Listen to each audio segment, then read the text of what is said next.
Hello there, everybody. Welcome to Vox Syreni Plays 8 to 20 Investigations. So, well then, I don't even know what to say right now.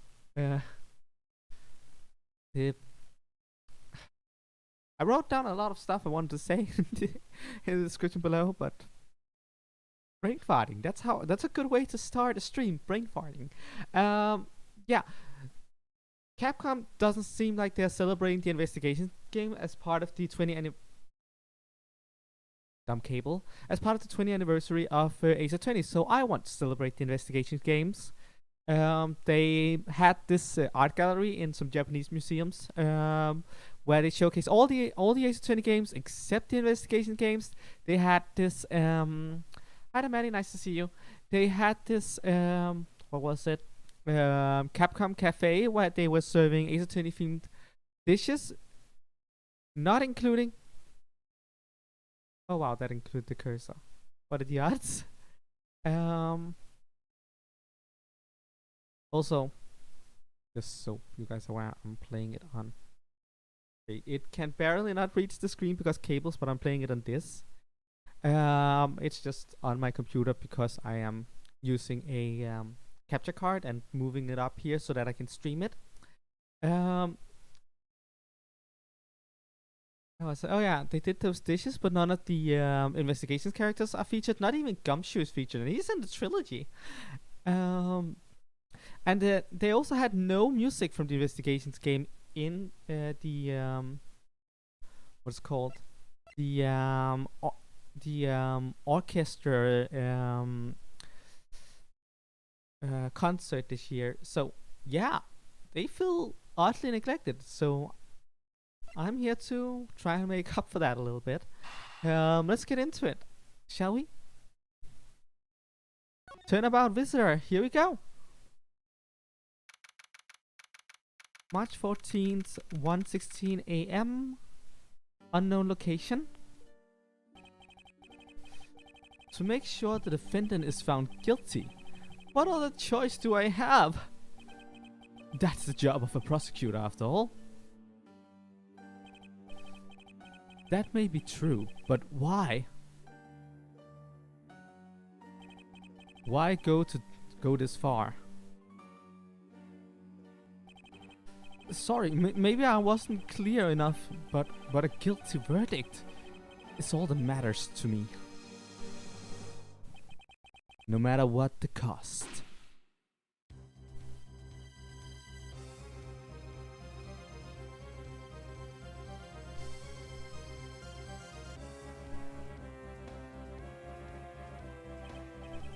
I'm a prodigy among prosecutors. Always have been, always will be.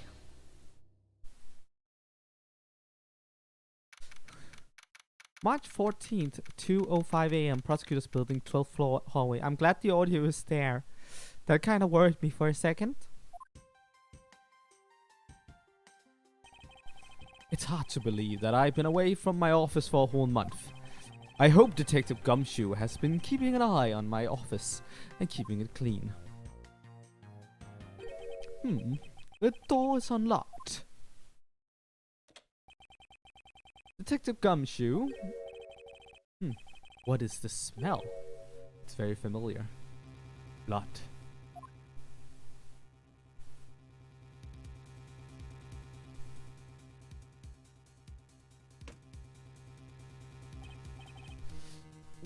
What the? What's the meaning of this? Freeze!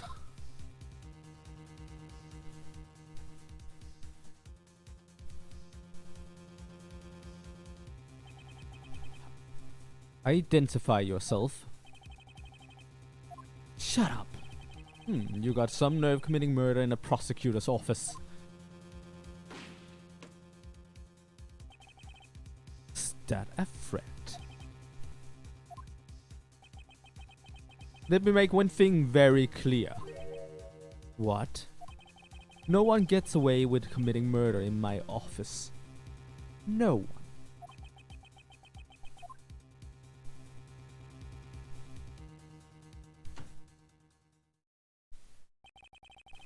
My name is Miles Edgeworth, and I work as a prosecutor in my local district. Little did I know that upon my return home after a month abroad, I would be thrust into a multitude of cases and some very frantic and busy days. March 14, 2:56 a.m. High Prosecutor's Offices, room 1202. I finished photographing the victim's body, sir. Very well. Please continue your investigation. Yes, sir.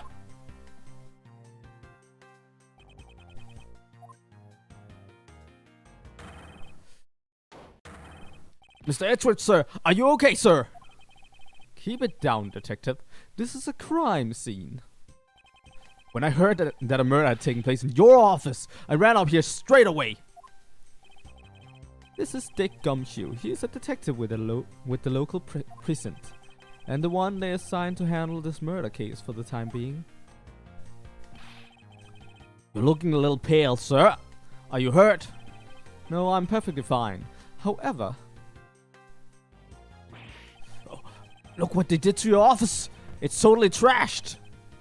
I'll say the culprit sullied my floor with dirt rather well. No one gets away with tracking mud into my office. Oh, sounds like you're getting really burned up over this whole thing. Well, someone did just commit murder in my fucking office, Detective Gumshoe. I feel like I have a right to be worked up. This crime was committed in my office, so it is my responsibility to solve it. Oh, that's just like you, Mr. Edgeworth. Okay, time to do some investigation. Agreed. Our first course of action is to gather relevant facts and leads. We must not overlook anything, no matter how small, if we are to find the truth. So I'll keep any leads or information we find etched in the forefront of my mind. Speaking of things that piqued my curiosity, why, of all places, did the murder occur in my office? Is it really a coincidence that the murder took place in my office? I get the nagging feeling that this is something important to keep in mind. Yeah, I was wondering myself, sir. I mean, you can't really say it's just a coincidence, can you? No, not really. Especially because of this. The key to your office. For security reasons, this office door has a lock built into it. What do you mean, sir? If you think about it carefully and use logic, it should become clear to you. Logic? I haven't used that before, sir. What is that? Oh, Gumshoe, that explains so much.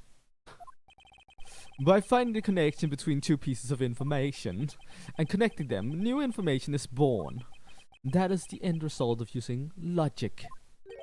So, how do you use it? Wow, you really are lost behind the vacuum, aren't you? First, I recall information through the logic button and then connect them together. Now, to touch the logic button and recall the facts.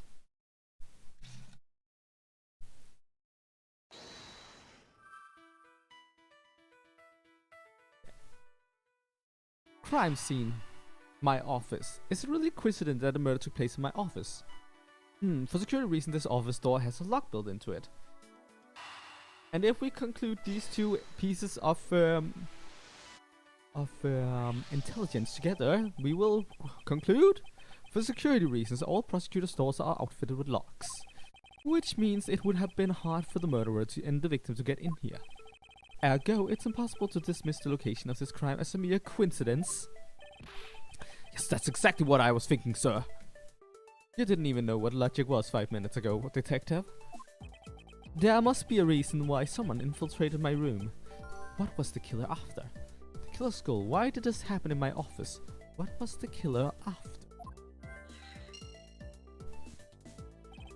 You're really on the ball today, Mr. Edgeworth. That's some beautiful logic, sir.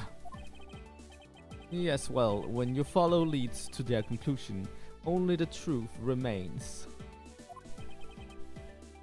However, if the information doesn't line up properly, I may stray far from the truth as well. But if I think carefully before piecing leads together, the logic should flow. Well, let's get started with our investigations, shall we? Yes, sir.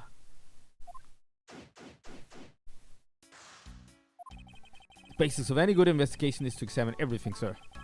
I know that, and when I want to examine something, I simply touch the examine button.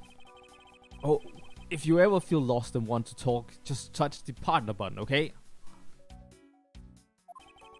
I'll give you great precise advice as an ace investigator, sir. Something to try later if I have free time, I suppose.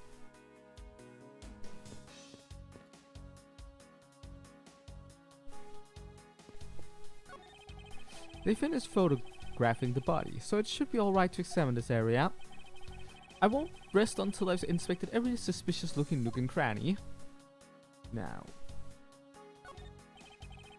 let's see here. There's blood all over his lower abdominal area. It looks like the bullet passed that clean through his stomach area, sir. In other words, he was shot. Yep, and until the autopsy's done, I don't think we'll know how much more than that. Please have the body sent to the morgue once they're done processing the crime scene. Are you going to be okay keeping track of the evidence we find, sir? Of course! This is the safest way I know to keep track of it all. Alright, if you say so. I keep all the evidence I find either in our or with my organizer. When I want to re-examine a piece, I have but to touch the organizer button. But the organizer isn't only for evidence. I keep people's profiles on hand in it too. It's probably a good idea to make a habit of checking the facts often. Let's see here. Yeah, there's blood all over his lower abdominal area. It looks like the bullet passed clean through his stomach area, sir. In other words, he was shot. Yep, and onto the I feel like I already had this series of dialogue. What do we have here?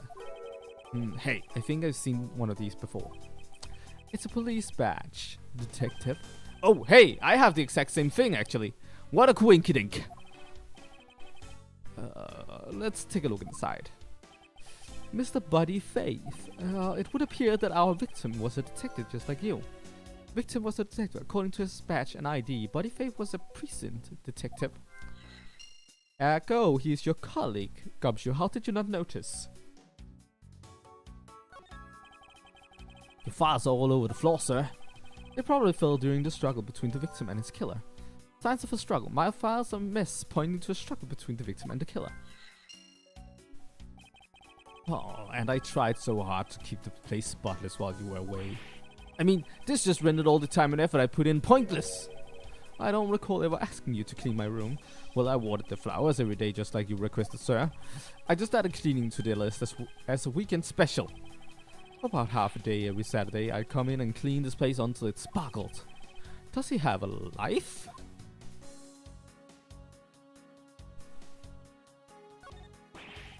I don't believe it. I packed those files in these shelves so tight that not even an earthquake could make them fall off. But just look at them.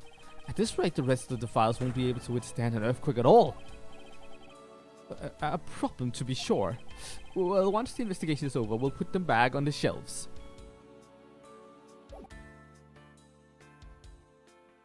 I'm gonna check. I already checked this area earlier.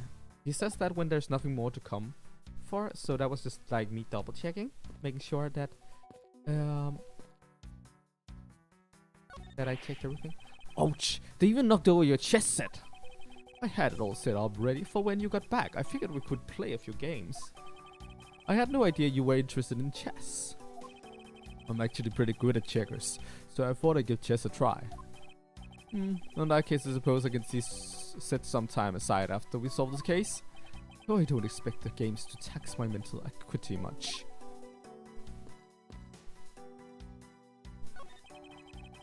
Your files are all over the place.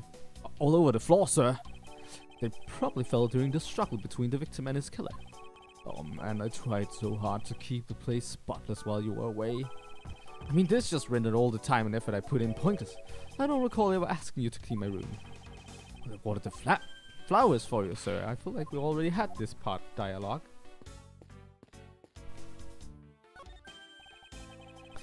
Watch out for that teacup fragment there, sir. The killer is going to pay. This tea set. Yikes, you're really mad over this. This tea set is very dear to my heart, and it can only be bought in England. It costs more than your whole month's paycheck. What? Now I feel like the killer's wasted one of my monthly paychecks.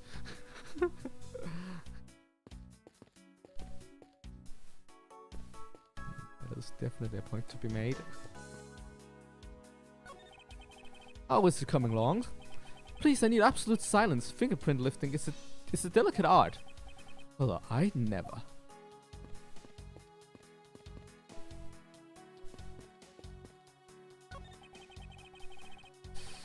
I hope we can solve this case quickly. I like to return to relaxing on the sofa. That thing looks like a billion times softer than my mattress at home. Can I sit on it too? Just for a little while, sir. Detective Gumshoe, you know I can't allow that. Until this case is solved, neither of us has time to spare, let alone rest. You're right, sir. I'm gonna work hard and be a real trooper to the end. Even once this case is over, I don't think he can afford to take any time off.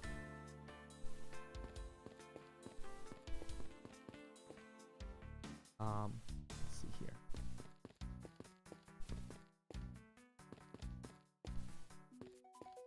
It does not look like I can get in and actually look at the... So I should probably just examine the gun at this point. What have we here? Could this be? If so, it would mean that the killer made their escape after disposing of the gun here. I think I've seen one of these before. Care to enlighten me as to where? Oh, I know. I was issued the exact same model, I think.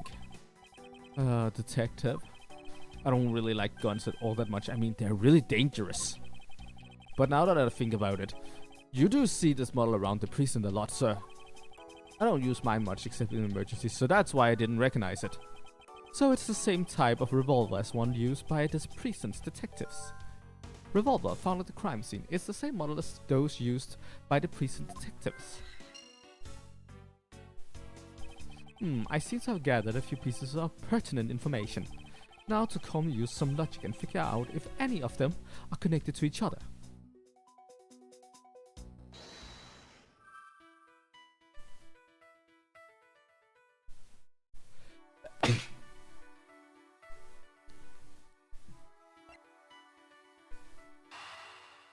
Well, the victim was a detective and the revolver is of the detective kind. The revolver, the standard model used by detectives. Could it have belonged to our recently departed? Detective Gumshoe, could you please thoroughly check the victim's body one more time? Yes, sir. On it now, sir. Excuse me, pal. Let's see. What have we got here? Mr. Edgeworth, sir, this guy's wearing a gun holster. So it appears that our killers somehow managed to take the victim's gun from him.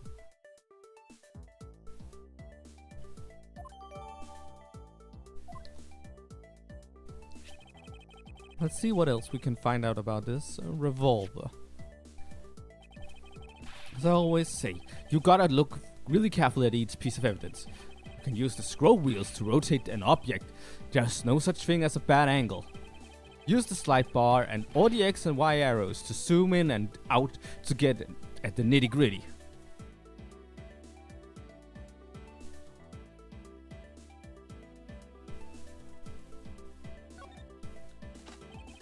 It looks like only one round was fired from this. Wow, so the killer killed the victim with just one shot after wresting the gun from him. Sounds like the guy knew how to handle a gun, huh, Mr. Edgeworth? We have no proof for now, but that is a distinct possibility. No, it is not. He shot your wall decoration with a gun. As such, at least 2 shots must have been made. Edgeworth, I thought you were good at logic. I guess this is about all we're going to find out. We should send the body to autopsy. Jim! Why, oh why? How could this have happened to a guy like you? Are you alright? Don't touch me! Leave me alone! Just let me be! Sorry, but I can't do that. The investigation is still ongoing, so please refrain from touching the body. The body? The body. Don't talk about him like he's just some lump of flesh. Look at him. Jim looks like he's just turned in for the night. Sure, just in bloodstained suit, pal. Where are my manners? Aren't you that prosecutor? Why, yes I am. I am Jack's Portsman, the prosecutor. Jim here was my partner in crime busting. I'm Miles Edgeworth, and like you, I am also a prosecutor. Dick come true, sir. So you're Miles Edgeworth. I guess this is your office. Yes, that is correct. Then it was you. You're the one who killed Jim. Hey, don't go around jumping to conclusions, pal. Just calm down, okay? I will not. I know how things work around here. High prosecutor's office doors all have locks built into them, and only the owner of the office has the key to his or her own office door. That is correct. However, I was not the one who killed your partner. Yeah, Mr. Ursula has been overseas on a business trip this whole time, pal. And the key to the door was with me the entire time, okay? So the only one who could get in here was me. Wait, that means... So it was you! You're Jim's killer! No way, pal. You got it all wrong. Everyone calm down. Mr. Portsman, correct? If you are a real prosecutor, you should know how to stay collected. The investigation has only just begun. Isn't it too early to be drawing conclusions? Alright, I get the point. You're right, my mistake. I tend to get a little too hot-headed sometimes. You sure are one cool customer though, Mr. Edgeworth. I've heard all the rumors about you. You're the great genius prosecutor. You're something of a legend, you know. Anyway, let's call it truce and work together, okay? Now, how about a handshake to seal the deal? A pleasure to work with you. I didn't want to shake this man's hand. You guys, we're conducting your investigation, right? Sorry for barging in like that. Carry on then. It's your room after all. Thank you. I intend to. I just want a little more time to say goodbye to Jim. You there? Sir.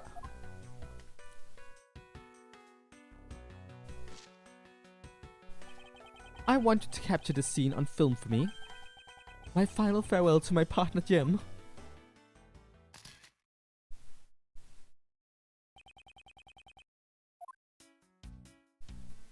I missed that piece of dialogue. But that means he's not in the way over here anymore, so I can examine this piece. Your jacket, sir! What's it doing on the floor? It must have fallen off the wall when the killer tried to threaten me by firing around. So the killer not only shot the victim, but they shot your jacket as well? They dared to shoot the ultra special jacket that you made your prosecutorial debut in. What if they had shot through it? It would have been a disaster. It's not worth getting worked up over, detective. Not when there's something more here. Like what? I take it you haven't noticed it yet, detective. There's a giant contradiction right here in front of us. Really? Did I say contradiction? He must be rubbing off on me. I'm starting to sound like him. But I have my own methods, and I will conduct this investigation my way. When the scene before me contradicts a piece of evidence or seems off, that's when my deductive skills comes into play. First, I have to find the spot that holds the contradiction. This is it. The bullet hole is where the contradiction lies. When I spot something that is off, I should touch the deduce button with conviction.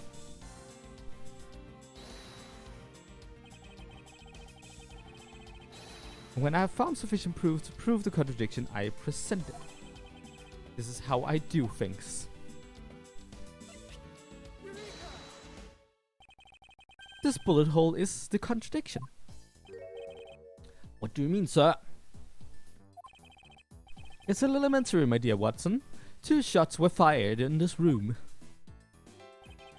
The first felt the victim, and the second felt this frame. Hey, that's right. However, this gun was only fired once. Hey, that's true too. which means that one of these 2 bullets was fired from a different gun. Did the killer have another gun prepared for tonight? Another handgun other than the victim's gun that I found? Could there be another gun in play here? By the way, I noticed something, sir. Yes. What's that thing sticking out from behind the frame? Oh yeah, that is a secret safe. A secret safe? Oh, I smell money. I'll spare us the trouble and just say it. Nothing like what you're imagining is inside of it. Now if you kindly move this frame out of the way. Roger that.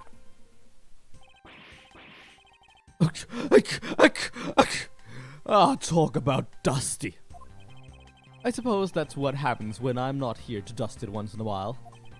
I had no idea there was a safe here. I'd have to keep it clean for you, sir. So when did you put this thing in? It wasn't something I had installed personally. Every prosecutor's office has one. Really? I had no idea. Well, only prosecutors are supposed to have knowledge of their existence. So what's inside, Mr. Edgeworth? Right now, nothing. We only use them to store especially important evidence when a trial is in session. That's it? Talk about squashing my hopes and dreams. The secret safe data jotted down in my organizer. I won't rest until I inspected every suspicious looking nook and cranny. Now this is odd. You found something, sir? This keypad, don't you find it to be a bit too clean? Yeah, there's a thick layer of dust all around it, but not on the keypad itself. You there, the forensic scientist. Yes, sir. Could you please dust this area for fingerprints? You got it, sir. Hi, cat. How you doing? I couldn't find let alone lift a single print. Looks like it was wiped down well.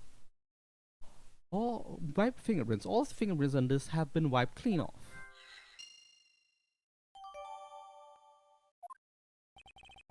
As I thought, it appears that logic is the only way around this setback. Time to rationally and calmly connect the dots with the information we have.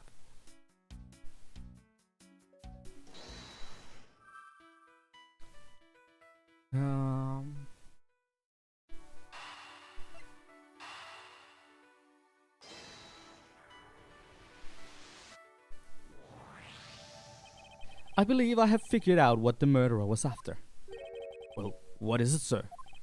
The fact that the safe was wiped clean of fingerprints suggests that the criminal had at least attempted to open my safe, making the culprit's motive for breaking and entering theft, I believe. Motive theft. The culprit tried to open my safe. Was the killer's motive theft? I wonder if knowing that the motive behind this break-in was theft changes what the other piece of information can tell me about this crime. Yeah, I love that too. That is just... I also love how everyone is just like, ooh, he can use logic. Like he's a prosecutor. That's... I guess every like lawyer in this world not being Edgeworth are like super idiots or something like that. Then again, looking at Phoenix Wright, that wouldn't surprise me at all. I'm doing pretty fine. Thank you for asking. I'm having fun with this case already. It's been a while since I last played this game, and it's just always great.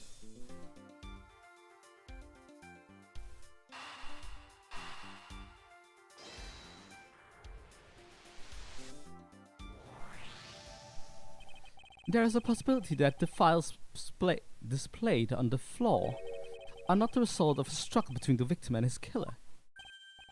Oh, you mean like it could be from when the killer tried to find something, sir? Precisely. We need to figure out if any of these files have been stolen. Yes, sir. I'm gonna shelve files like you've never seen before, even at a library.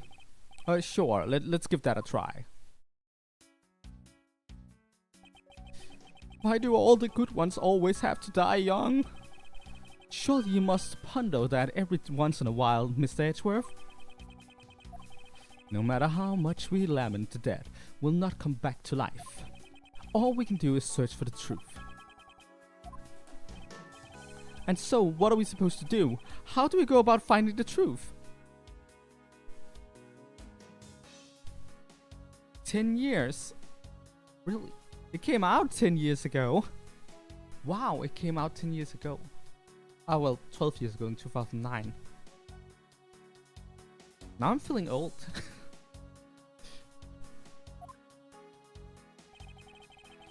First, we calmly restore the files to their rightful place.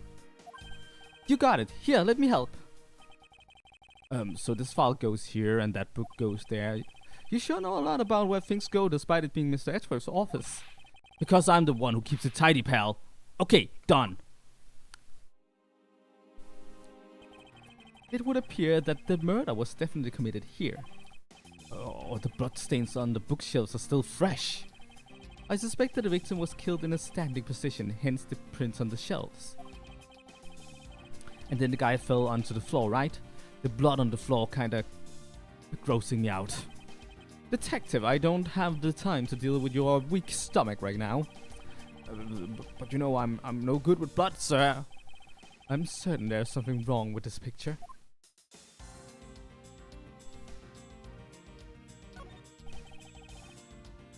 The victim's handprints. He must have tried to support himself with his hands here after being shot. There are prints on the floor too. Those must have been made when he was unable to stay standing. He dropped to the floor.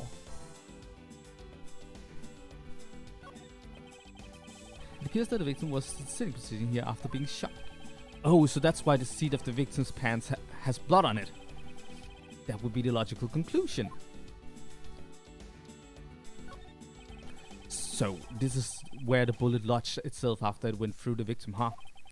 For the bullet to be lodged so squarely in a file spine indicates that the files were ransacked after the shooting had occurred. Then I guess the victim was moved because he was in the killer's way.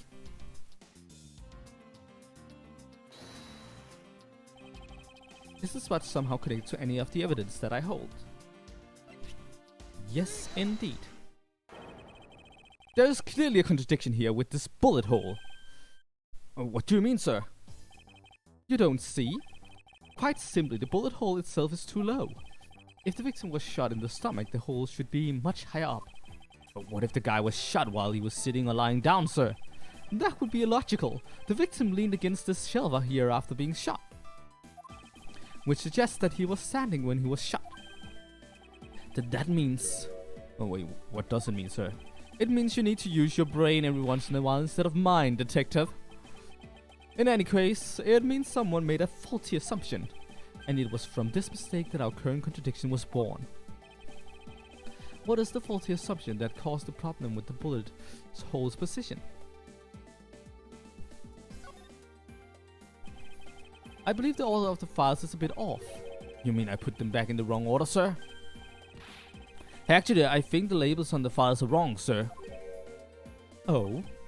Yeah, you see here how the files that were shot begin with the number 0? What are those doing all the way down there after 1, 2, and 3? That's really weird. Actually, the way they are organized now is the correct order. They are exactly as I see them in my mind's eye. But the numbers are all out of order.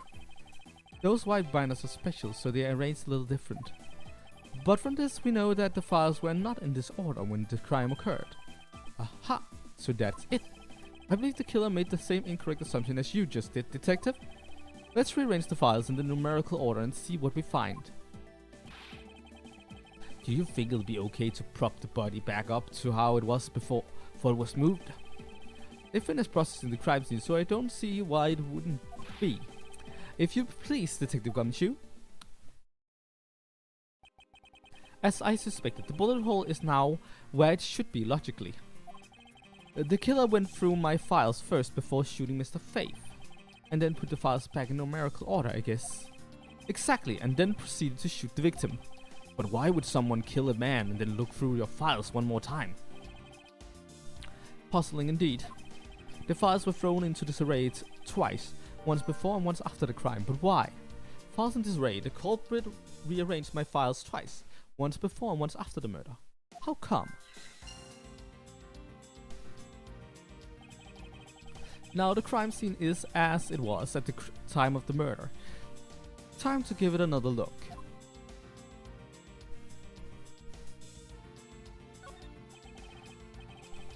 As I suspected, the bullet hole is now where it should be logically. And we figured out that the killer went through your bookshelves twice.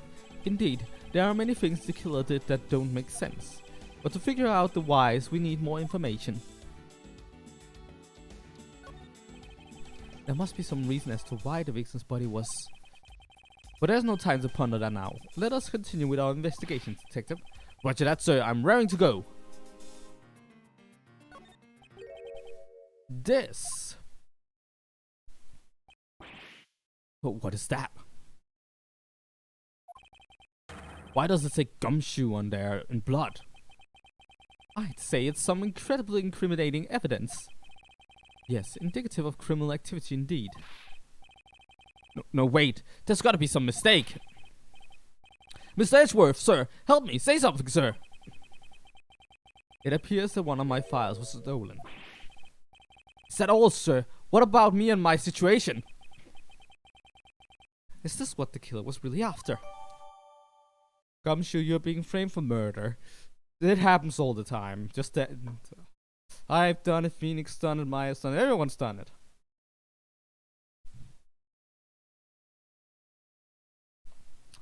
Stolen file data jotted down in my organizer.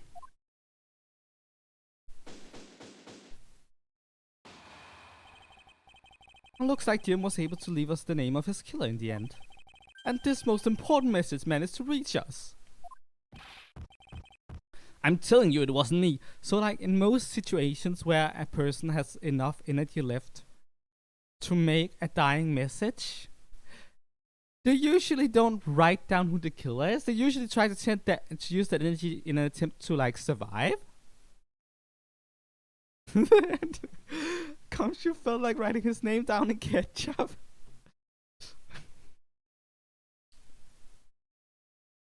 I'm sorry, pal. I didn't have enough money for an actual pen, so I used ketchup.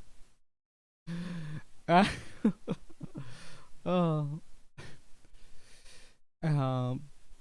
But yeah, they don't, and a prosecutor should know that. So.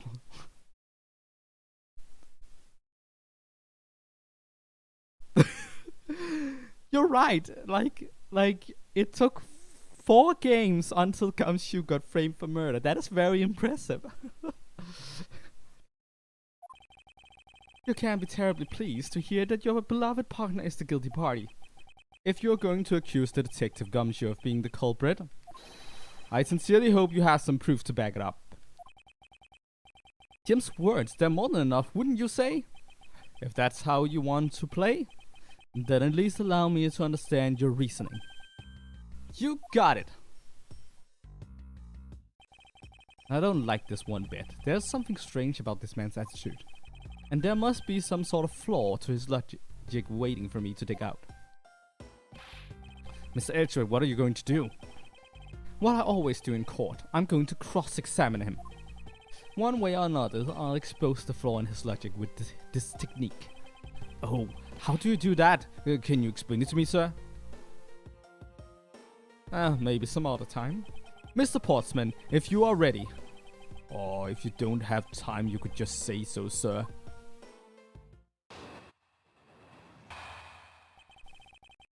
Mr. Portsman's logic. Detective Gumshoe, you stole Jim's gun from him and shot him dead. Further, you messed up the files to make it look like you had committed theft instead. That's when you moved Jim's body that was sitting in front of the bookshelves. But thanks to that, you didn't notice the bloody letters his body was hiding. And it will be by his final words that you will be brought to justice. You intend to argue that the victim's dying message points to his killer. I can hear Jim's voice and he's calling for his killer's arrest. Are you sure you are not mishearing his words, Mr. Portsman? There's no way Detective Gumshoe is the culprit here. I'll find the flaw in this man's logic and expose it with credible evidence.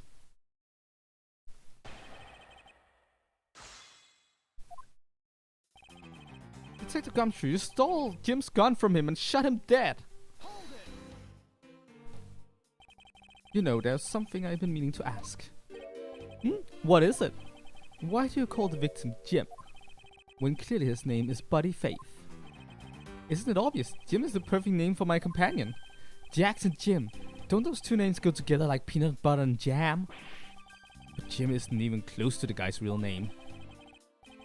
Well, Jax and Buddy just sounds off somehow. Besides, he was the third of a bunch of guys I decided to nickname Jim. He talks about the victim like he was some kind of pet. Well, you messed up the files to make it look like you had committed theft instead.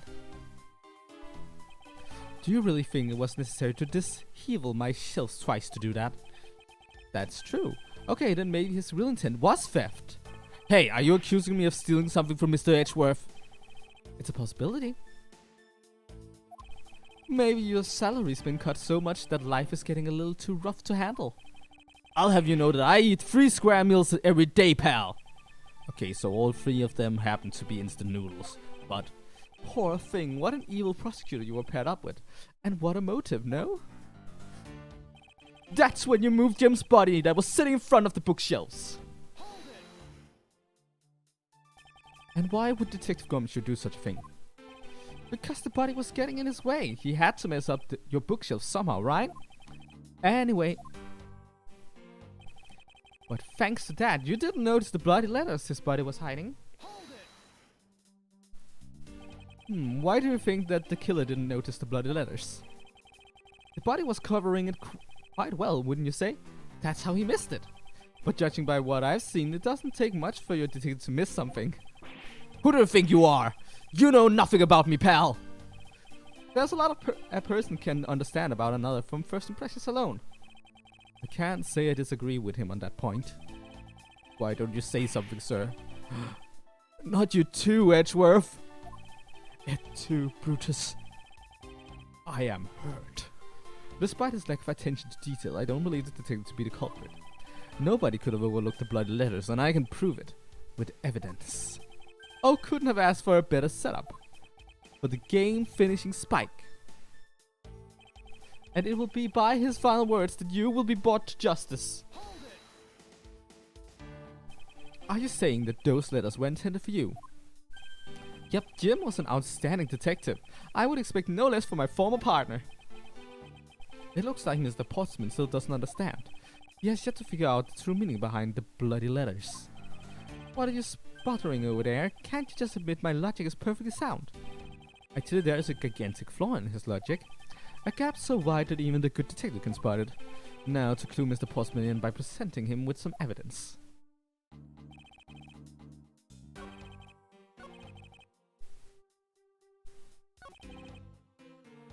Okay, let's see here.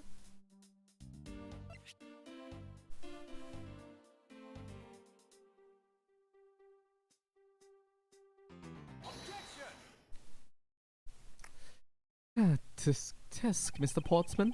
Perhaps you are not aware, Mr. Portsman, but there is a serious flaw in your logic. Hey, bring a bit of the courtroom into this. I see, no problem, I'm game. I can't help but find it odd. Excuse me? Odd that a fellow prosecutor would be brought down by the power of his own office. What are you talking about? Oh, you're joking, I get it. If you have the time to laugh, then you have the time to take another closer look at this. Do you still not see it? If not, may I direct your attention to the missing file? What? That's impossible! What's impossible, Mr. Portsman? Nothing. The files on that shelf are all about a certain case, when the killer went to take the file after murdering your partner. I highly doubt they could have missed the bloody letters written on the spines. It's possible that they could have taken the file before committing the murder. I think it's pretty obvious that the files were stolen after it was written on. The missing letters in the detective's name where the files should be is proof. Yeah, I mean, the S is gone and there's only half of an H. If Detective Gumshoe really was the culprit of this case, I highly doubt that even he could have overlooked his own name written on blood on the files. Especially as a detective who can't stand the sight of blood. Which means what exactly? What does that make this dying message? It makes it a work of a criminal intent on tampering with the crime scene. That's so low, I can't believe the criminal tried to pin this whole thing on me, sir. I'm gonna get him, sir. You'll see. I'm gonna have them under arrest in no time. Well, Mr. Portsman. Oh, brilliant. Absolutely splendid. Nothing deserving of an Olympic gold. I appreciate the praise, but it doesn't change the fact that your reasoning is flawed. You win some and you lose some. That's how life goes. Not everyone's so cheery, even though I feel more dead than alive. But you know, it really is a shame. I really didn't want to have to bring this up, however. Oh, what is it this time? Are you still after me, pal? Humor me for a second. Who has the key to this office? That would be me. But Miss Edgeworth just proved that I'm innocent, pal.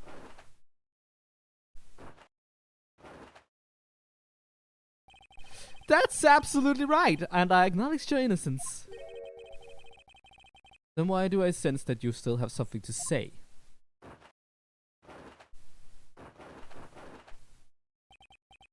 Well, I was thinking, did you know there is one other person with a key to this office? There was a thing Jello Apocalypse said during one of his playthroughs where it was like, this guy was too normal, so we had to add a gimmick. I feel like that for Portsman right now. It's like, whoop, whoop, whoop, whoop. He almost seemed like a regular person, but now he's obviously an Ace Attorney character. And one other person.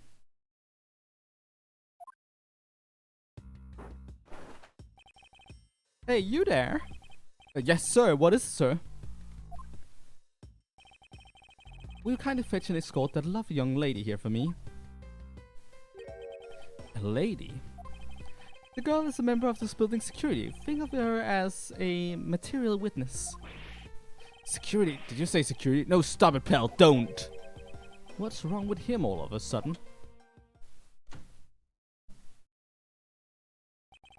I believe she needs no introduction.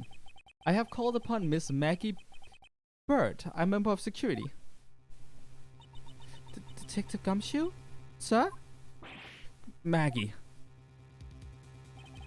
Mr. Bird is the security guard on watch tonight. I see, and your point is? My point is that she could very well have used it. And by it I mean the master key which can open all the office doors in this building. What? If you are not the guilty party, Detective Gumshoe, then the only other person with access to this room is Miss Bird. How dare you! I would never sneak into someone's room. That's right. I refuse to believe the Mag's the culprit, pal. It was me. That's right. I did it. Can we take that as a confession, Detective? Well, it wasn't really me, but it definitely wasn't Maggie, pal. So yeah, it was me. If it was you, you have no problems with that, right? Please refrain from flying off the handle, Detective. There's no need for such theatrics. Listen to your boss, Detective. He understands what I'm saying here.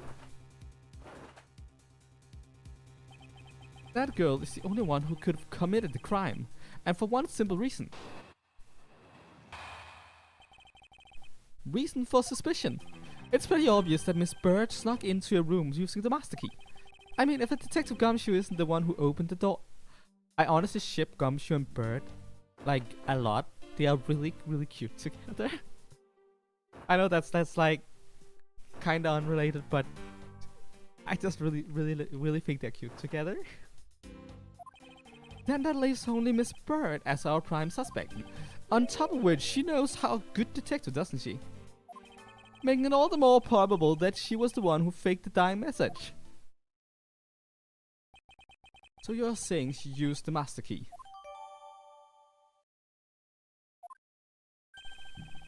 Incredibly incriminating evidence, wouldn't you say? And that's what you claimed about the evidence earlier as well. That was then, this now. The flow of a good match always changes during a rally. It's all about your reflexes and reaction time, especially for an athlete like me. I wonder if there was anyone else other than Miss Bird who could use the master key. It seems that the only way to get Mr. Portsman to give me more details is to press him.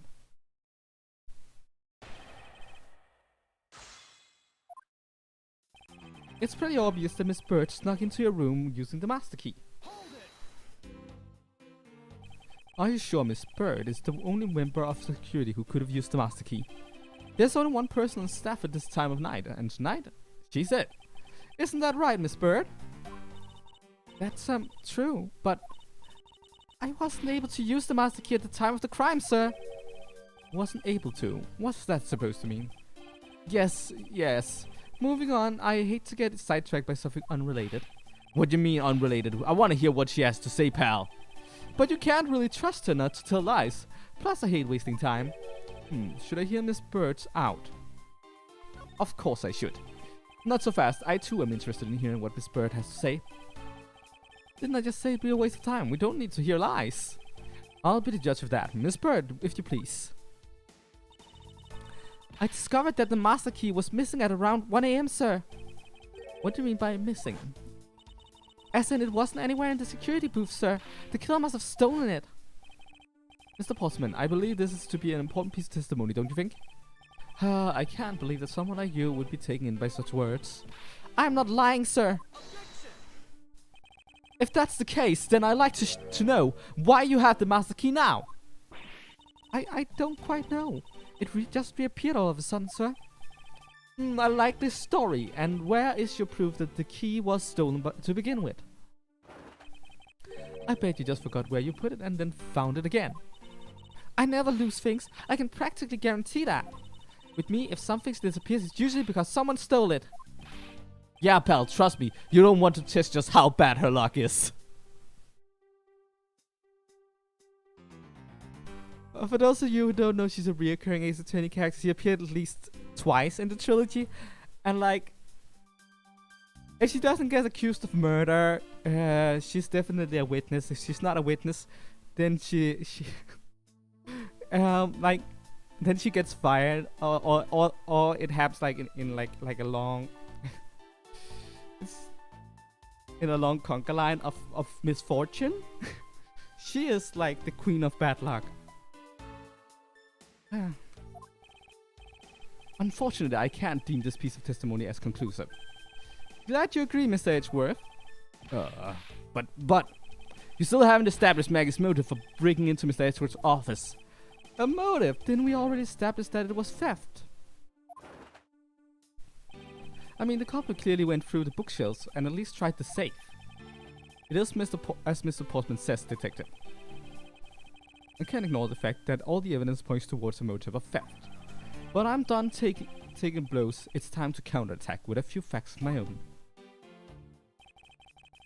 Her intent, from the messed up shelves to the wiped down safe, I'd say thievery.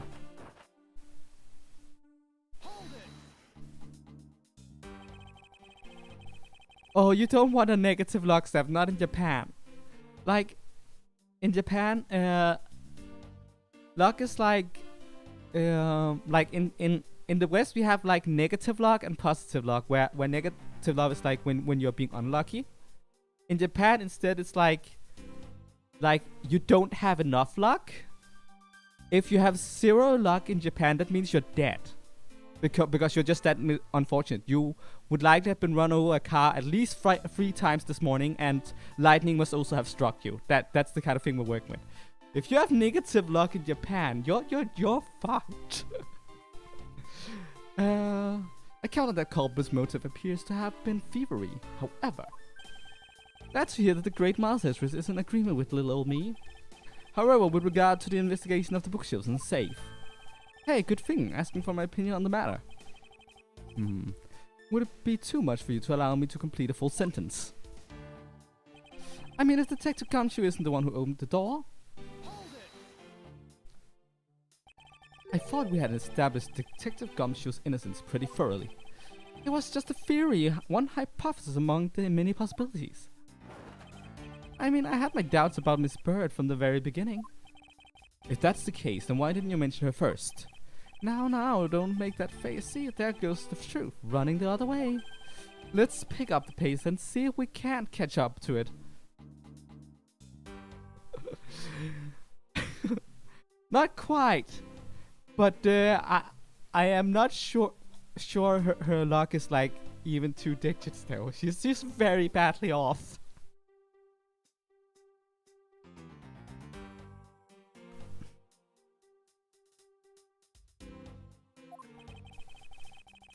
I don't think you are catching my drift.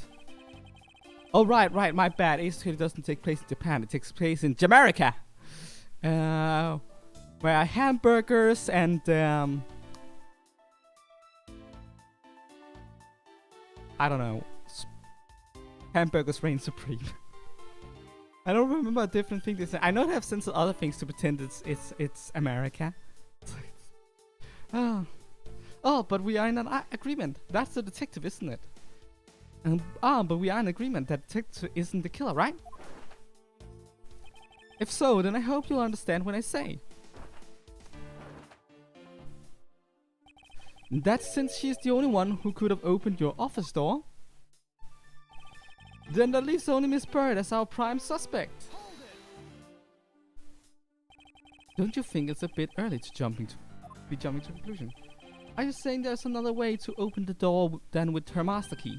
Oh, I get it. Perhaps you had a spare made for someone else. I'll have you know I have never made a spare. So what are you insinuating? Nothing. Guess I should have known better than to suggest that someone like you would. On top of which, she knows our good detective, doesn't she? Is there anyone in this district who hasn't at least heard of Detective Gumshoe? Good point. He's practically a celebrity among the prosecutors. Really? I never knew I was so talked about. Sir? We're holding our collective breath, you know. For when you screw up so badly that you're literally chased off the force. Wait, what? Is that true, Mr. Edgeworth? Of course not. That's hogwash. Oh, don't scare me like that. I almost had a heart attack there. I mean... Oh, poor Gumshoe. Make it all the more probable that she was the one who faked the dying message. By dying message, you mean the bloody letters that spell out Gumshoe. I figured that whoever wrote his name must have wanted to frame him. And just the act of choosing his name is proof enough that the two knew each other well. Mr. Edgeworth, what are you waiting for? Hurry up and present some evidence. I would love to. But first we should listen a bit more and digest what he is saying. And press him for information. It's pretty obvious that Miss Birch snuck into a room using the master key. Her intent from the messed up shelves to write down, I'd say thievery.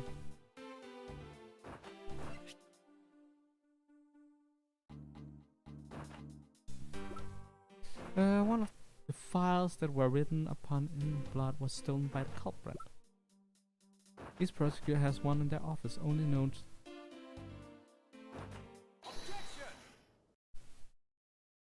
Tisk, Mr. Portsman.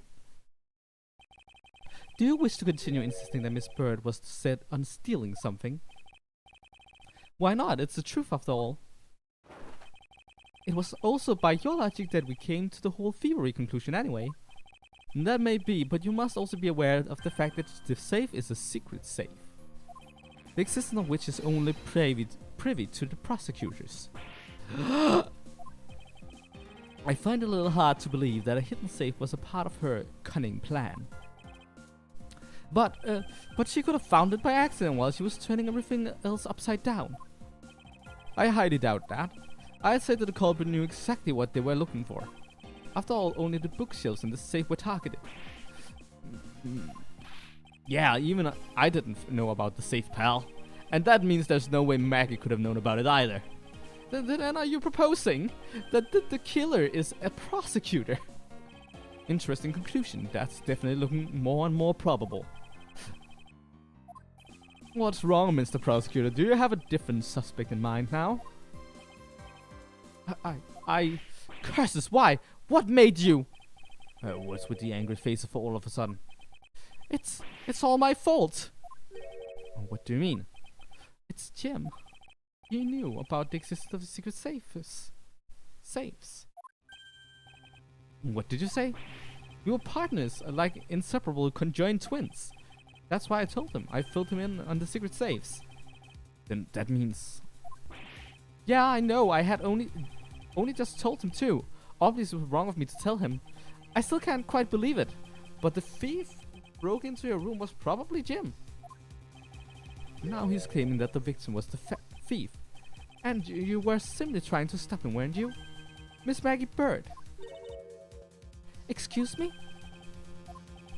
I mean, you are a security guard, right? That's your job. But killing is going a bit too far, even in your risky profession. What the? You're still accusing Maggie of being the murderer! Yes and no. I mean, she had stumbled upon Jim, who had probably drawn his gun. I get it. It was self-defense, wasn't it? No, I couldn't. I could never do something like that. Not even as a security guard, sir. Plus, even if he was the thief, he wouldn't have a key to this office. Which is precisely why he had to steal it, wouldn't you say? It was Jim who stole the master key. Oh! Pretty impossible for a supposedly stolen key to be here with us unless... Well, unless you retrieved it from Jim after you killed him. Mr. Portsman, are you honestly accusing your own partner of being a thief? I don't want to admit it, but the only way for everything else to make sense. Has he no honor? Now then, I think we're done here. The investigation waits for no man. Would you people be so kind as to see yourselves out? You can't kick us out. This is Mr. Edgeworth's office. Ah, but I'm the one who's assigned to this case. You're all suspects to varying degrees, and therefore ineligible to run the show. Listen, pal, how many times do I have to say this? Maggie can't be the culprit. Detective Gumshoe, calm yourself. But sir, we have no choice but to accommodate his request for now. Thank you, Mr. Ezra. At least one of you understands. Now then, if you could remove yourselves from my crime scene, I'd be most grateful. Mark my words, Mr. Portsman, we will meet again. That's a formal request from the legendary prosecutor himself, then I suppose so. Now don't disappoint me, you hear? I love the sprite work for this game, it's just great.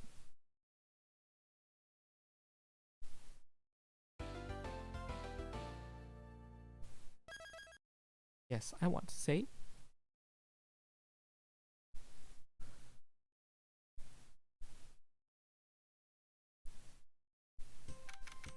March 14, 4:18 a.m. Prosecutor's building, 12th floor hallway. What is with that prosecutor? I can't believe how rude he was. It was unbelievable. Please maintain your professionalism, detective. I'm gonna find some real solid evidence proving Maggie's innocence. You'll see, sir. But we've been kicked out of the crime scene, sir. True. So then what now? Looks like my life's fallen into yet another gigantic ditch.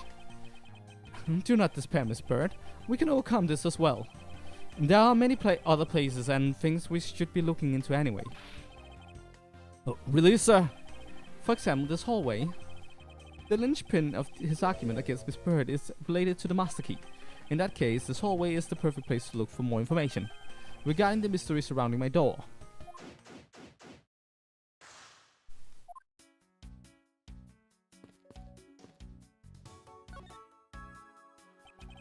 I was wondering if I may speak with you for a bit concerning this case. I've always been a big fan of the courtrooms, but this is like a dream where I'm being cross-examined by the Miles Edgeworth. I can't let this chance pass me by. I must remember to ask her about the master key. I should jog her memory by showing my notes to her through the present button.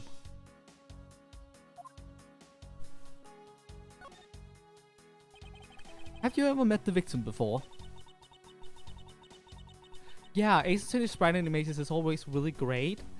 I did see a YouTube video that analyzed like the sprite work and how much they got out of very simple minimalistic animation. Like they know how to cram a shit ton out of a single frame, and it is amazing. Well, I've seen him a couple of times before when I had to go to Mr. Portsman's office. Mr. Faith was always playing basketball with Mr. Portsman, sir. That sounds like fun. Just once I have loved to play with them. It sounds fun, but the only person ever taking a shot was Mr. Portsman. All Mr. Faith ever did was pass him the ball, sir. On second thought, I don't think I have fit in all that well with them. Miss Maggie Bird, correct? I take it that you are an acquaintance of the detective. She was under my supervision back when she was still on the force, sir. One day she got caught up in a murder and things started going downhill, so she quit. But I owe a lot to Detective Gumshoe for introducing me to my current employer. Or so I thought until a few hours ago. Right before I was about to clock out for the night. You got caught up in this whirlwind of a case, correct? Don't worry, my whole life has been nothing but a whirlwind of bad luck and failures. Since I was 6 months old when I fell from the 9th floor of my apartment. How did you survive? I've been hit by all sorts of vehicles, gotten sick from all sorts of... Okay, I'm not... Yeah, I'm not convinced her luck stat is in 2 digits. Wow. Failed at almost every test I've taken, experienced almost every kind of disaster. And now I even managed to be named a criminal just when I become a security guard. That's a lot to go through in one lifetime. I know, and just when I thought I had finally found my happiness, I wind up getting you and Detective Gumshoe involved in my bad luck. You don't need to worry about me, Miss Bird, nor do you need to worry about yourself. I will solve this case and prove your innocence. All I ask in return is for your cooperation. Yes, sir, Mr. Edgeworth, you can count on me. I'll do all I can help with. Okay, all I can to help. Master key. So when did you discover that the master key was missing? By the time I realized it, I think it was around 1 AM, sir. And I noticed it was back at around 2:30 AM. It was just sitting there in the ledge where the security room's reception window is. But I'm sure that between those 2 times it was not just gone, but stolen, sir. Master key was stolen. This key went missing from approximately 1 AM until 2:30 AM. Why is such an important key stored in such an insecure place? Ah, it's not like that, sir. We always keep the key further inside the room away from the window. Always, you say, except for this time, correct? Well, I admit that I was a bit careless, but I had my reasons. I left it out because I was sort of using it at the time. It was after I had used it that I left it sitting out on the ledge. Use the master key.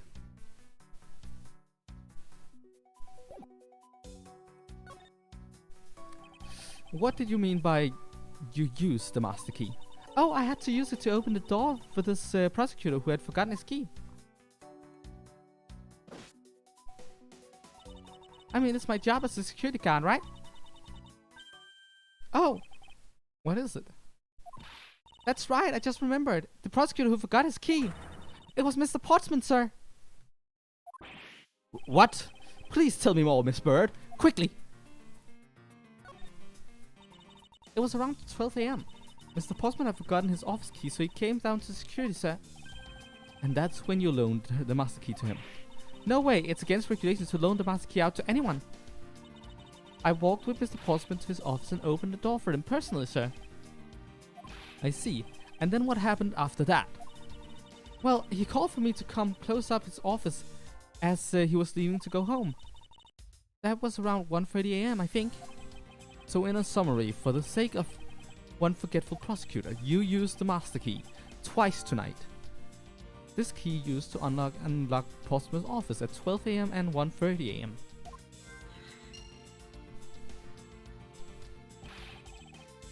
Talk about suspicious. I doubt you can say that you never left your keys at home, Detective. I think this calls for a thorough examination of Mr. Portsman's store.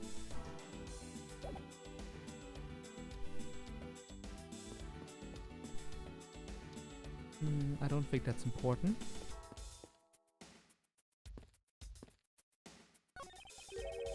What is basketball doing here? That's Mr. Portsman's prized possession, sir. I heard he always plays soccer, dodgeball, and even tennis. And not a single one of those sports is suitable to be played in a hallway. Nope. Sure isn't. What is a basketball hoop doing here? Hey, didn't this used to be just outside next to the building a long time ago? So when and why was it moved indoors? I don't remember exactly, but I saw one of the officers drag it up here recently. Drag it! I heard that it wouldn't fit in the elevator, so the poor guy had to bring it in himself. All the way up to the 12th floor.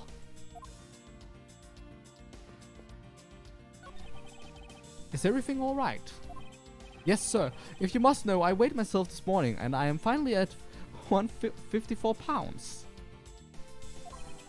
Congratulations, but I was asking about this hallway and this room. Oh, everything's okay, sir. A word of advice, stay focused on, or you may start to lose even more weight. I love that Mr. Payne is here, like, legit, he is in all... There has to be a Payne in every single tutorial case.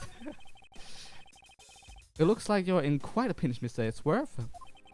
To be sure, a murder within the walls of the prosecutor's office is a trifling matter. We must find and apprehend and punish the killer accordingly post-haste. Sounds like a messy case you got on your hands. If you ever feel lost or need some advice, my door is always open. How gracious, I will keep your offer in mind. Who is this guy again? I also love that Edge have no idea who Payne is. I won't rest until I inspect every suspicious looking nook and cranny. Room 1203, I take it that this is Mr. Postman's office. Yeah, you can't mistake it because of that basketball hoop, sir. Oh, that reminds me, Mr. Postman had actually wanted room 1202 really badly. But since you were already occupying it, Mr. Edgeworth, we put him next door, sir. So why was Mr. Postman so particular about getting room 1202? I'm not sure, but I bet it's because something like his birthday is December 2nd. Yep, that's gotta be it. I can't think of another reason why. I can think of at least 3 why am I even wasting my time thinking about this?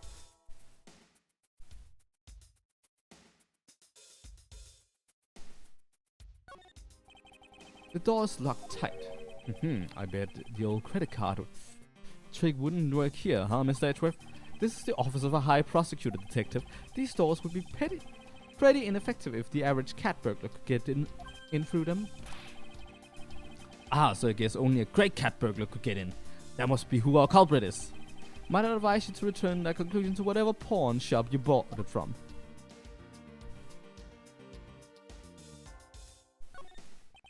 A minimalist yet classy door made of top quality wood.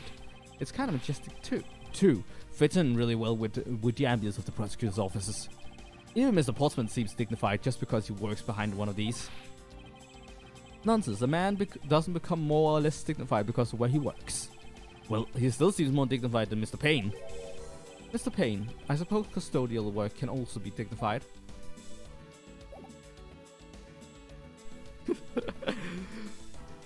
Well, he is here. I forgot him too, but he's here. I do enjoy that he's here. He doesn't even contribute anything. He's just here for the joke, I guess. It's too bad he isn't in the tutorial case of Investigations 2, because then a Payne would definitely have been present at all tutorial cases, which would have been amazing. I won't rest until I inspect every suspicious nook and cranny. 1202. These 4 numbers on a number plate alone proclaim this to be my office. Whoops. Hey, these number plates slide right out, sir. They have to be able to take the plate off when a room becomes vacant, you know. Although the idea that it can be so easily removed is kind of... I don't see any signs of forced entry. According to the guard, no signs that the lock was picked either, sir. Meaning that the door really was opened with a key. Did you have to ask if any prints were lifted from the doorknob? Apparently the doorknob's clean as a whistle. Wiped, they think. Whoever this thief is, they did a good job of not leaving any clues behind. A minimalist yet classy door. I feel like I've already been here. He isn't in Investigations 2-1. I forgot that. Then yeah, that's basically a Payne in every tutorial case. Kinda. The Layton case does not have a Payne per se. They have a British equivalent of Payne.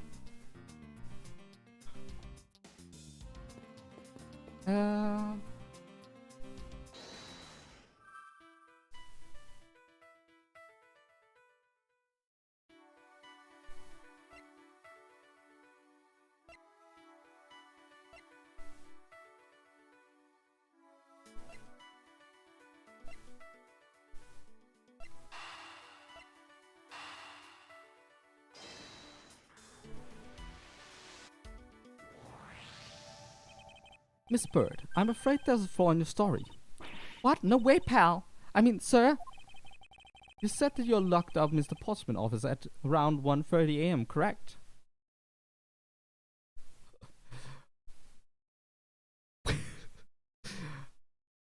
I still think it's a great thing that they gave him a cameo in the tutorial cases of the Edgeworth games. That's just so on point. Oh, the master key had already been stolen at the time. Wow, nothing gets by you, Mr. Edgeworth. You saw that contradiction like a pro. I had totally forgot all about that, but thanks to you, I remember it now.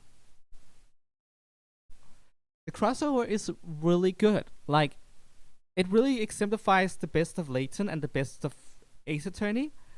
The only thing is, if you're not a fan of the Layton games already, you need to be able to suspend your disbelief more than usual, which is saying something when you're playing Ace Attorney, which has like the most wacky characters ever. But Layton has like the most wacky plot lines ever. Like, and that's also why I think they fit so well together. Like, Layton's storylines are so crazy, and Ace Attorney characters are so crazy that it's just all the craziness. It's great. I highly recommend it. Good game.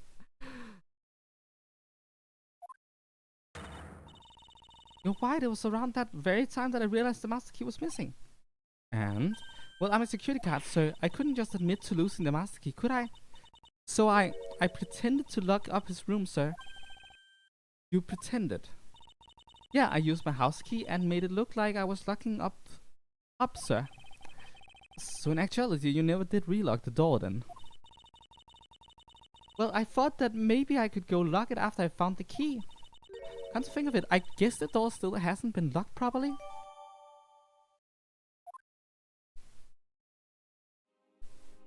Oh, it hasn't, you say?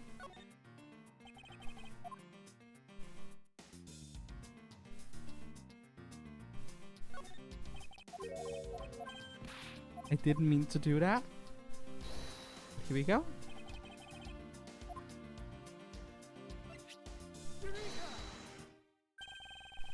There's a contradiction here between reality and the evidence.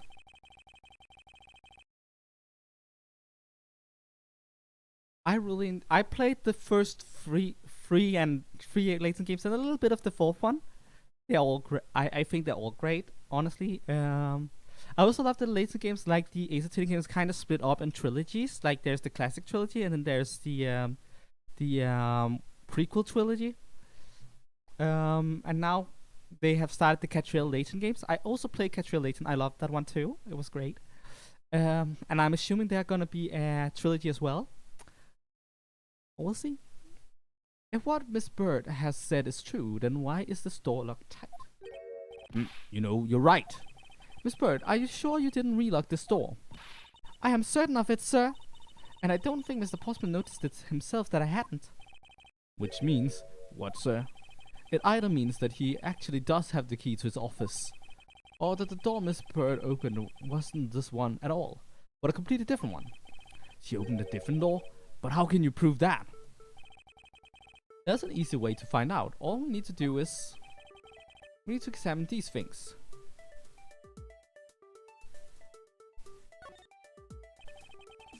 The prints on the number plate, they will tell us all we need to know. Everything? Really? Like what, sir? Like, well, for example, and such. Well, we know for sure that the Gumshoe's dinner will only consist of instant noodles. Wow, that was amazing, sir. How did you know? Was that supposed to be a joke to cheer me up, Mr. Edgeworth? Yes, that's it. Now then, we should get back to doing what we need to do, and that is, we need to examine these.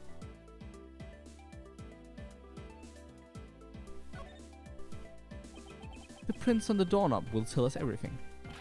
Hey you, yeah, you pal, do us a favor and see what you can lift from this, okay? So what did you find out? There's no need for such ability in nostril flaring, detective. Sir, I have found only Mr. Postman and Mr. Faith's prints on this doorknob. So only two people's prints were found on this, huh? That's pretty decisive. I'm lost, sir. Think logically, a certain other person's prints should be on this doorknob as well. Now then, whose prints should also be on this doorknob? Don't you find it odd that the prints of the person who unlocked this door are absent? You mean... Yes, the door that Miss Bird opened could not have been this one, but a different one.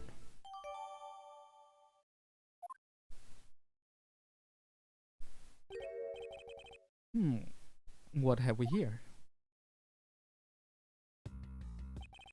I won't rest until I've inspected every suspicious looking nook and cranny.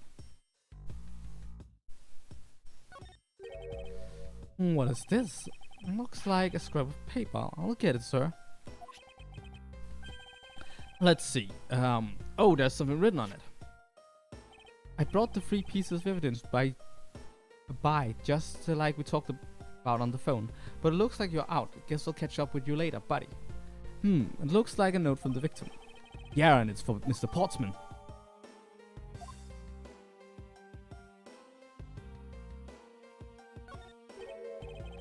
What's this?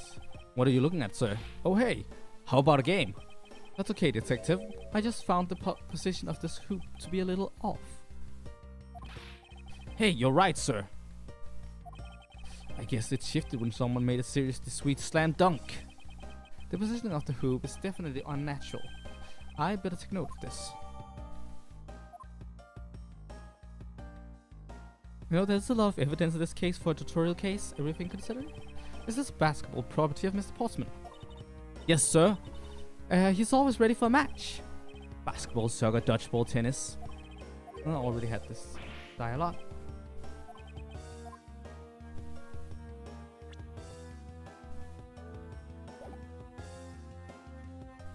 Okay, just make sure. I already checked this area, yes. That's good.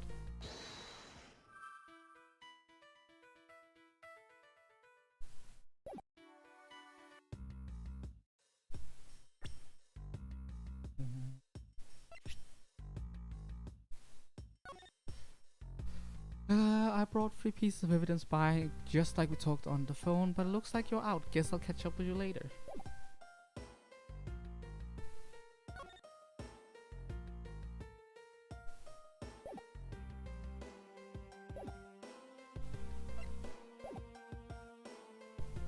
Basketball hoop was moved.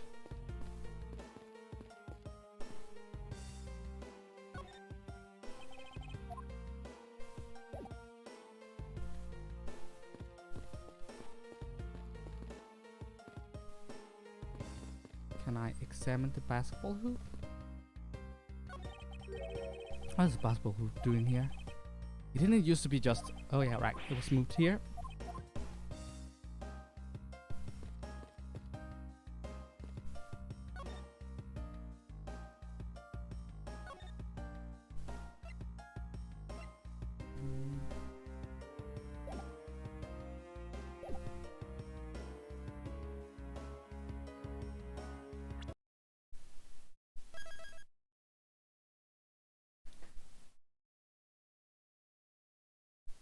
I can't remember what I need to do to proceed right now. Oh. So when I saved and left the game, that's dumb.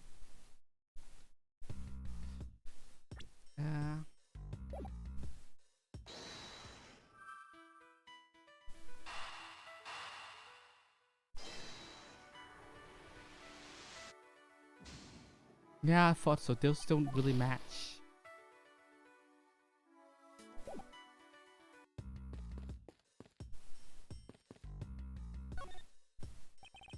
Won't rest until I suspected everything.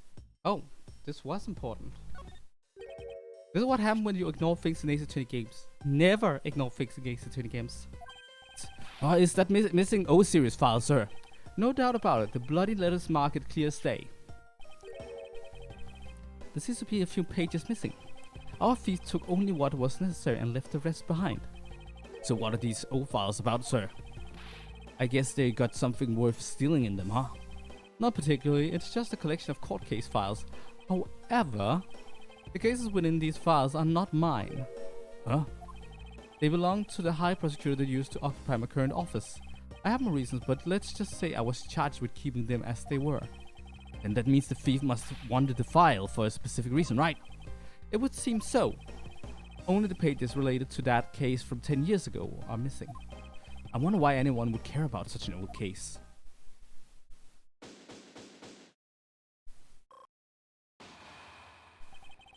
Looking around this hallway has actually paid off quite handsomely. How so, sir? In a variety of different ways.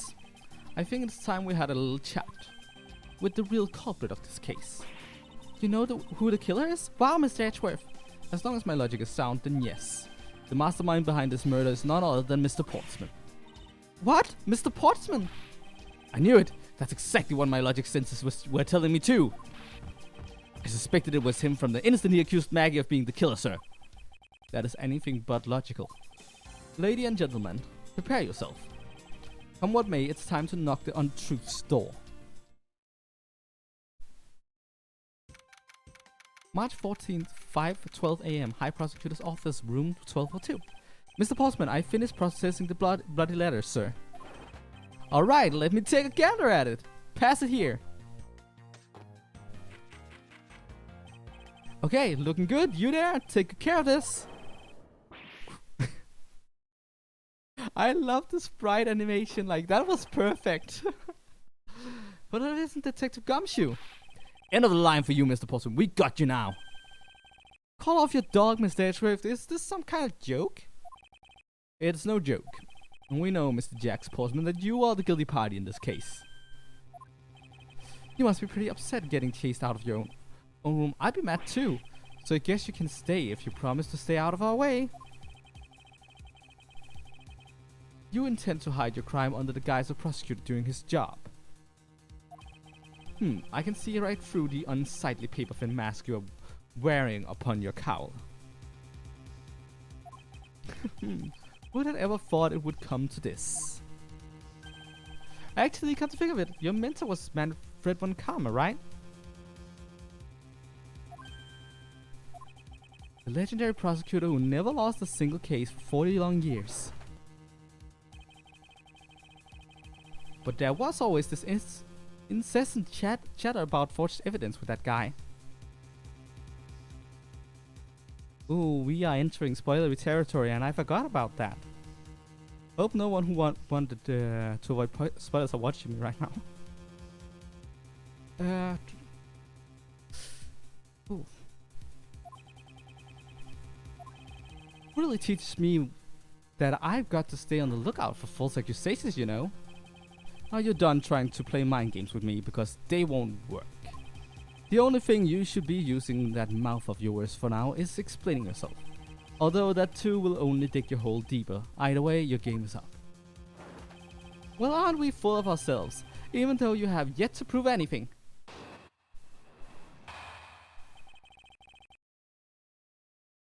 The Portsmouth Reporter. I have no idea what sort of harebrained idea you have in mind, but there's a mountain of evidence that points away from me being the culprit.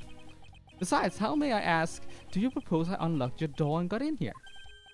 Look, I feel bad doing this to you, but I've got work to do, so we're done here. Sorry, but we are not finished yet. Boy, you're stubborn. I suppose you're basing your accusations on something? I'll show you what I'm basing my accusations on. With evidence.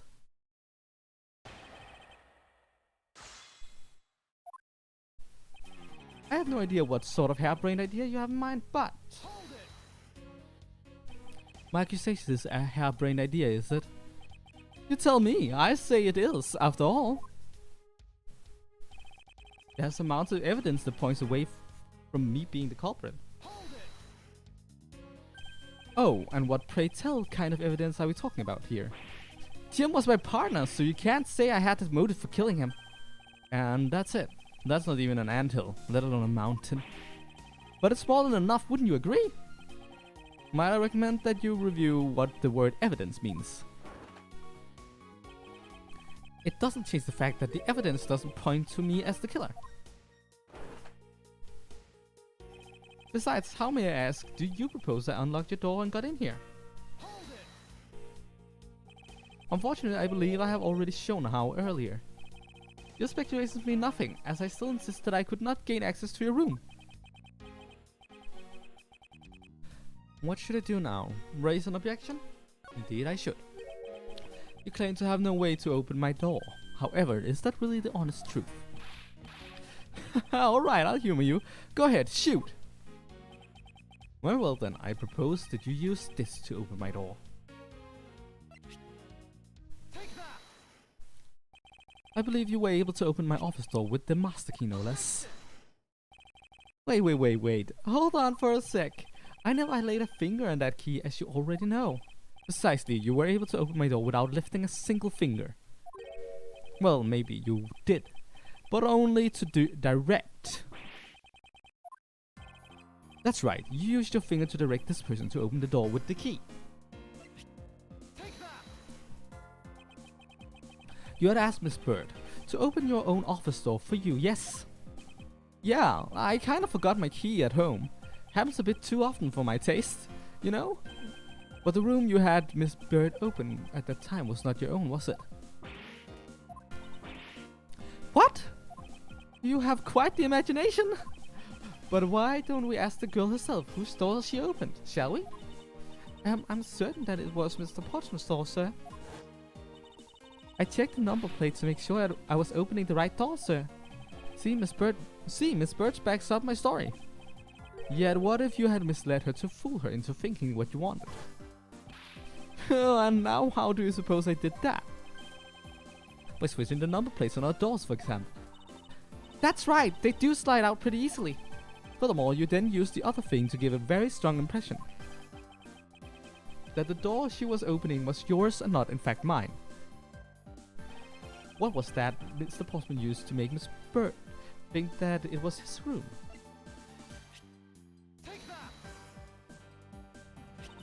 What? The basketball hoop, sir? It's quite a peculiar fixture in any hallway, let alone a hallway in this building, which is why it left an unusual strong impression on you. It's an object perfectly suited to sit just outside the office of a peculiar prosecutor. That's very true, sir, because there was a basketball hoop sitting there. I thought the door I was opening had to be Mr. Portsmouth. There are signs that the hoop has been moved to sit in front of my office, to be sure. I see, so that's how you throw suspicion on people. Thanks for the tip, but I think your conjecture is a little off the racetrack. Conjecture's rebuttal. Now you're just spouting nonsense. I had the girl open my office door. After that, I was in my room the entire time. You don't have a single reason to suspect me. He intends to claim his innocence to the end, does he? I'm as pure and innocent as my jacket. And Miss Bird is as dirty and guilty as the jacket she wears. My jacket is not dirty. I'll have you know, I'll just washed it yesterday. Please calm down, for I intend to show who is the one truly covered in slime here.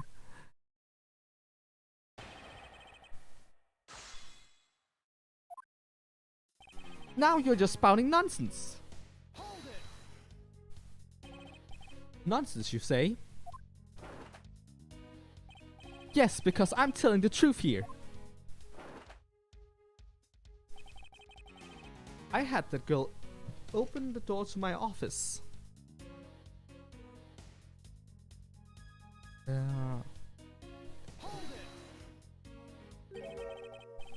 Using the master key, of course.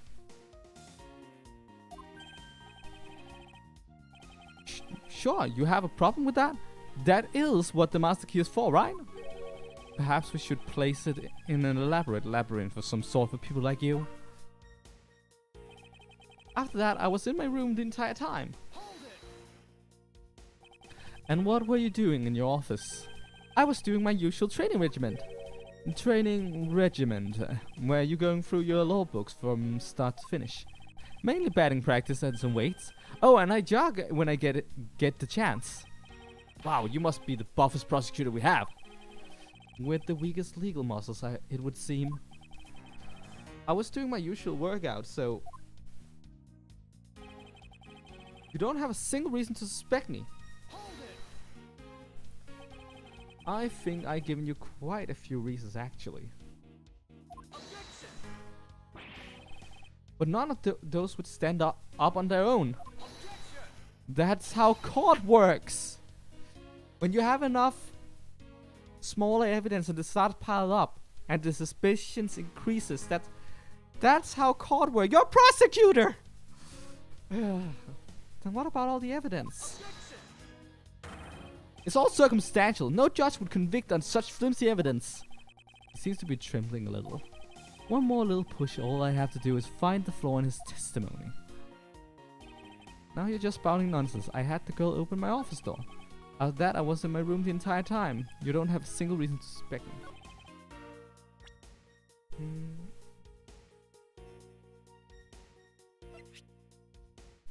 You were in your room the entire time, you say? Tisk tisk, Mr. Portsman. That was a lie. What are you talking about? How was that a lie? This is a note that the victim left for you, Mr. Portsman. A note? It was left under your door, or did you not notice? And right here it says, "But you're out." You were not in your room when the victim came to call on you. So then, where were you, and what were you doing? Shall I explain it in full detail for you?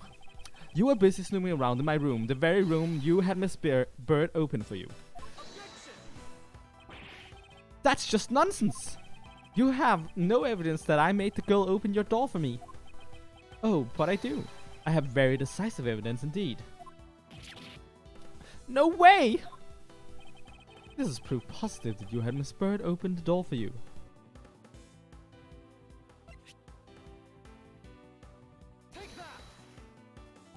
I had your door dusted for prints.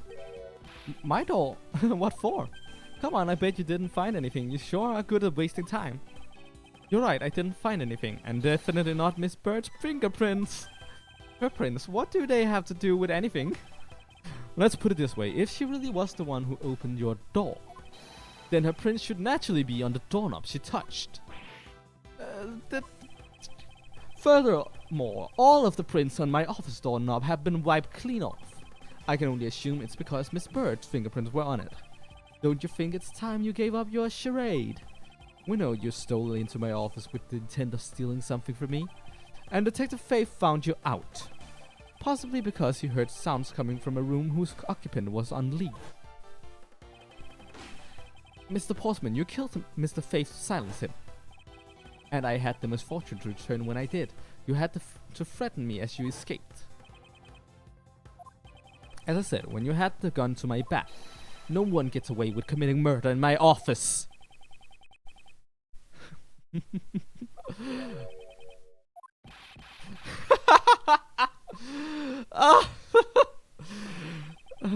And just what's so funny, pal? Well, that looks of stiff seriousness on the face of his office's finest prosecutor, as he makes a huge mistake and accusing me is simply too much to bear. There's just nothing else like it in the world. What? Mr. Edgeworth just explained it all, and he even backed it up. You're the murderer! Stop trying to be slippery and just admit to the crime already. And as I said earlier, it's all so circumstantial, so full of conjecture. You say you checked my doorknob for prints? Well, I can readily confess that I have wiped that doorknob down well. Yeah? I'm a little obsessive compulsive, you see. I didn't want to touch a doorknob that you had touched, which is why I wiped the knob down as soon as I could after you opened the door. After that, it makes perfect sense that only Jim and my own prints would be on there. You made that up just now, didn't you? Furthermore, as for the note Jim left for me, do you know exactly when that was? For all we know, he could have left it there before I arrived at the office. Like early evening, for example. Are you saying you failed to notice a note in your doorway? Hey, even geniuses fail at times. I was probably too preoccupied by work-related matters, although that's no excuse. Now that's just a flat-out lie. There's no way you didn't notice a note that size. Ah, but you can't prove that, can you? No, I can't prove a negative, you asshole. Can you prove that unicorns don't exist? No, you can't. This kind of logic should not hold up whatsoever, you freaking asshole. Say something, Mr. Edgeworth. Back me up here, sir. Portsman makes a good point. I can't prove that he didn't simply overlook it. Besides, I have an airtight alibi. Airtight, you say? I only realized that I had one just now as we were talking. I guess it would have been better for all of us if I just told you sooner.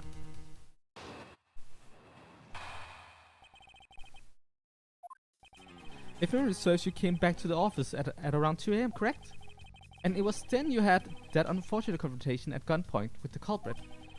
But at exactly that time, I was down in criminal affairs. Ask around, I'm sure the other detectives will corroborate my story. It's the perfect alibi. You really think it's that perfect? Like I said, I don't care. Ask around all you like. You'll see for yourself. Detective Gumshoe. Sir, yes sir, I'll go check out his alibi, sir. Be right back. Mr. Edgeworth, sir, I think we're in trouble. It's just like Mr. Portsman said. The guys down in criminal affairs said they saw him at around 2 AM. You see, all of the evidence points to him being the culprit. So there must be a contradiction point in his alibi somewhere.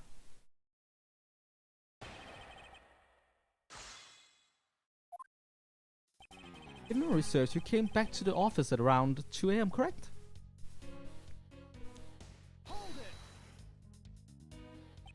You are correct, it was around 2 AM. Are you sure it's really important to me that you are spot on with the time? I remember checking my watch then, and make no mistake, it was 2. Oh, giving testimony like a pro. Okay, so you came back to your office at 2. And it was then that you had that unfortunate confrontation at gunpoint with the culprit.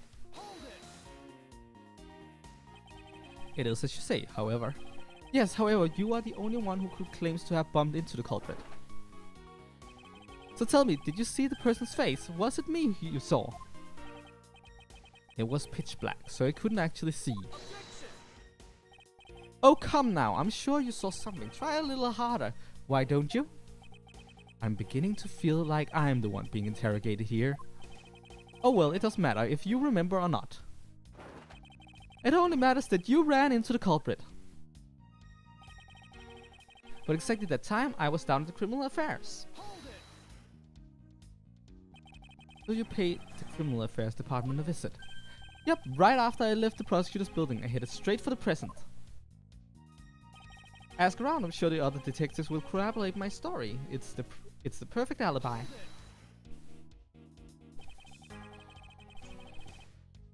Well, we did go and ask around to confirm your testimony. And it was just as I said, right? Yes, sir. A number of detectives said that they saw you around that time. See, I have the perfect alibi. That's the ace I had up my sleeve. Ugh. Impossible, he actually does have a perfect alibi. What's wrong? Why this sudden look on your face? Didn't you say anything back, Mr. Edgeworth? I think we reached the end of the line, and it's time to get off this crazy train. You there? Sir? Please escort the young lady out, but remember, be gentle. Maggie! Detective Gumshoe!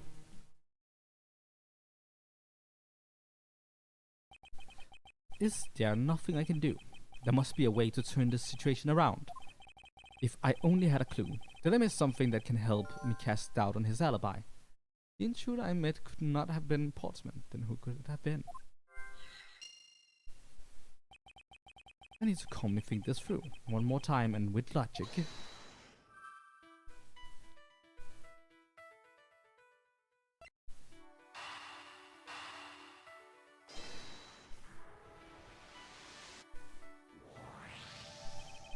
There were 2 bullets left at the scene of the crime. One that robbed Mr. Faith of his life. And one that nearly robbed me of my jacket. However, the murder weapon only shows signs of being fired once, meaning that it is entirely possible that a second gun was used in my office tonight. But seeing as how the killer had to steal Mr. Faith's gun, I doubt the killer had another gun up their sleeve. Therefore, The second gun could have been the property of an entirely different person, which could mean that there was another person who paid a visit to my office tonight.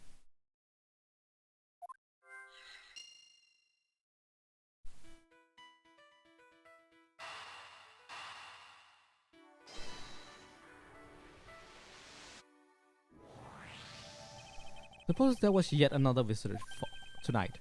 That would also resolve the issue of my shelves were appended twice. We know that the shelves were disturbed once before and once after the murder. So it shouldn't be much of a stretch to think that it was the work of two different people. Once by the person who stole the victim's gun and then killed with him with it. And once again after the murder by our second culprit, who was the owner of the second gun. If we suppose that the second culprit's gun was the one that was pointed at my back. Mr. Portman, it seems that I need to amend my assumptions regarding this case. Great, so you finally come to your senses. Mr. Edgeworth!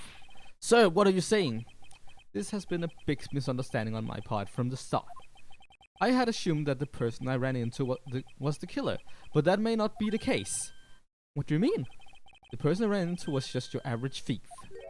A thief? But sir, doesn't that cause some sort of contradiction in the facts? Not at all, it simply means that the killer was someone else. And it means that in actuality two culprits stole into my office tonight. What do you mean two? It explains both why my shelves were disturbed twice and how there were two guns. Mr. Potter tricked Miss Bird and gained entry into my office. Now you're just leading the argument. You still don't have any actual proof, you know. If you could please go along with my hypothetical scenario for now, Mr. Portman. In the end, if you really are innocent, you should have nothing to worry about. Now then, returning to my scenario, Mr. Portman was out to steal something from me. Which is why he checked my secret safe and ransacked my shelves.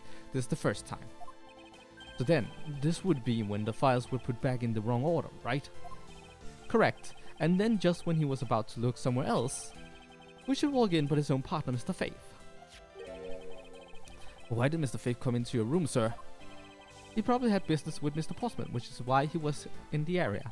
But that's when he noticed sounds coming from my office would be my guess. Oh, but because you were supposed to be away, right? And he must have thought it was odd, so he came into this office to check it out. Correct, and as a detective that was the right thing to do. But when he came in, he found his own partner standing there. Because it was Mr. Portman, Mr. Faith probably let his guard down. But Mr. Portman was not so merciful as to let him leave alive. He waited for his chance and stole Mr. Faith's gun from him then. He killed him. He silenced Mr. Faith for catching him in the act of stealing.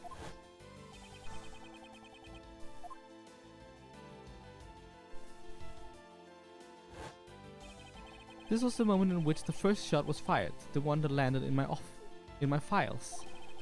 Following that, Mr. Portman wiped the gun down and left it behind as he made his exit. Who could afford to do that? Because he had also left the fake dying message behind. You're such a complicated troublemaker, you know that? Well, if things were as simple as that, then all would be solved. However, there was yet another visitor to my room, and this is where it gets complicated. There was another visitor, sir. Yes, and this other person's objective was also to steal something from me. Now then, even after Mr. Portman left, the door to my office remained unlocked. However, this new visitor had no way of knowing that, and so he stole the master key from the security guard's room, and then entered my room and searched through my shelves. This is what the second time they were disturbed, and it seems the thief found their prize. Stolen O file, right, sir? Correct, only just as the thief was about to leave with the file, I appeared.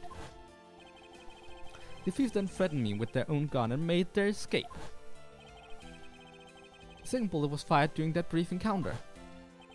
So the shells getting messed up twice and the two bullets it was all because two different people were doing those things at two different times. Precisely. So now, do you see, Mr. Portman? The person I met was just a thief and was not in fact Mr. Faith's killer. Your alibi for the time frame in which I ran into the other person is now irrelevant. Because we now know that the murder took place during the first culprit's visit.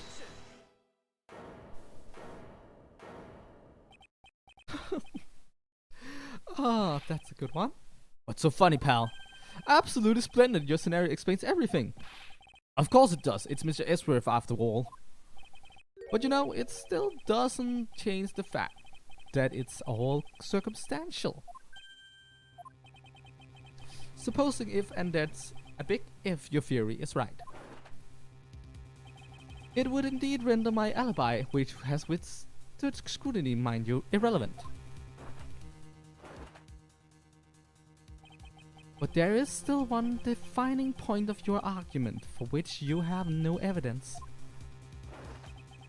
Your supposition that I was the first visitor. Oh, Mr. Edgeworth, you can't let him get away with that, sir. But he has a point. I have absolutely no proof at this point. Don't say that, sir. I don't believe this. Don't worry, Maggie. I'll do something if I must. You know something? I find your attitude to be somewhat peculiar, Mr. Edgeworth. If the person you met really was just a plain old thief, then why is that person not your main suspect? That is, if your theory is correct. Portsman's alibi part 2. That thief you ran into should be your real suspect, wouldn't you say? We should be out there looking for that thief right now. They might still be nearby. I hate to repeat myself, but as I've already said, I was training in my room. And when Jim came to deliver some evidence to me, I was down at criminal affairs. So I can't be expected to know what happened around here after I left. So you think you should be out there looking for the thief? Of course now isn't time to be wasting time on dead-end discussions. I don't think it's at all dead-end. I find your alibi to be fascinating. Let's continue where we left off, shall we? I know he's lying. I know he was here at the scene of the crime. I just have to find a way to prove it.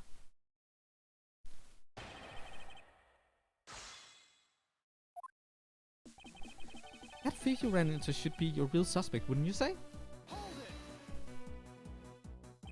Actually, no, I wouldn't. Why not? That's elementary. The dying message, of course. Mr. Faith's killer very clearly left those letters on the spines of those files, and it was after they were on there that the thief stole one of them. You mean the old files, right? And that's how we also know the letters themselves were set up, and not from Mr. Faith. If the thief was the killer, do you think they would try to undermine themselves? Maybe the killer just didn't think of that either. Yes, that must be it. Maybe, just maybe. We should be out there looking for the thief right now. They might still be nearby. Once escaped, I highly doubt a thief would linger nearby. Well, you never know. Maybe they didn't get what they were really after. Oh, you talk like you know quite a bit about this thief. It's nothing like that. I have no idea about anything after all. I hate to repeat myself, but I already said I was training in my room. But according to Mr. Faith's note... Hold on, I thought we already cleared that up. Didn't we say that Jim left that note for me in the early evening? If you have proof that he left it at a different time, say just before he was murdered. I don't have any, no. You see, so I insist again that I was in my office the entire time. And when Jim came to deliver some evidence to me, I was down at the criminal affairs. Why didn't you go there with Mr. Faith? Ah, that's because he said he was tired and was going to take a quick nap. You know those sofas in the hallway? He likes to sleep on those. It's one of his habits. And what of the evidence he brought? They were things related to yesterday's case, just 2 items, a gun and a pendant. Interesting. This piece of testimony seems too crucial to let slip through the cracks.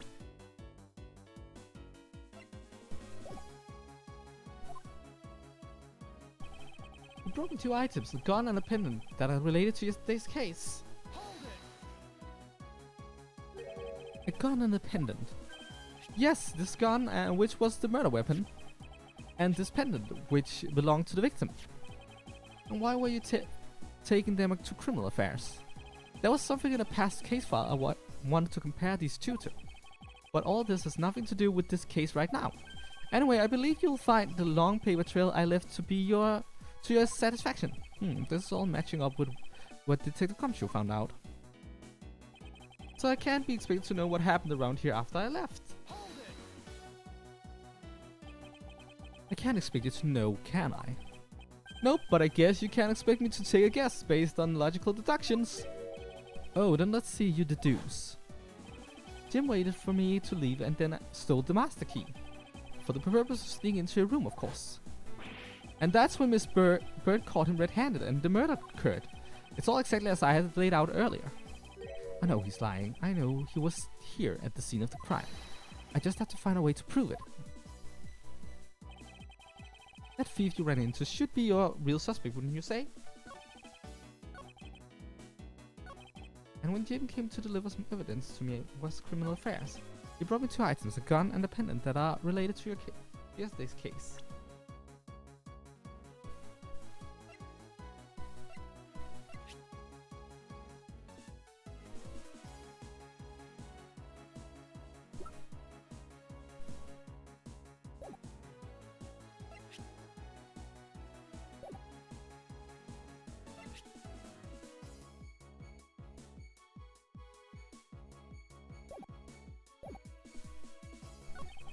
You see here? When Jim came to deliver some evidence to me, I was down in criminal affairs.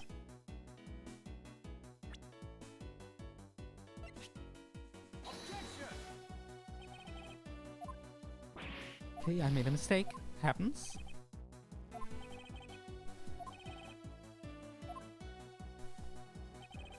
Only 2 items, gun and a pendant that are related to yesterday's case.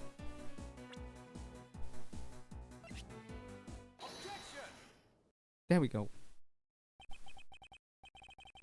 You need to pretend you presented the banana peel, but you had to present the picture of the banana peel. They're totally different. That means you're wrong. Like, oh, he brought the gun, but the gun was found at the crime scenes. So, and you said that he brought it after when you were at the prison. After the murder occurred. That means that the gun couldn't have been used at the murder because that's. But instead, you wanted me to present the. The paper that says that you weren't home for when he delivered the item. Ah! I hate when that happens. I hate it so much. Only 2 pieces. I believe the proper phrase here is you fail. Excuse me? You fail as a prosecutor, Mr. Portsman, as you intend to keep evidence hidden from me. What are you talking about? I haven't hidden anything from you. Well, here's a piece I think you should have read carefully. Ah, it says that Mr. Fate was bringing 3 pieces of evidence. Oh. I'm being silly. That's the issue. I guess this is more a case of you're a few steps ahead of this case and clearly figured out the obvious twist, which means you're wrong. To be fair, I played it before. Yes, and this is the victim's real dying message from you, Mr. Portsman. I can't believe to get tripped up by a simple arithmetic. Where is the missing piece of evidence? It's... You have it, don't you? Only the guilty would make such a face. Detective Gumshoe, you don't have to say it, sir. I'll pat the guy down from head to toe. Why don't come any closer? I'm warning you. This is all part of the investigation, pal, so don't even think about stopping me. No! Hey, what's this? He had this on him, sir. Despite what you said, it would appear that you do have something to hide. But why would he hide something like that? There's only one reason why anyone would hide evidence of this caliber. Because it would unequivocally point to that person himself as the real killer. Let's examine this videotape in a little more detail. For the section of the tape that will drive the last nail into his coffin.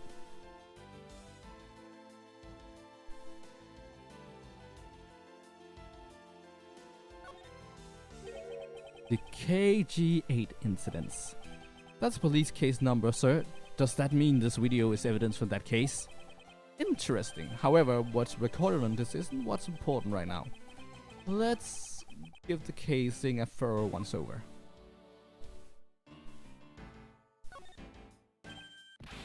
Ah, that's blood, isn't it? Yes, and I believe this is what the good prosecutor was trying to hide from us. This blood is still fresh. You mean this might be the detective's face blood? No, you got it all wrong. No amount of denial can save you. We have but to run a blood test to find the truth. You told us that you had received evidence from the victim earlier. Now you will tell us when and how did the victim's blood find its way onto this video. Yeah, it's totally suspicious. Was it at the moment of his death? The detective Fave had this videotape on his personas when you killed him. You know very well there's no way to prove that. Not even if we were to examine this tape for fingerprints.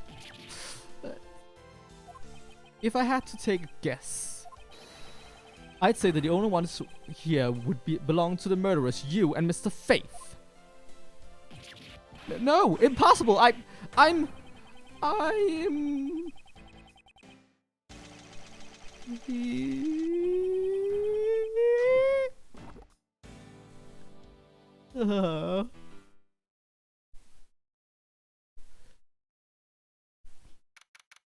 March 14th, 5:47 a.m. High Prosecutor Office Room 1202.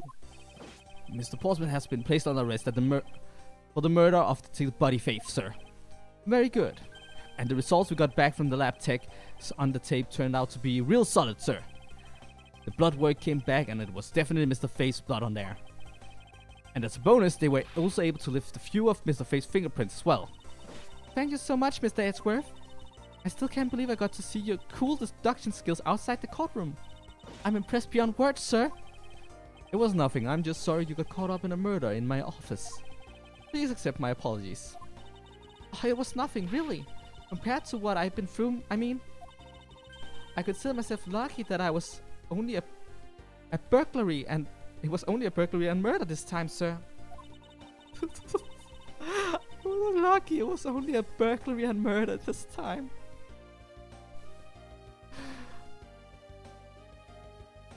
Someone give this kid a hug and a therapist, please.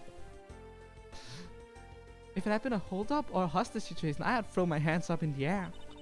I think I'm finally rising up from a goddess of misfortune to just an unlucky person. Something tells me we should have hired a different person for security detail. You know something, sir? That Mr. Portsman really was one corrupt prosecutor. And why would you say he was corrupt? Well, I heard that there were a number of suspicious things related to his court cases. There's even rumors about how some of the evidence he uses is forged, sir. Forged evidence, huh? And they say he even decided not to prosecute a few cases for some really vague reasons. Oh, that guy was a complete disgrace to the entire profession! We never did get around to asking what his reason for breaking into my office. Yeah, whenever we got that near that topic, he just clammed up.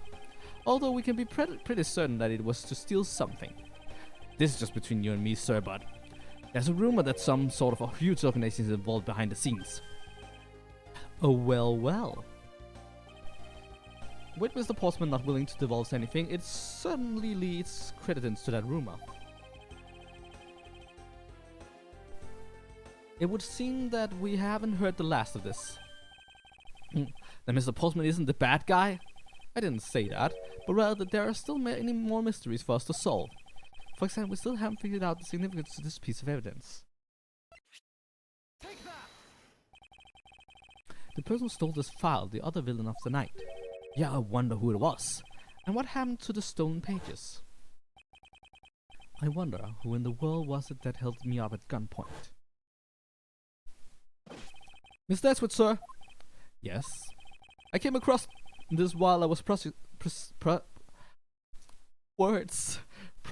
your office earlier, sir. This card. What is it, sir? Is that a bird or something on there? It's not just any bird. It is the mark of the raven, a three-legged raven, to be exact. Even you should know what this is, detective. Oh, it's about that thing, isn't it? The great thief everyone's talking about. Yes, it is the mark of the great thief Yatakarasu. Under the mark of the legendary bird, the Yatakarasu is noble to the end of a modern Robin Hood. Labeled mysteriously and phantom-like, the Yargarasu appears and vanishes at will.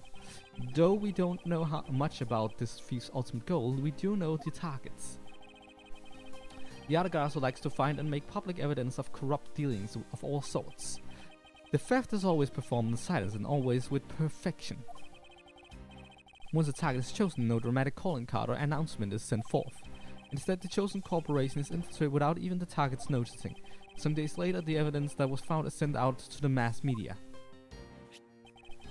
along with a single card, although it has been a while since the Yargarasu last appeared. Hey Mr. Edgeworth, look, something's written on the back. What? Let me see. It's the location of where the thief put the stolen files. So the person who stole the contents of the file was the Yargarasu. Yargarasu. Organization. Quite a few keywords are popping up in this mystery. The murder in my office. The return of the great thief, Yargarasu. Looking back, I can't say I didn't see these events coming. But they were heralded by the incident that began to occur 2 days ago.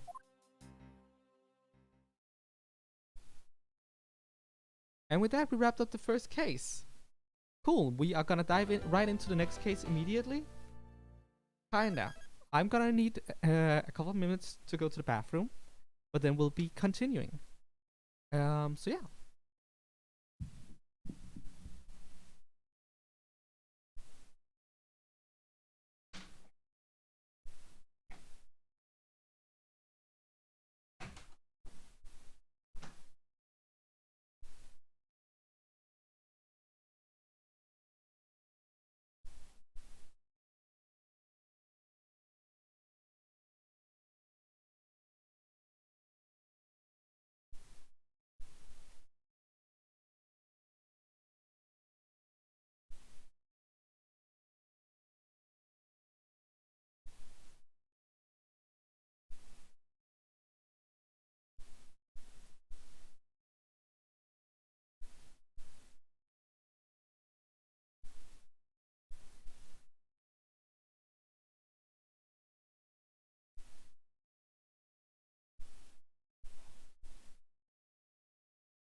And we are back.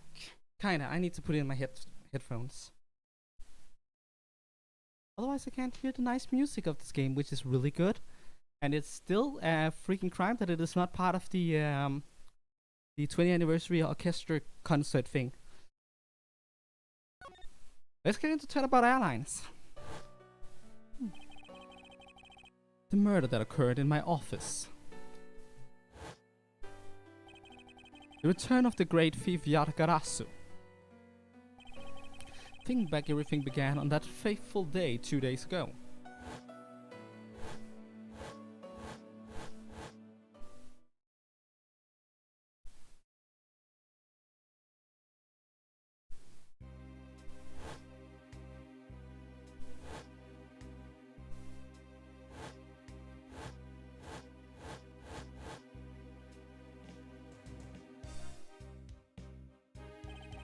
Yes, everything began high up in the air, 9,000 feet in the air to be precise. Thank you for flying iFly Airlines. We are currently experiencing some slight turbulence. We are asking all passengers to please return to their seats and fasten their seatbelts.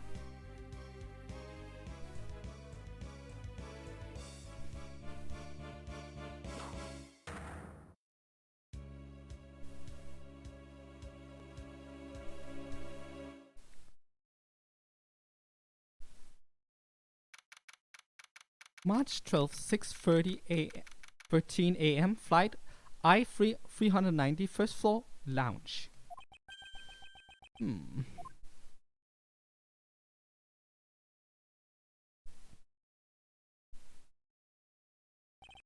Why do I feel like I just woke up from a horrible nightmare? 6:13. Guess I was out cold for about 10 minutes. Slight turbulence indeed. Ladies and gentlemen, we are currently experiencing some slight turbulence. I suppose turbulence is to be expected on a flight. Though admittedly I am less than comfortable with anything resembling earthquakes. What's this? A travel wallet, but it's not mine. How did someone else's travel wallet wind up in my pocket? My head. Why won't this headache go away? I'll take care of this travel wallet later, or hand it off to an attendant. From earthquake-like turbulence to an elevator.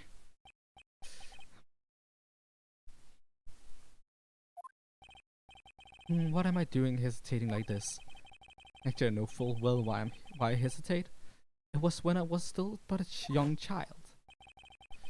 I was caught up in a murder that happened in an elevator. But how long am I going to let my past haunt me?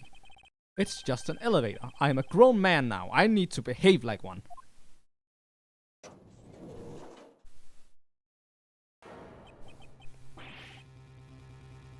Why do elevator murders keep happening around me? What in the world happened? Is there something wrong, sir? I must ask that you please return to your seat. He's dead. Please calm down. We mustn't jump to conclusions without all the facts. This plane is like really ridiculously grand. Yeah, it is like there's an elevator in this plane. Why are there statues in this plane? Like, it is very over the top.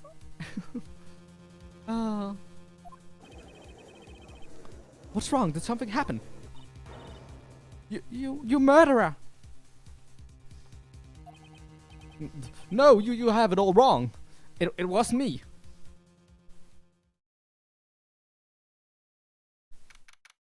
March 12th, 6:41 a.m. Flight I-390 second floor first class. Everyone, I am sorry to interrupt, but I have an important announcement. I am one of your flight attendants today, Rhoda Tenero. Yeah, that is some real ass bad luck with elevators. Like, wow. Unfortunately, we have just had a minor accident on this flight. An accident. Don't treat us like we're stupid. I caught a glimpse of it. It was murder. What? Murder? What's going on with this flight? Everyone, please calm down. There's no reason to panic. This flight will stay on course and make its scheduled landing. We are still currently in the middle of a rough patch of turbulence. So until we are out of this area of turbulence, I ask that you please remain seated. But someone was killed, right? I mean, what about the killer? Let me off! Please, there is no need to feel threatened. We have already apprehended the culprit.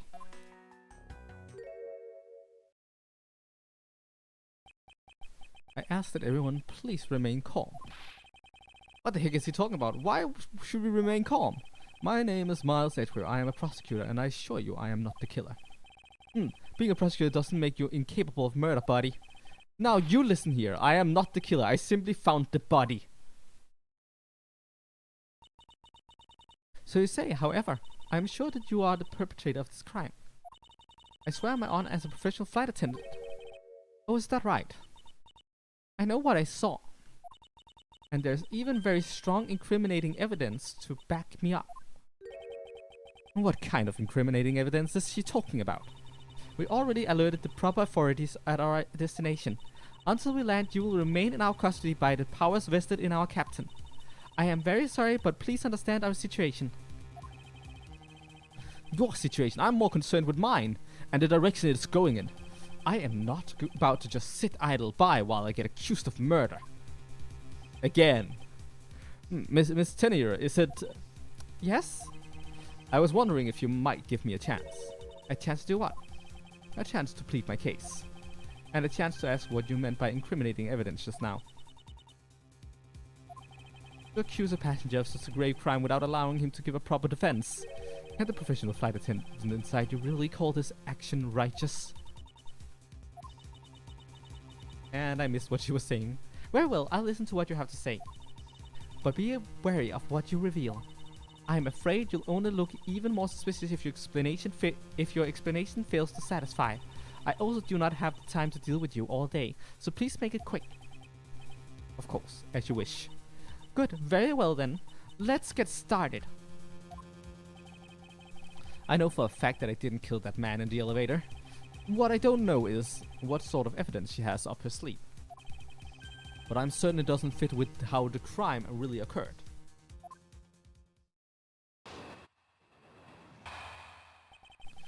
What Miss Tenier said. Oh. I swear to tell the whole truth as a professional flight attendant. Unfortunately for you, Mr. Edgeworth, I am certain you are the killer. This scene I saw in front of me, the elevator. It was you standing there with fresh blood dripping off of the murder weapon. So if you would please cooperate, we'll turn you over just as soon as we land. That's it? That's her evidence? I don't think you could ask for a more perfect witness testimony. Wouldn't you agree, Mr. Edgeworth? Not really. It's hardly perfect when there's a gaping hole in it.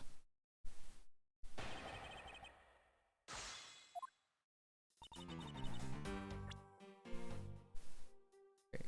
I do have the wallet on me. Tell me what exactly puts the pro in professional flight attendant for you. Well, it means we are very professional about how we take care of our passengers. Services like fetching papers and responding to calls done with speed and accuracy. I can assure you that I give testimonies with the same level of professionalism, but I'm sure you have already realized that by now, right? It's a bit hard to appreciate your professionalism when I'm under suspicion. And there you have it. My professional testimony. It's accurate and reliable. Unfortunately for you, Mr. Edgeworth, I am certain you are the killer. You certainly seem sure of yourself.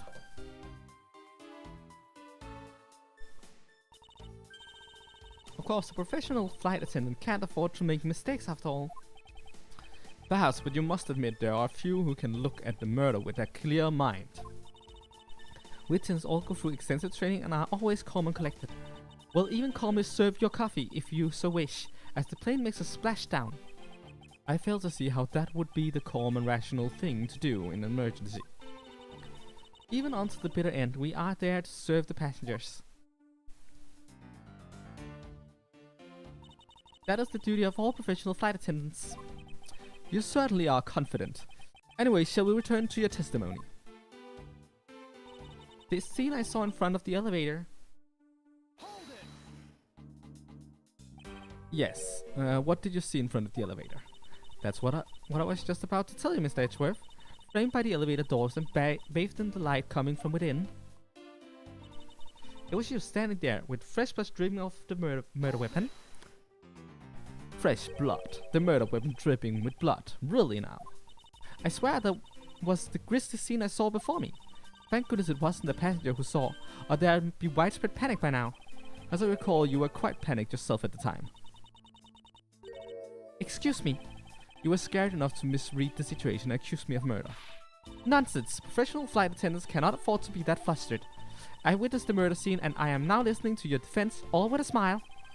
Apparently you are also lie with a smile on your face. So if you would please cooperate, we'll turn you over just as soon as we land. I am not the culprit, and yet you would keep these restraints on me.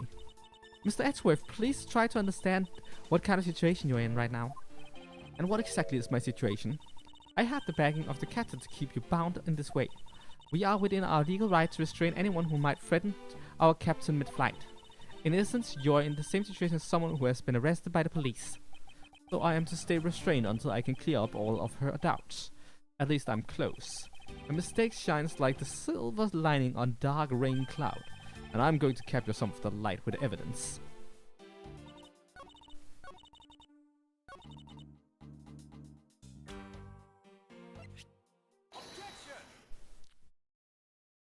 Miss Tenero, what is with the yelling all of a sudden? Force of habit. Well, it doesn't matter. Miss Tenero, you say you saw the murder weapon dripping with blood. Is that correct? Yes, all that blood. Drip, drip, drip. Just recalling the scene sends a chill down my spine. Sorry, but your so-called professional flight attendant training has failed you. What? I'd like to direct your attention to this. My hands are bound, but I can still find a way to show you evidence. I am doing this with my mouth, as you see. Here's a wallet dripping with wine. Do you know what this is? It's a travel wallet, right? But it looks a little big and bulky. The thing you saw me holding when I discovered the dead body in the elevator was this very travel wallet, Miss Tenero. What? Impossible! Now then, do you still think I am the killer? That I killed him with a travel wallet? I saw blood dripping from the wallet. I know I did. As you can see, this wallet is clearly stained. But if you would be so kind as to take a whiff, I think you would agree it's only grape juice. Then I love the grape juice joke they're going for them. Like, at first when I originally played the game, I thought it was censor. You know, it's not wine, but no, it's just legitimately something the original author did as a joke, that all wine just be replaced with grape juice. The murder weapon dripping with blood does not, in fact, exist. No! There, that should clear up the pesky accusations. Wait, just a sec.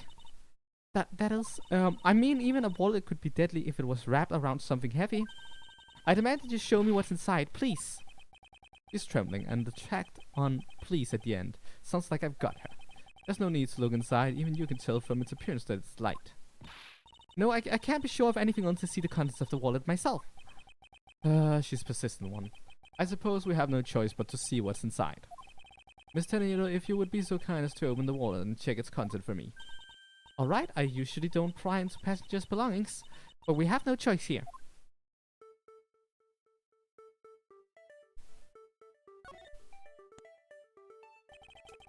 It seems that this passport is all that's in here. As you saw, there is nothing but a passport inside. This renders your wallet was the murder weapon argument moot. Wouldn't you agree? Please hear me out, Mr. Edgeworth. What is it now? Well, I was wondering whose passport is it exactly? Can I take a look? No, why not? I'm rather curious myself. This is... just as I thought. This travel wallet belonged to Mr. Ackley Hicks, which makes it the victim's property. You stole the victim's wallet, didn't you? How dare you? You said it yourself. You claimed to be holding this wallet in your hands when I found you. Perhaps I did misconstrue the wallet for the murder weapon, but it seems that I wasn't wrong about who the culprit is. As you claimed, the murder weapon is not the travel wallet. However, it is something you stole from Mr. Hicks after you were done with the wild deed. I find it hard to believe myself, but your motive was very simple. You were out to steal Mr. Hicks' money, weren't you? I am a prosecutor. Do you have any idea how much a lawyer gets paid? This wallet is even empty. What a waste. Why would I murder a guy over pocket change? So even though I didn't have the murder weapon on me, you still suspect me, I see. You stood up at the crime scene with the victim's wallet in your hands. How can I turn a blind eye and not suspect you of foul play?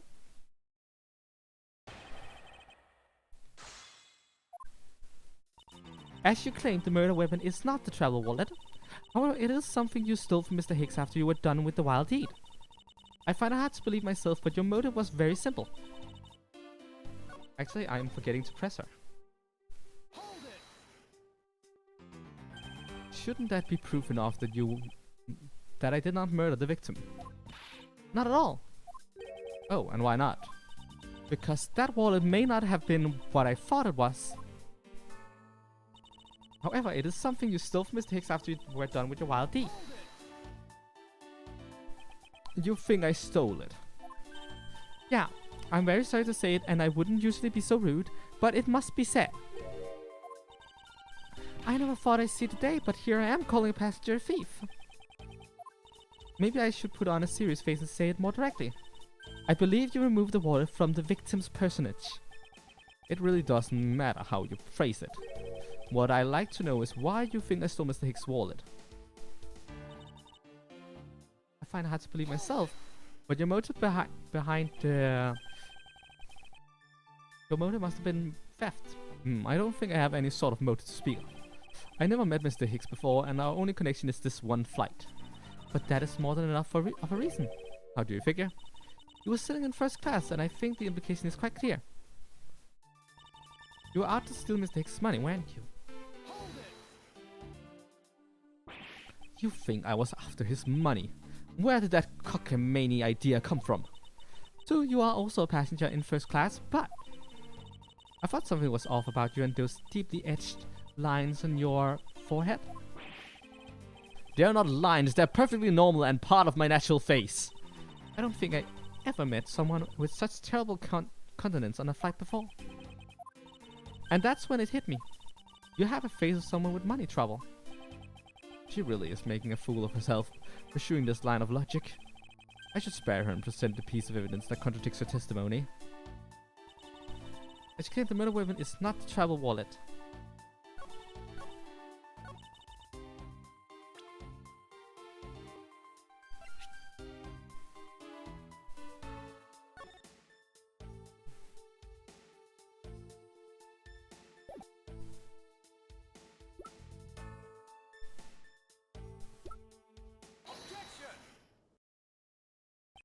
I wonder if I might get a word in, Miss Tenero. What is it now? Miss Tenero, I wonder if you noticed the contradiction within your own testimony. What are you talking about? Simply put, as you saw with your own eyes, the only thing inside Mr. Hicks' wallet was his passport. If I really was after his money, then why would I steal penniless travel wallet? But that's right, you missed Edgeworth. You didn't know it was empty when you stole it. You would like to think that, but that is not possible. What do you mean it's not possible? There's no way the killer didn't know that the wallet was empty to begin with. Oh, and what makes you think so? What makes you so sure? I want to show her that the killer knew the wallet to be empty from the get-go.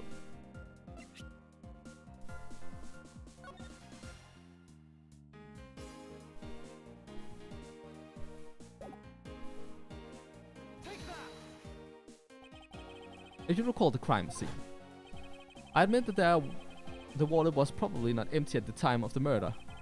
That's pretty evident by the bills and cards strewn around the inside of the elevator. Oh no! I think you come to realize the problem with your logic. It would surmise that the victim's wallet fell out during the struggle, and that's when its contents emptied onto the floor of the elevator. I doubt the killer could have missed such an occurrence. Then you're saying? Yes, according to your supposition, if I were the killer, I would have been going after a wallet I knew to be empty. And since I clearly was not attempting to gather the scattered money, it renders your argument of theft completely invalid.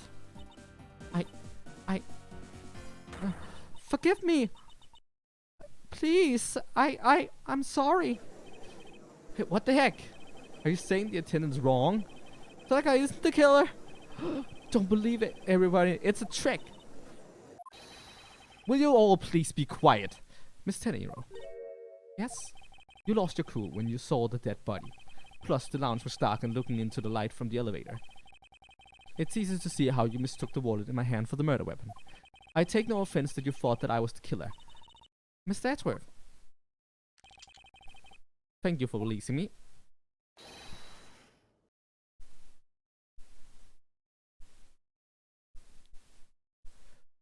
Så det var en andra kode.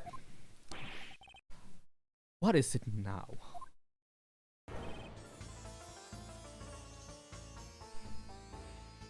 Yeah, I know. I was contemplating speaking Japanese whenever this guy was going on in a different language, but I'm not fluent enough to come up with something every time he opens his mouth. It also took me, so. Oh well. It was a fun idea. Miss Tenero, if you could please translate, I'd be much obliged. It sounds like Bojinian, but I don't understand any of it. There's another attendant on the flight who... I said that he is giving the roundabout. I don't require an interpreter. I speak English just well, see. You're the attendant. Yes, sir? I want this person to be under arrest until we arrive at the airport.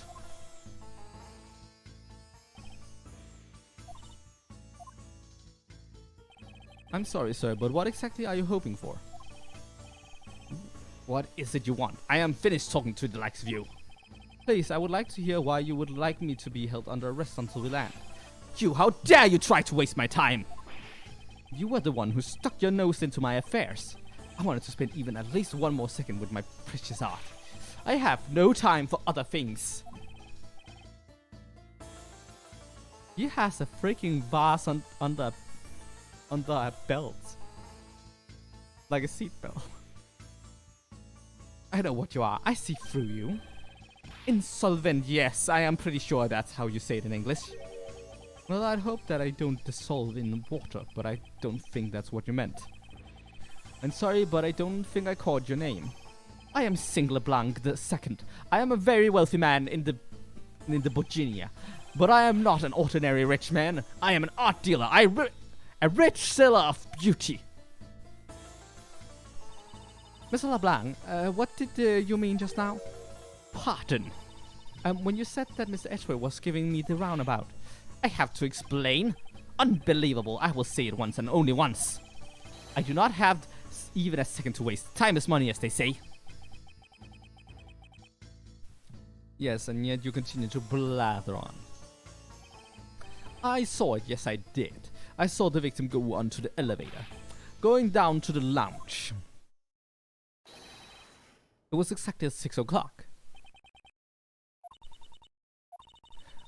And what's the significance of that time?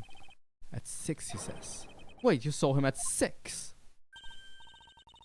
And what's the matter, Mr. Edgeworth? He understands, I see. Mr. Tendon, what time did you discover the body? Well, it was a little after Patch of Turbulence, so I would say around 6:15. Hicks was his name, was it?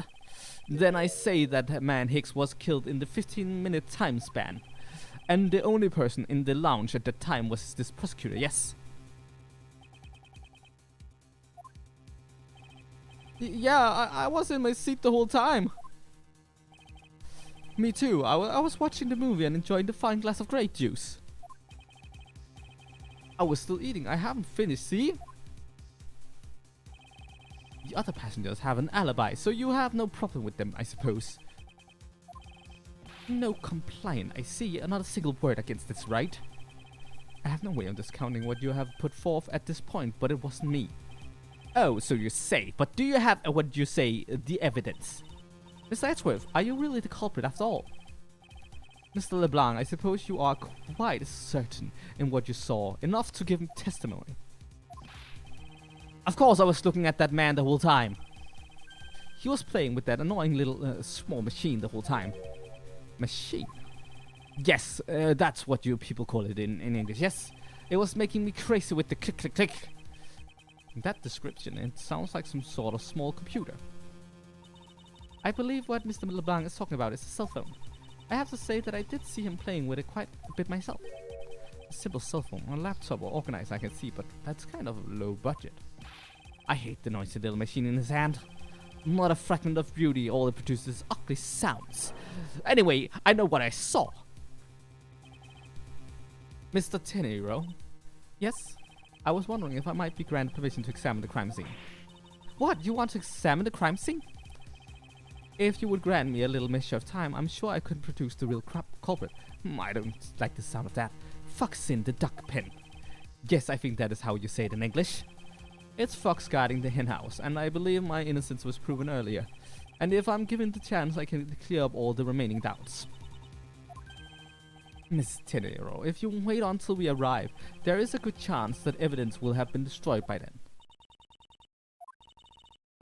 I understand. Let me see what the captain has to say.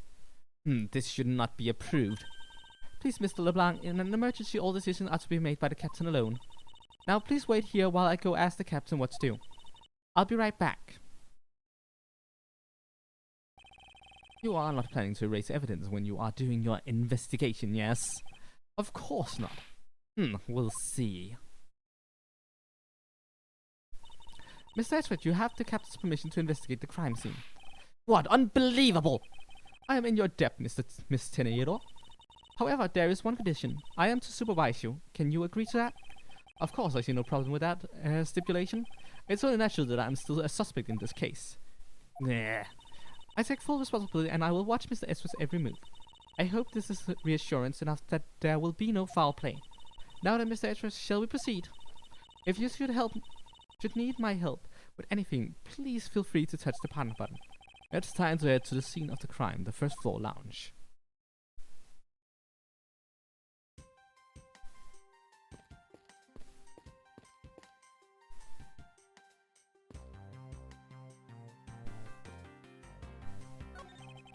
Excuse me, but may I have a word with you?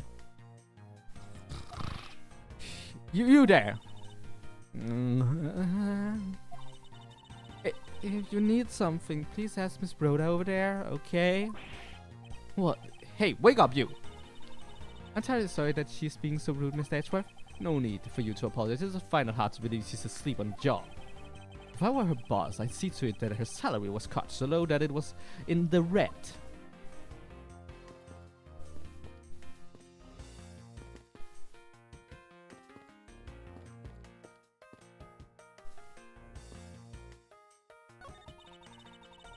In order to preserve the crime scene, I'm afraid the elevator is not in service. To get to the first floor lounge, we should take the stairs. Why do you have both an elevator and staircase in...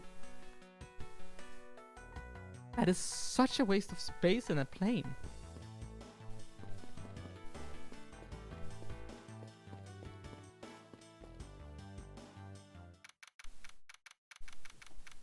March 12th, 7:26 a.m. flight I-319 first floor lounge.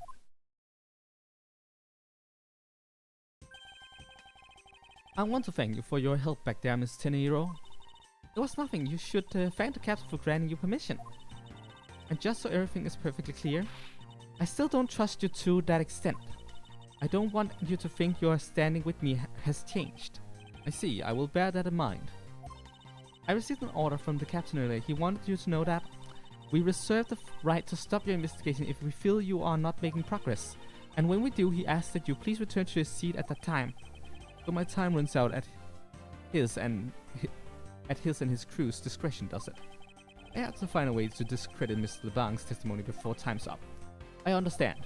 And by the way, is there any place you can think of where the killer might hide on board? I don't think so. After every first-class passenger was accounted for at his or her seat, we made a thorough search of the plane. As for business and economy class, no one can move between those two classes and first class without a staff keycard. And we found no record of a keycard being used at all, which means that I have a first-class killer on my hands. At least I know that much for sure. And one other thing. No one else has been allowed near the crime scene since the murder was discovered either. Well, let's get this show on the road. Now then, let's get started. But where should we start from? Let's start with Mr. LeBlanc's statements. The crime occurred between 6 AM and 6:15 AM. During that interval, the only person in the lounge was myself, which would make me the prime suspect. However, since I did not kill Mr. Hicks, it means that the killer was around here somewhere. If we are to believe what you say is true, then yes. The first order of business will be to gather information to win your trust.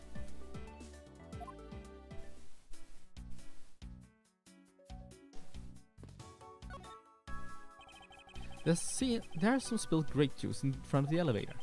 I assume it was spilled during the turbulence. Hey Sam, nice to see you. Cool to have you around. Hope things are going well. Oh, we must clean that up or something might get hurt. Aha! What is it, Miss Edgeworth? I found some very important evidence.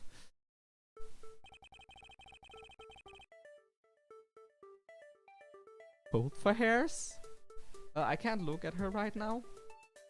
But what is it? They're a little smudged, but I think we can both agree they are a set of footprints.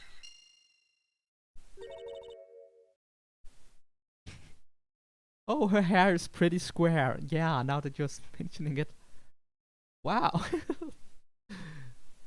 Ace Attorney designs, I swear, they're all so quirky. So you think... Yes, these belong to our killer. Oh, then maybe we should check the shoe size of everyone in first class. I don't think that will be of any help to us. Unfortunately, the prints are too smudged, which will make it hard to get a definitive match. Oh, I see.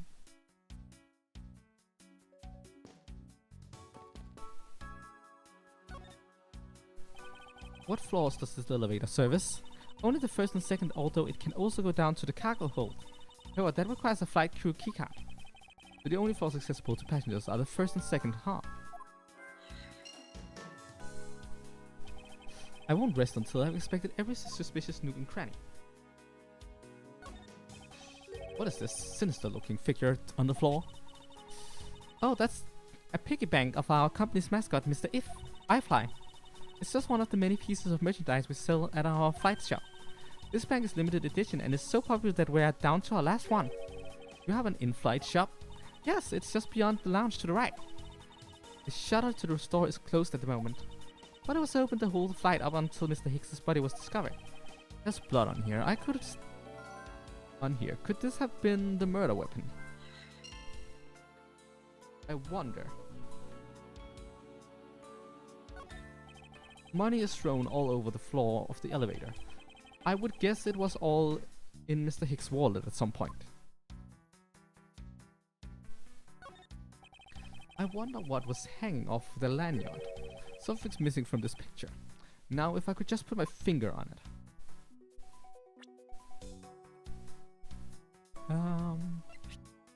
Have his wallet. Body found 6:15.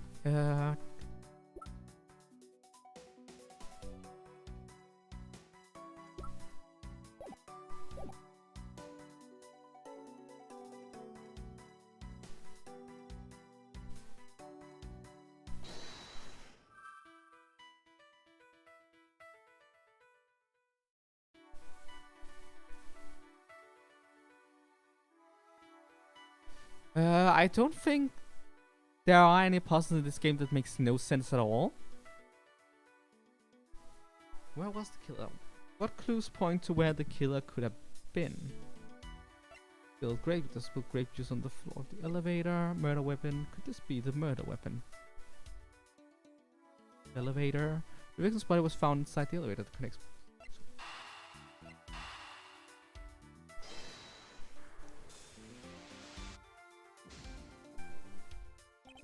Dang it. Okay. Well, we'll get back to the logic puzzle later. Okay, I haven't seen everything yet. Keep going.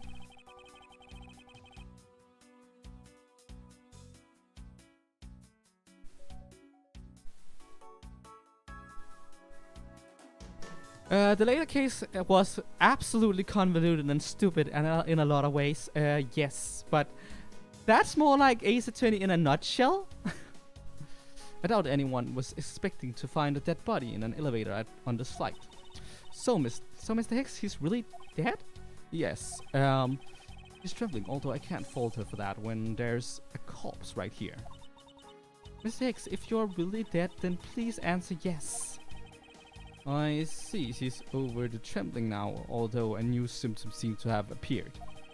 Anyway, I should focus on the victim's body. Let's see. There's blood on the back of Mr. Hicks' head.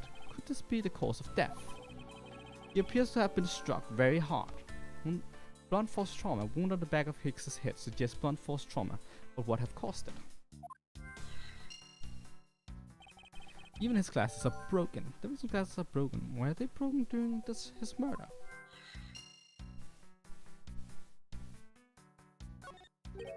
There's something sticking out of his pocket.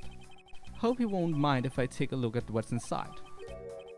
It's a picture. It looks like it was taken outside a building somewhere. Photo of Mr. Hicks.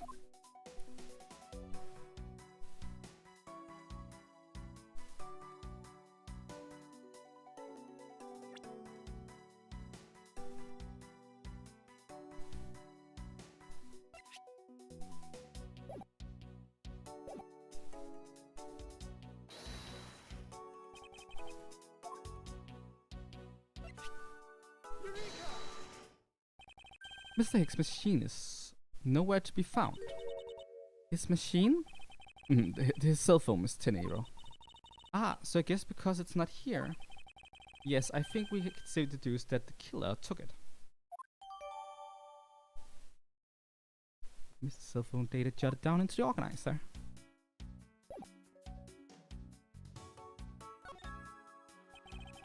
I already checked everything.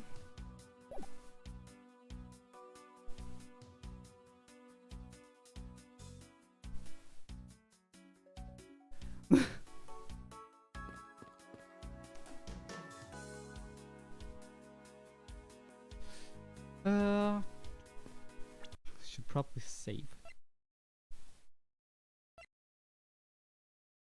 No.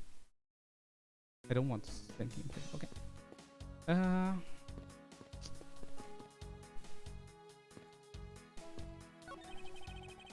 Yes, I'm indeed dead. No. Oh, thank you, Mr.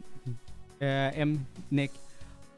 Now I can be at peace knowing you are actually dead and not pretending. Oh, yeah. This toppled over chair, yet another victim of the turbulence. Ah, no, look at all that grape juice staining the back. It may not look it, but this chair was extremely valuable. It was? Yes, it was used when the Rocker Pals came to tour this plane. The Rocker Pals leader sat in this very chair. I'm sorry, but what are these Rocker Pals?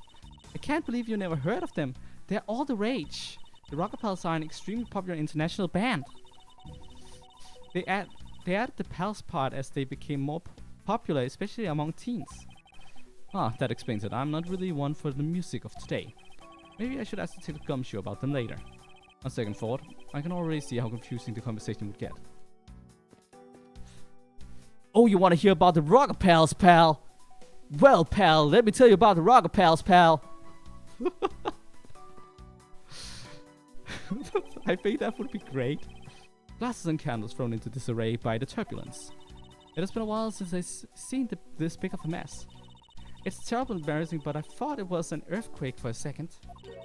And I frantically started searching for gas valves to shut off. I guess the shaking of the plane was bad enough to be mistaken for a real earthquake. Not that I would know, since I was unconscious for most of it.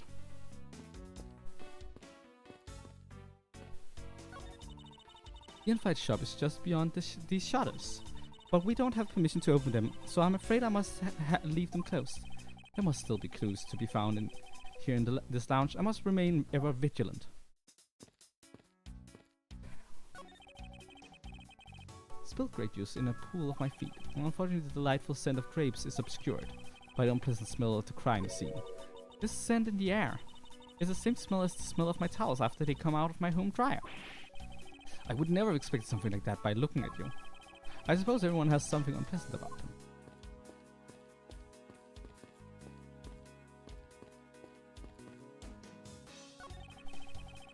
These bottles and glasses must have been broken by the turbulence.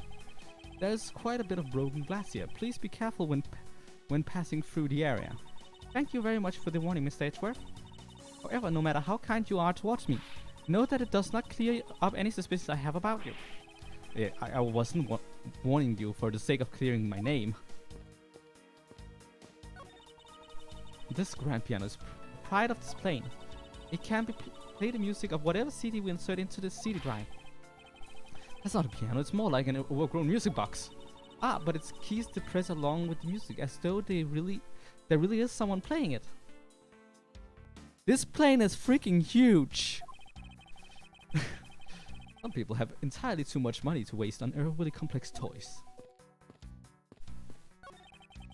There are a few copies of the Sky magazine in the magazine rack. This month's special is an English trivia quiz. That's not a bad idea. I've heard that the youth today don't know a particle from a participle. Now, please don't go around confusing people with made-up words, Mr. Edgeworth. Who's ever heard of such a silly word as a participle? Case in point. Well, there are 2 floors. This plane literally has 3 floors because it also has the cargo hold. This plane is a monster.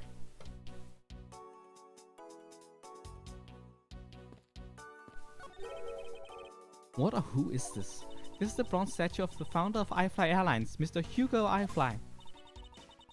The one on the left is of when he was in his 40s, and the other is of him in his 80s. I can't tell the difference. But the man actually aged in the span of 4 decades. Maybe I need to squint more. Okay, I guess I need to use the logic now.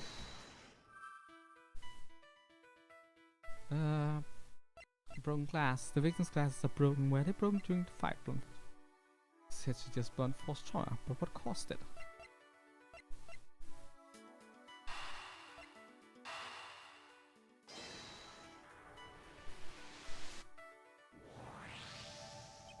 A statue with blood on it lying next to the body of a man who was beaten to death. Oh, Mr. Ezra, I think I figured something out. Yes, what is it? The way the blood is on this, it looks like it matches up with the wound on his head. Well, aren't we deserving of the Master of the Obvious title? Well, what do you think, Mr. Edgeworth? Don't you think that's worth investigating? It would appear that this figurine is our murder weapon. Oh, I knew it! I mean, I can't think of any other connection. Perhaps Master of the Oblivious would be more befitting.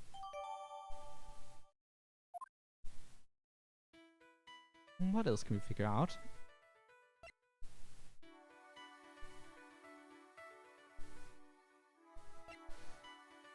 Broken. Where are they broken during the murder? Spilled grape juice. Spilled grape juice on the floor in front of the other.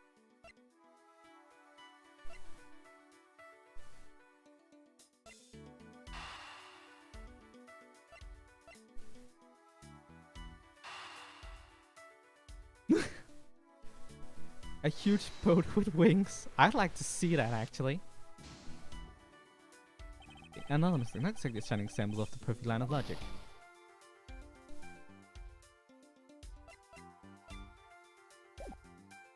Well, for now, I guess this is fine.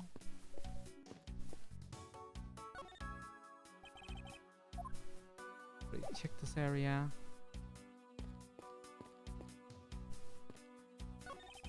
These counter windows offer a glimpse of the sky, but these clouds, they tell me nothing. Mr. Edgeworth, you look like you are talking to the clouds. That's so, then tell me, what do you suppose I said to them? I don't know, but it looked like a rather one-sided conversation. The clouds, they tell me nothing.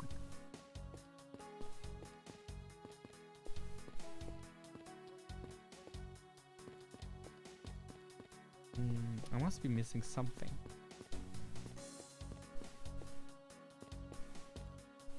But is it really just the logic? The victim's body was found inside the elevator. The victim's glasses are broken. Were they broken during the murder? Spilled grape juice.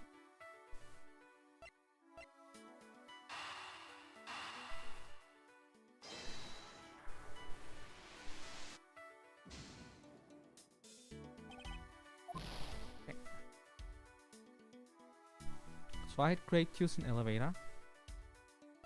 Broken glass. Tried the killer and grape juice. We haven't tried the killer in elevator, have we? I think we did. We haven't used the broken glass for anything. I feel like I'm lacking something.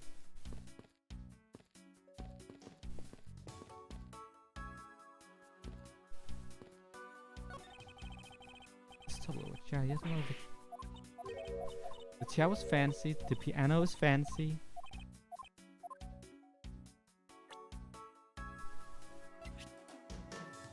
Usually on display in flight shop. Victim's body had one, but it has gone missing. Found in the victim's pocket.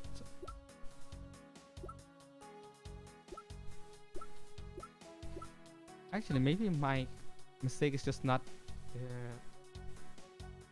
examining this yet. There's some blood on one of the corners. Could this piggy bank be the murder weapon? Thank you for coming by, Sam. It was nice seeing you. Have fun with your campaign.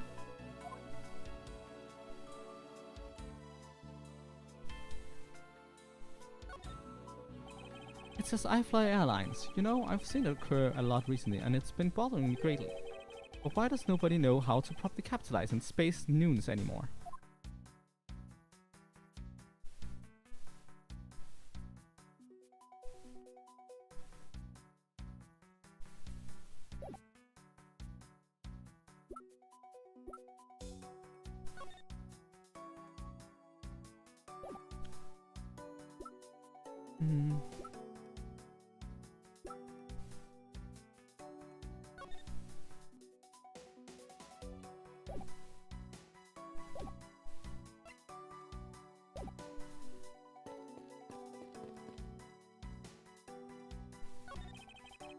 Great juice at my feet.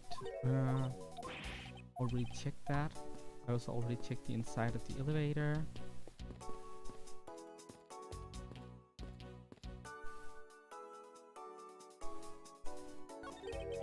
What a who is? Oh, that's just a wrong statue.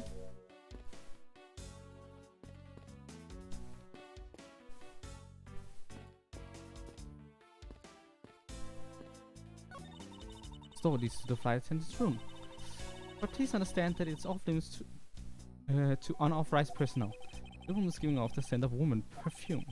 One would think that the perfume would smell great, however, to me it simply smells. Not that I have any interest in what lies behind this door. Perhaps we should return to the investigation, Mr. Edgeworth? Mr. Edgeworth? Sorry, I was spaced out for a second there.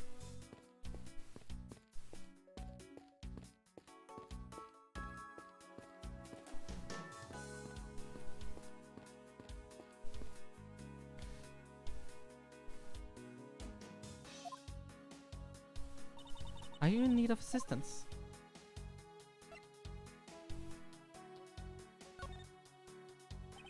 Did you notice anything? I was wondering whose footprints those are next to the elevator. I say the killers, wouldn't you say? Even if they aren't, I'm sure they are a vital clue to solving this case. Oh, maybe there are other clues waiting to be found in other places. Come on now, Mr. Edgeworth, let's go find them together. A word of advice, nobody likes a credit thief, so stop stealing my lines.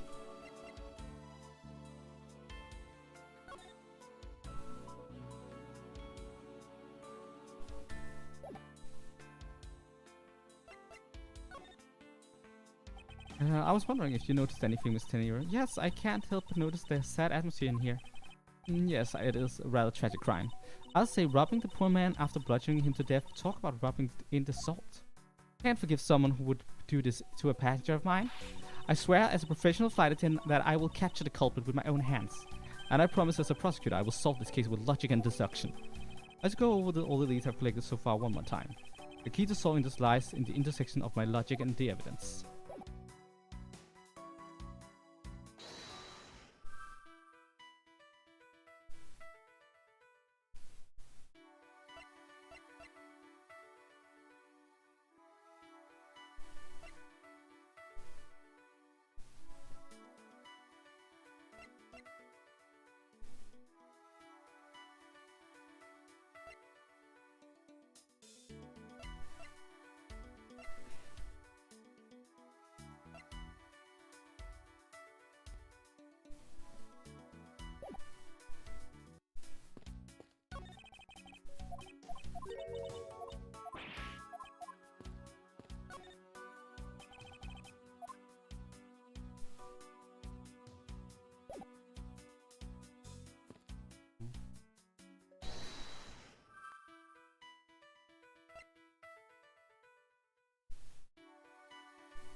I feel stumped. I should probably save just in case. Gonna do that.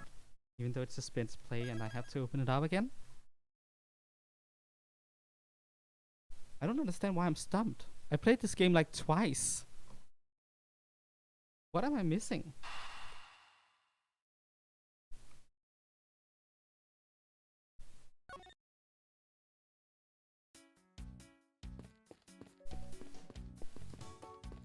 Shutter.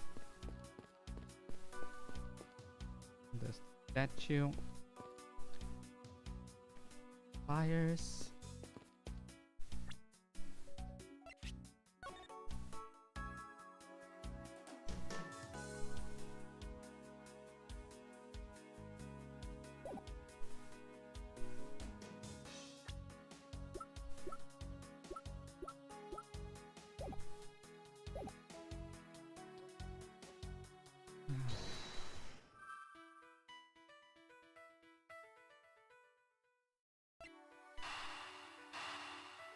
Now we're just guessing.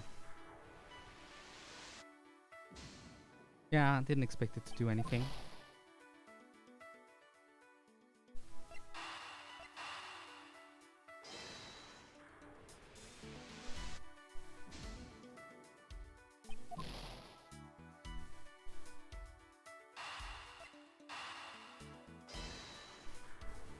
I feel like it's not this. Yeah, we tried everything now, every combination. I knew it wasn't one of those. I knew there was something left, but I was starting to doubt myself, so I had to make sure. I'm sure I missed something somewhere. The question is just where. Chaos from disarray.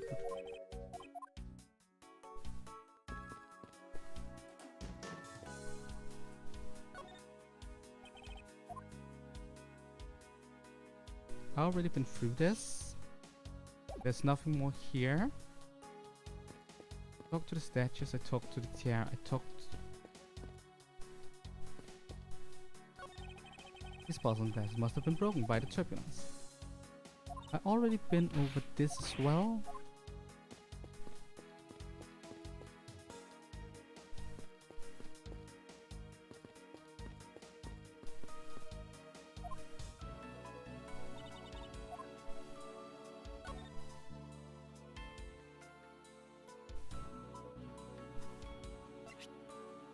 The issue that I need to present evidence.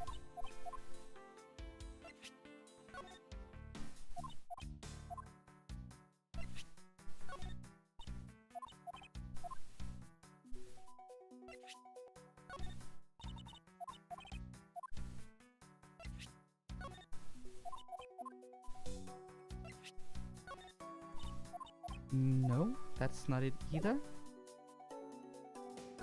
I might as well exhaust the dialogue. Miss Tinny, I'd like to ask you about investigating the lounge. As long as you have the captain's permission, I can't stop you from looking around. If you could pass a message along to tell him I'm grateful for his spirit of cooperation, I will. However, please realize that you're still under suspicion. To be honest, I still have my doubts about you, of course, and I take no offense. Do you really understand what I'm saying? Yes, verily. Do you pinky swear you do on your honor as a professional prosecutor? I pinky swear I do on my honor as a professional prosecutor. Well, I guess that settles that. I feel like my honor as a man slowly diminished.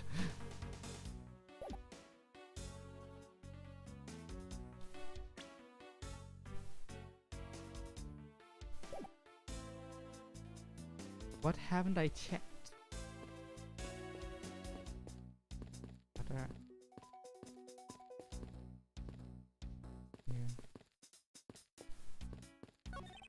These counter windows offers a glimpse of the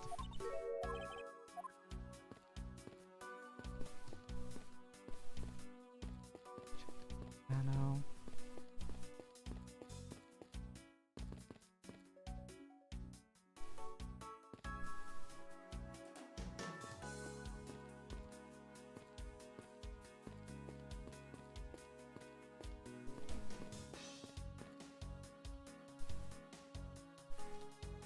Can't seem to examine the footprints by themselves at least. And this bucket doesn't seem to be want to be.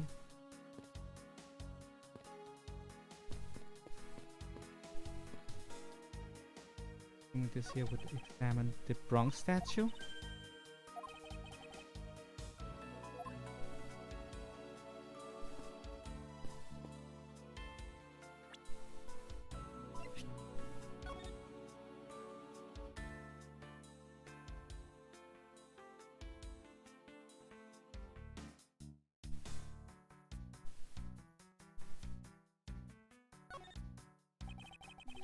I suppose this is where you insert your coins. Have to say, for a piggy bank it's made me rather well.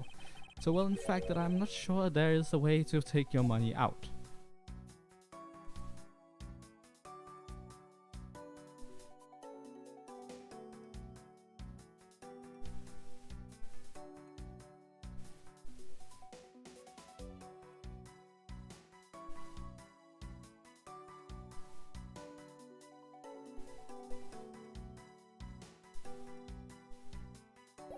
Doesn't seem to be anything on this Mr. Piggy.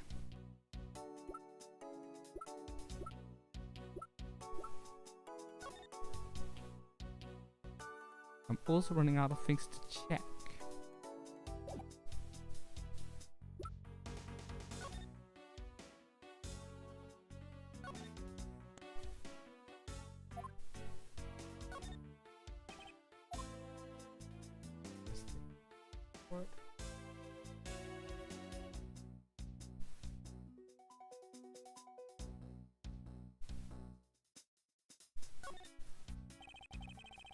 No money whatsoever in this travel wallet.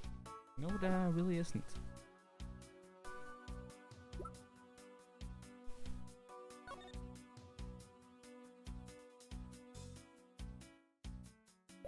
And this is my prosecutor's badge.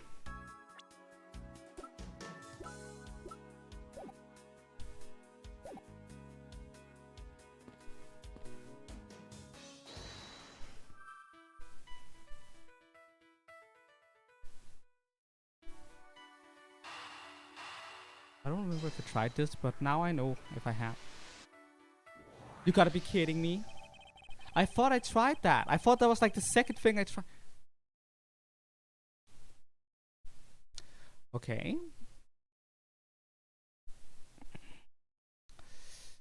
I guess I didn't. And I'm just an idiot. Well, we're not stumped anymore. True, there wasn't anyone else in the lounge other than myself right before the turbulence. But if the killer was in the elevator along with the victim, then that's a different story. In the elevator with if only I could prove that the killer rode the elevator with Hicks.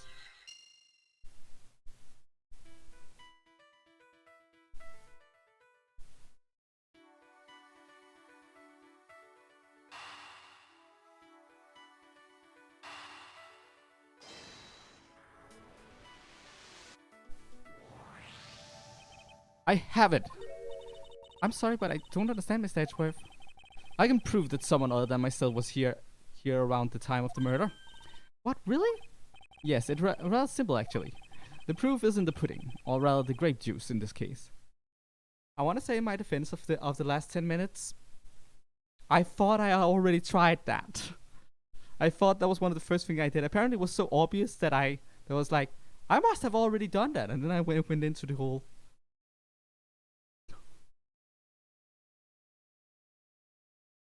Proof is in the pudding, or rather the grape juice in this case.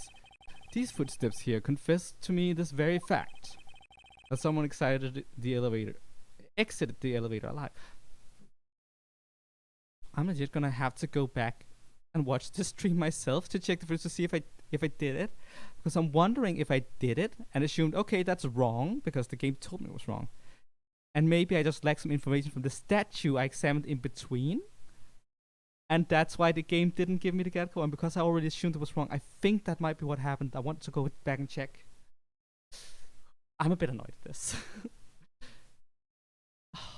Ace Attorney. Sometimes I love you, sometimes I loathe you. Seeing as how the victim is dead, that would mean a second person. But couldn't the footprints be from Mr. Hicks himself? But if you take a look at the victim's shoes, you can see the soles are spotless. Which means Mr. Hicks wasn't alone in the elevator. In fact, it's quite the opposite. There was actually one other person inside the elevator.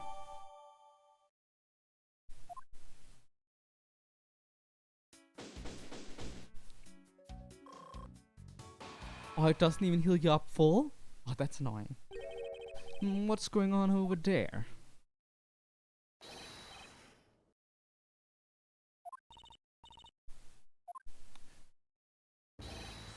Unforgivable. This is unforgivable. Do you understand what I'm saying? The movie is late. It is the same level of bad as if the plane arrived late. But the movie... What? I will not talk to you anymore. You are just wasting my time. What is the matter, Mr. LeBlanc? If there is no emergency, please return to your seat, sir. Do not tell me what to do. I need to sit down. Well, Mr. Prosecutor, did you prove you are innocent yet? If you would like, I will prove my innocence to you right now. What nonsense! Are you saying my eyewitness testimony is mistaken? Not mistaken, merely that there is room for doubt. I'd be most honored if you could please tell me what you saw in detail once more. Fine, suit yourself.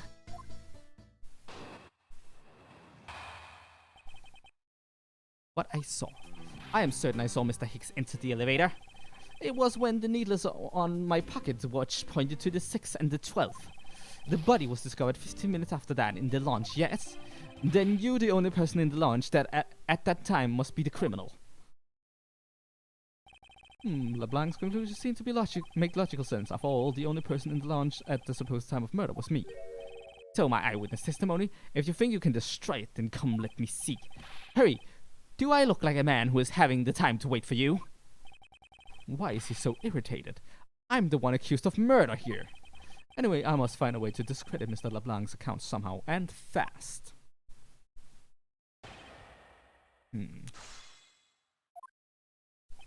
I am certain I saw Mr. Hicks enter the elevator. Mr. LeBlanc, were you able to get a good look at the inside of the elevator at the time? Of course, I saw what was inside. And you are sure that the victim was in the elevator alone? Yes, the only person inside was that Mr. Hicks man. The last outburst is a bit too important to let go. Only person inside was that Mr. Hicks man.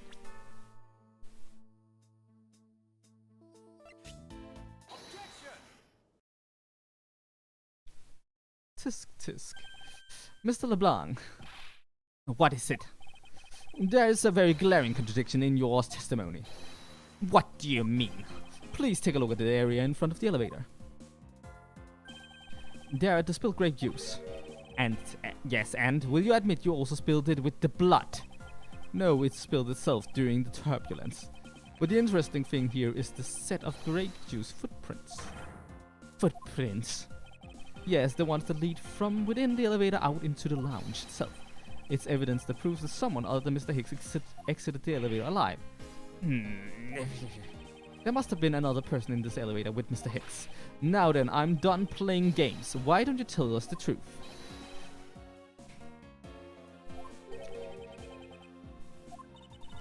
Can you please translate for us? I just realized I am fluent in a different language than English. I'm fluent in Danish.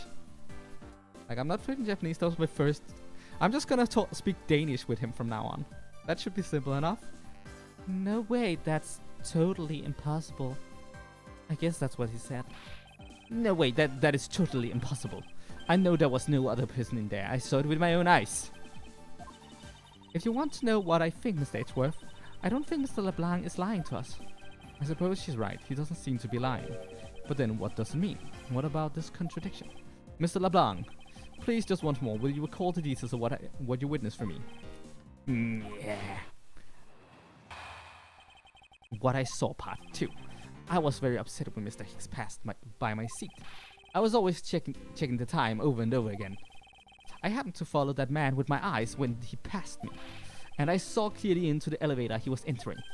But I swear there was no one else inside. No one! Mr. LeBlanc, if you would please calm down. What dare you to have an issue with my eyewitness testimony? No, not at all. Please forget I said anything.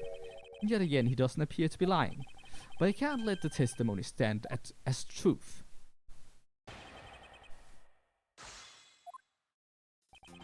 I was very upset when Mr. Hicks passed by my seat. So, are you still upset now? I am always upset. The only time I am not is when I have a piece of my art in my hands. It's surprisingly easy to believe that about him. But I was even more upset when Mr. Hicks walked by me. I was always checking the time over and over again. Why were you so attentive to the time? Because something unforgivable was happening. Come to think of it, you were yelling about something unforgivable earlier. I was giving a complaint to the attendant about the movie starting time. Return back to me my time in money. You understand the point? Movie, is he talking about the in-flight one that's mentioned in the magazine? A summary of the plot and the start time interesting. There we're supposed to show License to Love, Laugh, Maimed and Murder. I cannot see that movie in my country. You can only see it on international flights. I look forward greatly to that movie. I check my pocket watch whenever possible so I would not miss it. I even set my pocket watch to the destination time when I came on board. So my watch is not wrong, it matched the schedule. But the movie was still late, very, very late. Your pocket watch, I'd like to ask you a little more about it, if that's alright. The movie I watched to see would not start, so I checked my pocket watch many, many times. So this movie you mentioned, is it the one listed in Sky Magazine? Yes. I was so looking forward to watching License to Love, Laugh, Mayhem and Murder. Yes, 10-year-old, was this movie shown on the flight? Yes, it was shown at the scheduled time. Isn't it possible you simply slept through it by accident? Nonsense, you doubt me? No, now stop pointing at me like that. Odd, how did he miss a movie that he was clearly hoping to see? I checked my pocket watch at a great number of times, that much I know for sure. My watch is set to the destination time. I always set it when I bought the plane. You're sure about what you just testified, Mr. LeBlanc? Yes, of course I am very busy man. I am immediately busy when I land. I have many places to go and no time to waste adjusting my pocket watch. I see, that was a very valuable statement you just made. Flatter me all you want, but you still not get 1 cent out of me. That's alright. All I require is this piece of testimony.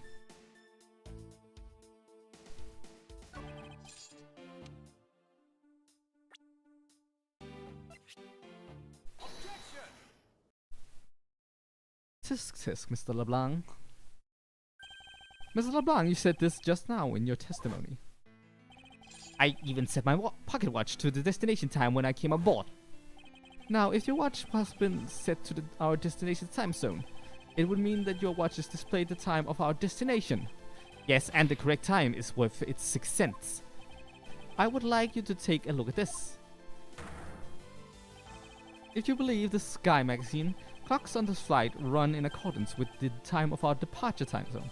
Of course, the movie schedule was also created with that in mind. Mr. Tenero, for confirmation's sake, what time zone is this flight aligned to right now? Well, we made a short stop at a transfer point. That's right, it was in the small Asian country, the Republic of Singfa. But we didn't readjust our onboard clocks at that time. So right now we are still running on Borginian time. What? The time difference between Borginian and our destination is 9 hours.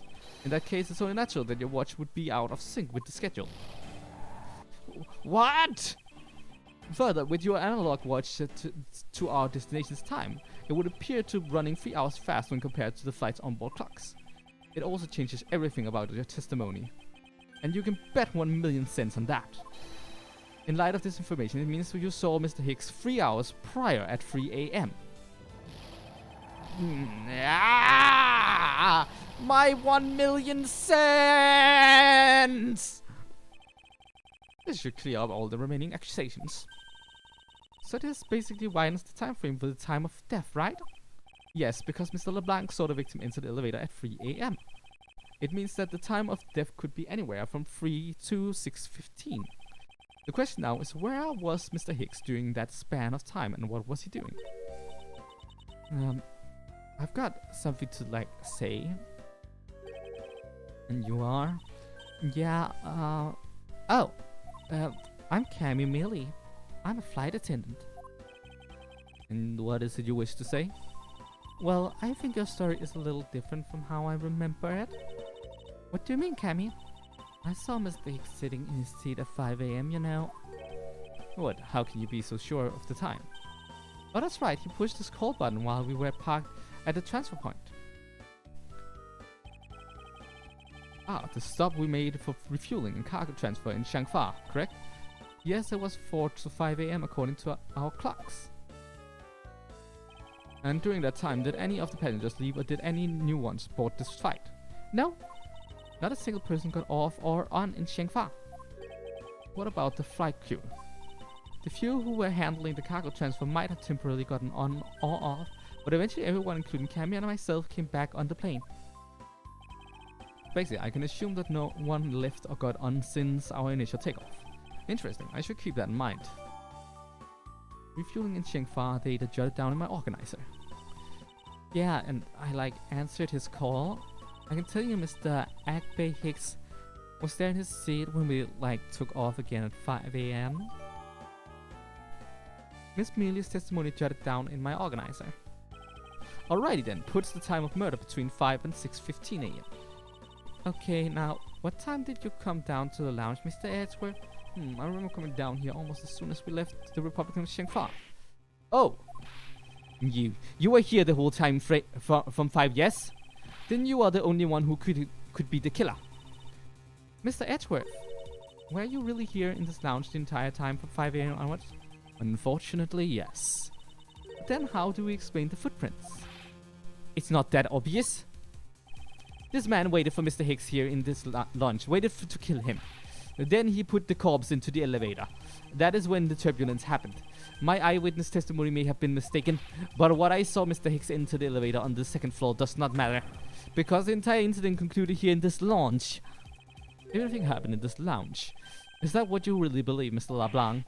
Yeah, do you have another idea? I simply feel that there is something out of place in this scenario you presented. Is there something that can tie this crime to a location other than the lounge? I don't need to hear your wild desperation stories. Grasping for weed, I think, is how you say it, yes? I didn't mean to pull that piece out. It was simply a slip of the hand, I assure you. There's something else here that ties the crime.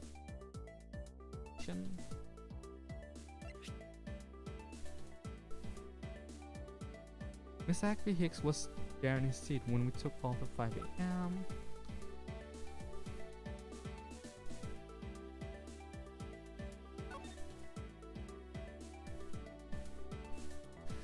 Flight will make these through refuel transfer cargo problem. We ask that all passengers remain on board at that time. Thank you for your cooperation.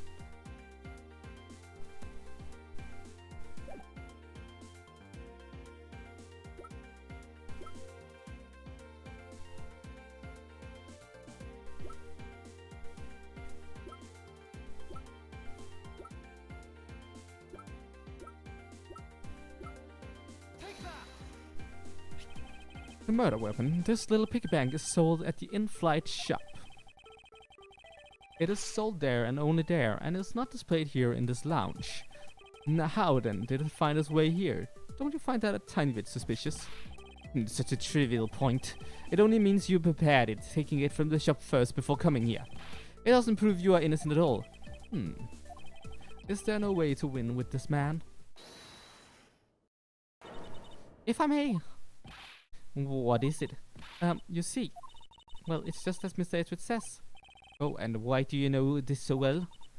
Well, it's just that piggy bank was there in this shop. I saw it with my own eyes. And when was this? It was maybe around 5:40 a.m. Isn't that just before we hit that patch of turbulence? That's right. You were in the shop just before the turbulence. Yes, I was. Come to think of it. Miss Tenio, when I found the body, I believe you came out of that door. Yes, I did. And what is beyond the door? That's the flight attendant's room. Then you were on the first floor. Yes. I had to do something at the shop and the flight attendant's room. So I went to the shop first and then to the flight attendant's room. Are you saying you passed by me at some point? Yes, you seemed really into the issue of Sky magazine you were reading at the time. I don't suppose you noticed me walking by. I vaguely recall someone walking by, but I didn't take notice of who it was. Anyway, the piggy bank was definitely there at the shop when I went there. Why did you go to the shop in the first place? I went there for a work-related matter. Work, you say? Yes, the upkeep of the shop is also one of my responsibilities. Why did you not say anything about that until now is what I want to know. In any case, I believe it's clear that the shop needs to be investigated as well. Shall we head over there then? What is now? Aren't you forgetting something, Miss Rhoda? Don't you need the captain's permission to check the shop? No, I haven't forgotten. But I have already asked him for permission to search the entire plane. So I think we're alright. That's weird. What else? Well, I just talked to the captain to see. And he said that he didn't give you permission to do anything like that at all. What is the meaning of this, Mr. Tenehiro? It means she's lying. Go on, admit that you are. You said you had permission to search all over, but you don't, and yet here you are. You flight attendant, what are you trying to do? Pull this sheep over us? The captain's calling for you, Miss Rhoda. Oh, but don't worry. I already got permission to search the shop from the captain. See, unlike you, I do things the right way. Miss Tenehiro, why would you do such a thing? Please excuse me. Looks like I get to be in charge now. Please go back to your seat, Mr. LeBlanc. Now then, Mr. Edgeworth. If you were to follow me, I will be your guide from now on. There is something about Miss Tenehiro that has piqued my curiosity. But right now, investigating the in-flight shop is my top priority.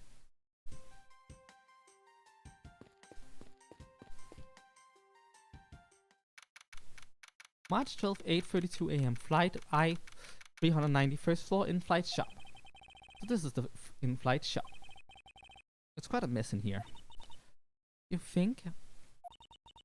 Guess I'll have to clean things up then. Hold on, you can't clean up a potential crime scene. Oh, thank goodness. I hate cleaning so much. I mustn't rush things here. I must remain cool and calm and collected. Because this piggy bank was left at the crime scene. Murder weapon, Mr. iFly. The blood on it is still fresh. Could this be the murder weapon? There is a very good chance that the killer had paid this place a visit.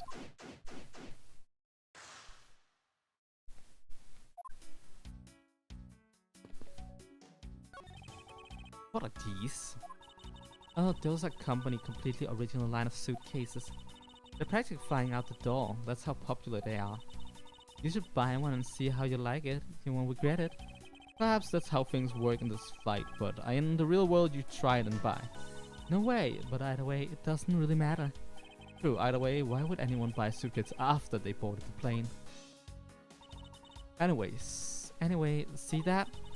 Just look at the Mr. iFly heads painted on their cute company mascot, isn't he? They're painted on with a lot of care. Doesn't he look like he's about to jump out at you? It is certainly making something jump inside my stomach. Oh, I guess there's no fooling your refined taste. You look like you really want to get one. And I thought I was going to finally make my first sale, but you saw right through me.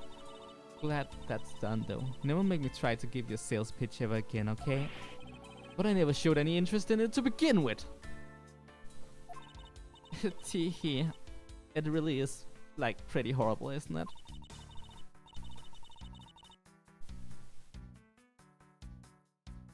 Oh, that sounds lovely. I hope you had fun. And also, welcome back, cats. I also love the hideous suitcases.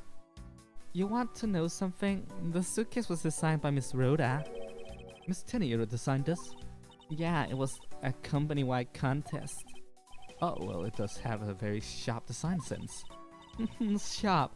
Like stinky sharp cheddar, maybe. I really have no idea why the bigwigs decided to go with it. It's so bleh. Miss Tenier designed this, did she? It's definitely not what I would have expected. Oh! Are you okay? I'm fine. Please watch yourself, Miss Millie. Letting a suitcase free roll around. There's got to be a safety violation. Suitcase planes shake and cause it to roll. In flight, suitcase display can be hazardous. Yeah, I'll like put it back. I love the animations of her iFly plushie. It's very nice.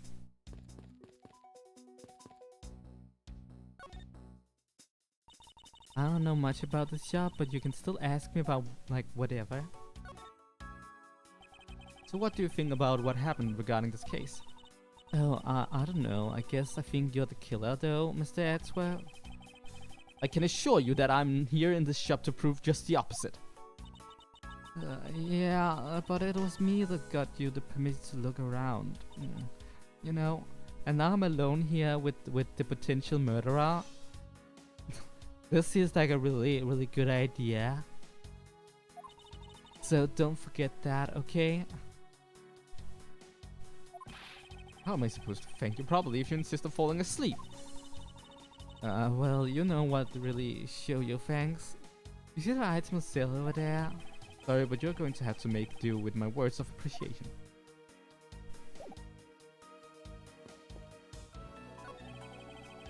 Inside this display case is a row of lifesavers and life vests for sale. We sell a lot of those when there's some kind of accident or something. But some people buy them even when nothing's going on. How about Mr. Edgeworth, care to buy one? It says this shop is one shop away from being sued.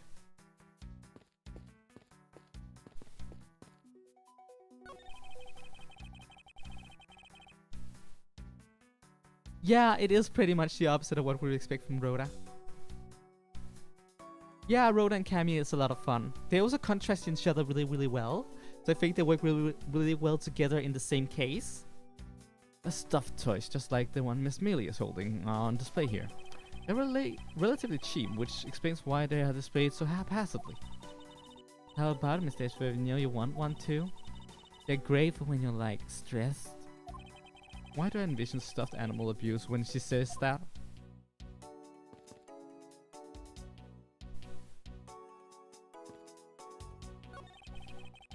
Glass from this display case store is shattered all over the floor.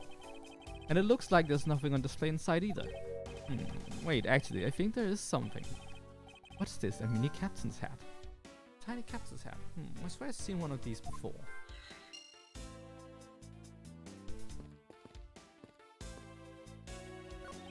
There is a wide selection of souvenirs for sale in this display case. You know what I suggest? Sorry, but I have no intention of buying souvenirs on this trip. Okay then, but how about you buy something for me then, as a present? I can't think of a single reason why I want to buy you anything. But I've had my eye on that pen for so long. Try paying some attention to when I ask you something, and then we'll talk.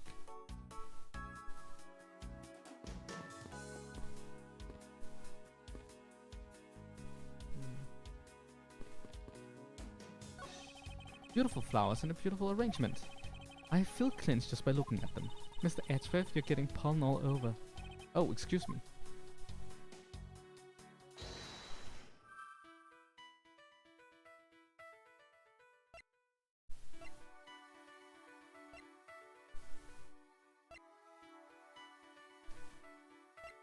I swear I've seen one of these.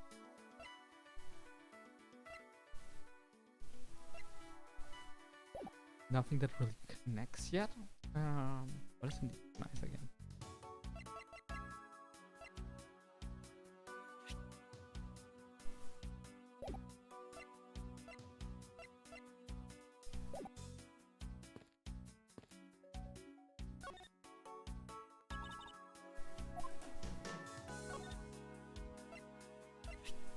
Tell me some more about it. So what is that? Are you going to give it to me? Oh, but I'm not supposed to accept any presents unless they're like really worth something.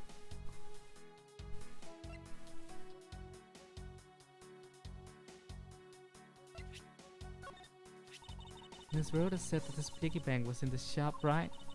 Didn't you find her a tiny bit suspicious? I don't think I can say either way yet. There's not enough evidence to convince me that she was lying about anything back there. Are you sure about that?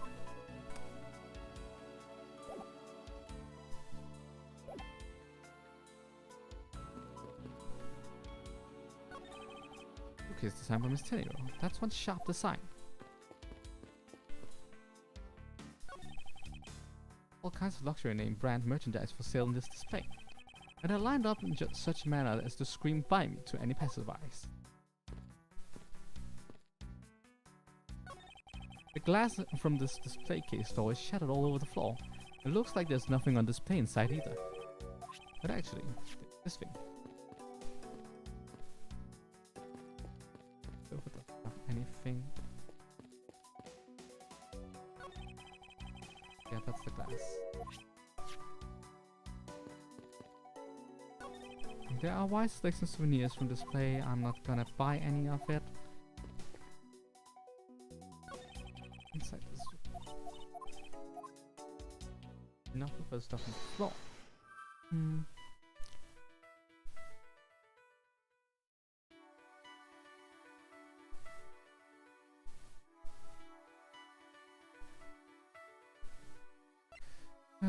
Invite suitcase display can be had. So.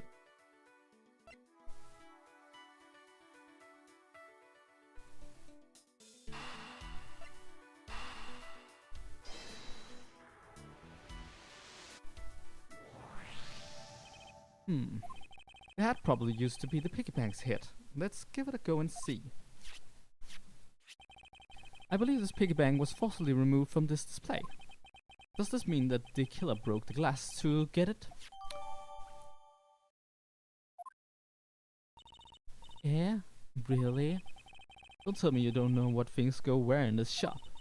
Well, I don't. Miss Rhoda is in charge of this place. So come on, how should I know anything? I sense that further inspection of this display case is needed.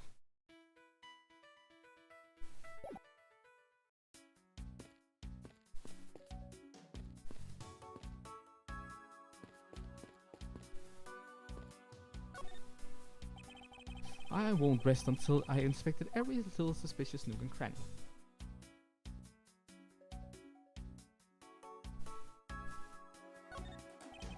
The glass on the door is broken. Perhaps it was the killer who broke in order to take the piggy bank. But it's a bit odd that the inside of the case is so devoid of glass shards. Plus the glass broke rather. What is it? I touched the glass and it cut my finger. It hurts, Mr. Edgeworth. It hurts. Please tell me you can deal with such a minor cut on your own.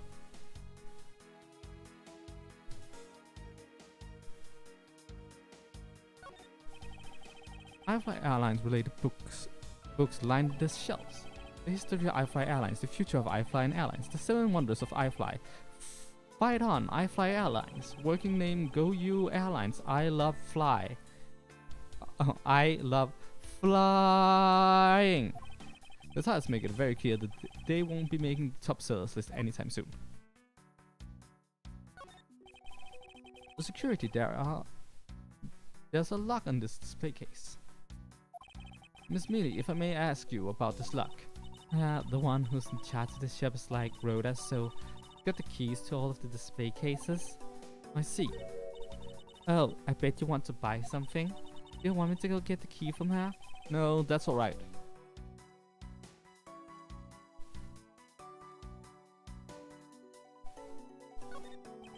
Is this the same man as the one portrayed by the statues around the elevator? Yeah, that's the paperweight of the founder of iFly Airlines, Mr. Hugo iFly. On the bottom shelf, we have the cute one. The middle shelf is like the realistic one. And on the top shelf, that's the floral version. Floral? You sure about that?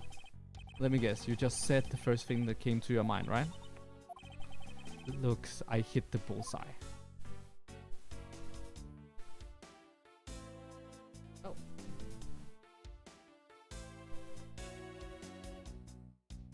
Running low on battery.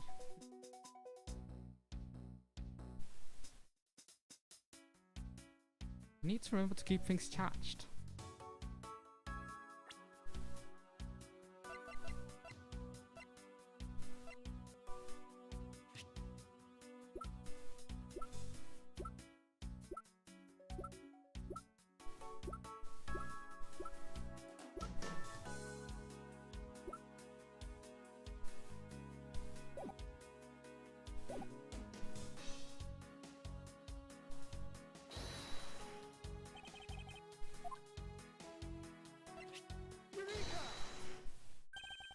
There's definitely something very unusual about this.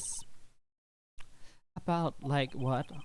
If the killer had broken the glass to get at the Mr. iFly bank, there should have been shards of glass inside the case itself.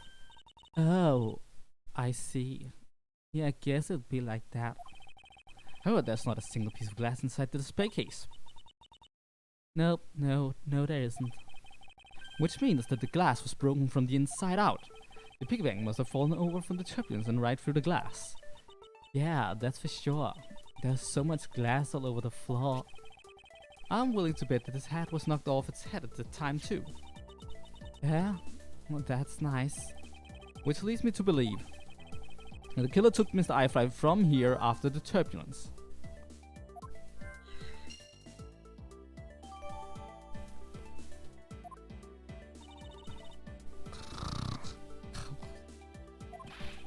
Take your power naps on your own time, Miss Mealy, and listen to what I'm saying. Huh? But the murder occurred before the turbulence, which rules this piggy bank out as the murder weapon. So you mean the bank's not the real murder weapon? It's like a fake? Yes, at this point that is a very real possibility. But then what if when the killer went to take Mr. iFly, they took the broken glass, like, by accident? The display case is locked, so that's highly unlikely. Yeah, but there's one person who could. Oh, and who would that be? Miss Rhoda, of course. I mean, she's the one in charge of this place, so she has the keys to everything. Miss Rhoda Tenero. You really like throwing her under the bus, don't you?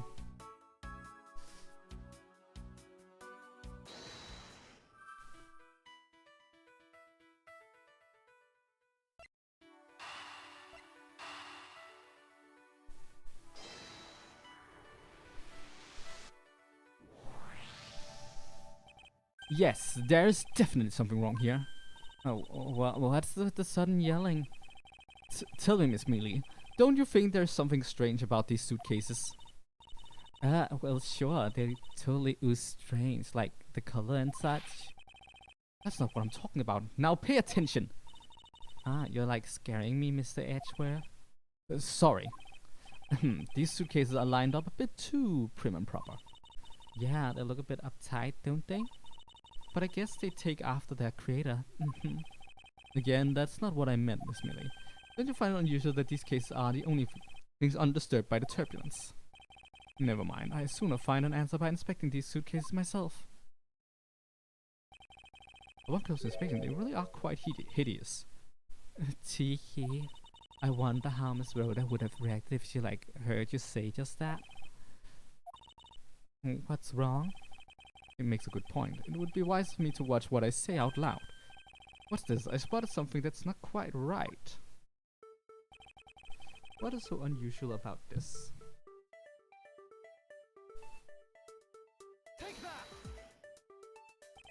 There's something very peculiar about these wheels. As in there are no stoppers in place on these. Without stoppers, one would think that the turbulence would have sent it flying.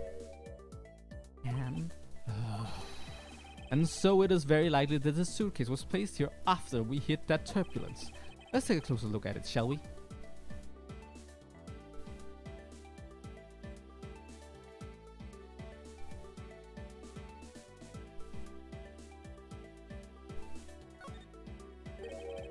It would appear to be unlocked. Let's take a look at what's inside. A piece of cloth. And it's soaked with blood. Ah, it's blood. It appears that this suitcase is very strongly tied to our murder after all.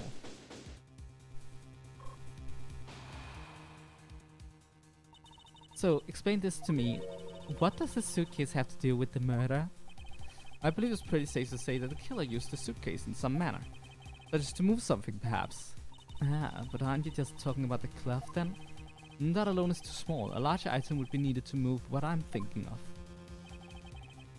The thing I believe the killer used in the suitcase, the transport in this suitcase, was something that would fit inside a suitcase that is also covered in blood. Sounds like a dead body, doesn't it? I have a suitcase data jotted down in my organizer. Bloody cloth data jotted down in my organizer. But, in light of this, I say that Mr. Hicks was moved into the elevator from someplace else, which means that the murder was committed in an entirely different location. So you're saying that after moving the body into the elevator, the killer brought the suitcase in here and just left it? Exactly. What is it? Nothing, just that. I was thinking about what Miss Rhoda said about coming here for something. Excuse me, Mr. Edgeworth?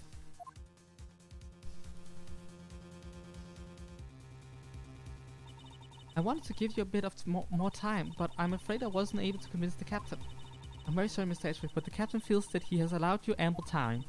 He says that he's appreciated if you could wrap it up here and return to your seat. I understand his sentiment. However, if I'm not allowed to complete my investigation, the crime scene may become contaminated by the time we land. If I must stop, then I insist I be allowed to oversee the preservations of the two sites. Under your supervision, of course. If that's the your only condition, then I believe we can accommodate your wishes. I'm here to assist you in any way that I can, Mr. Edgeworth. Sounds like fun. We can camp out and watch over everything together. I found proof that the real crime scene was not in the lounge, and I have enough evidence to prove myself to be innocent of any wrongdoing. And yet, regarding what Miss Mealy reminded me about Miss Tenero, I can't allow my investigation to end here. The truth must come to light.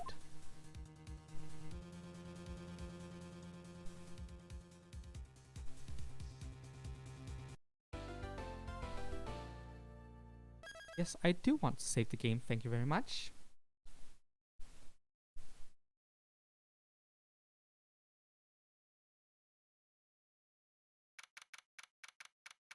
March 12th, 1 PM local time, Hope Springs Airport. I know that once we landed, I'm supposed to let the local police take over. And thanks to Miss Tinero and Miss Mealy, I was able to preserve the crime scene. Something I enjoy about the background here is the fact that there is a cameo from a previous Ace Attorney game in here. Like they put Mr. Salmonella over there. I generally enjoy the investigation backgrounds because there's always like a little Easter egg somewhere. But I just can't shake it. I wasn't able to talk with Miss Tinero in private. So I'm left wondering just what was she up to? Why did she do what she did? There must be a way for me to continue my investigation. I've been expecting you, Miles Edgeworth. Franziska, I thought you were still in Germany. I go where I am needed. And wherever there are criminals to be caught. Hey Firewall, nice to meet you. Not much, just playing Ace Attorney as you can see. The daughter of my mentor Manfred von Karma. She, like myself, is a prosecutor. I don't know what Angel Star means.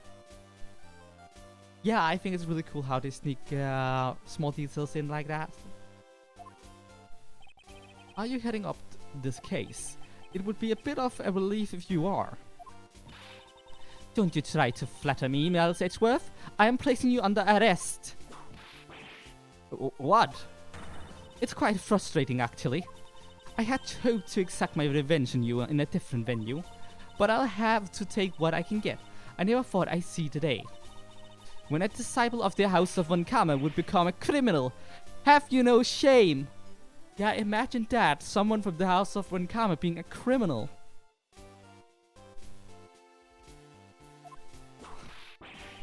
Wait, it has been a big misunderstanding. I didn't kill the victim. A misunderstanding. I heard all about the murder over the police radio from the captain himself. You waited for the victim on the first floor and then beat him to death. Francisca, do you in honesty believe that I killed the man? I suppose I should reserve judgment until after I have investigated this for myself.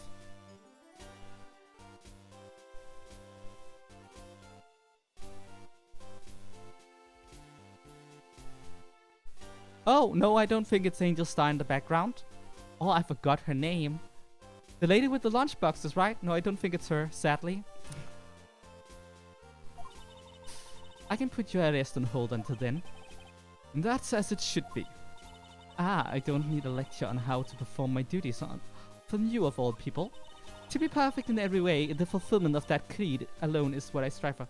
You're thinking of the lady that is like selling something in the background? The pink one? I don't think that's Angel Star. Angel Star has like longer hair. Could be. I don't think it is. Perfect in every way, the fulfillment of that creed alone is all I strive for. Well, I have my own creed which I must fulfill, so why don't we solve this together? I have to get going. The crime scene awaits. Don't you dare leave town. Trust me, I have no intention to. Detective Gumshoe. Yes, sir.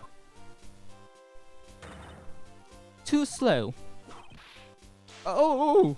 Listen up, I'm leaving you in charge of watching this man. Don't mess up, understand? Mr. Edgeworth, I'm supposed to guard him? A simple yes or no, detective. Yes, sir. Understood, sir. You just leave it to me. Miles Edgeworth, if you interfere with my investigation, I'll arrest you on the spot. Are we clear? Now then, if you'll excuse me. Good to see you again, Mr. Edgeworth, sir. Boy, am I glad to see you're okay. Thank you, detective.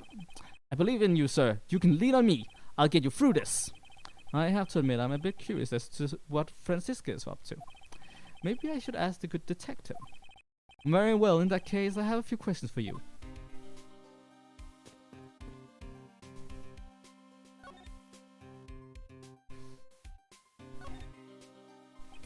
So, how is the initial investigation going? We just slipped the body off to the coroner's office, and we're taking statements now, sir. That sounds like Francisca. She was always good at quick responses to a case. I'd say she was a little too quick, sir. Oh, how so? I rushed on over as soon as I got word of the affair, sir. But somehow when I got here, Miss Von Karma was already here barking out orders at everyone. It was kind of creepy, as though she knew there had been a murder or something, and had come in advance to await your flight's arrival. That is sort of odd. She did show up rather quickly and out of the blue. Plus I still don't know why she's here in America. Yes, America. There must be some backstory to all of this. Miss Von Karma just kinda popped up at the prosecutor's office about a week ago, sir.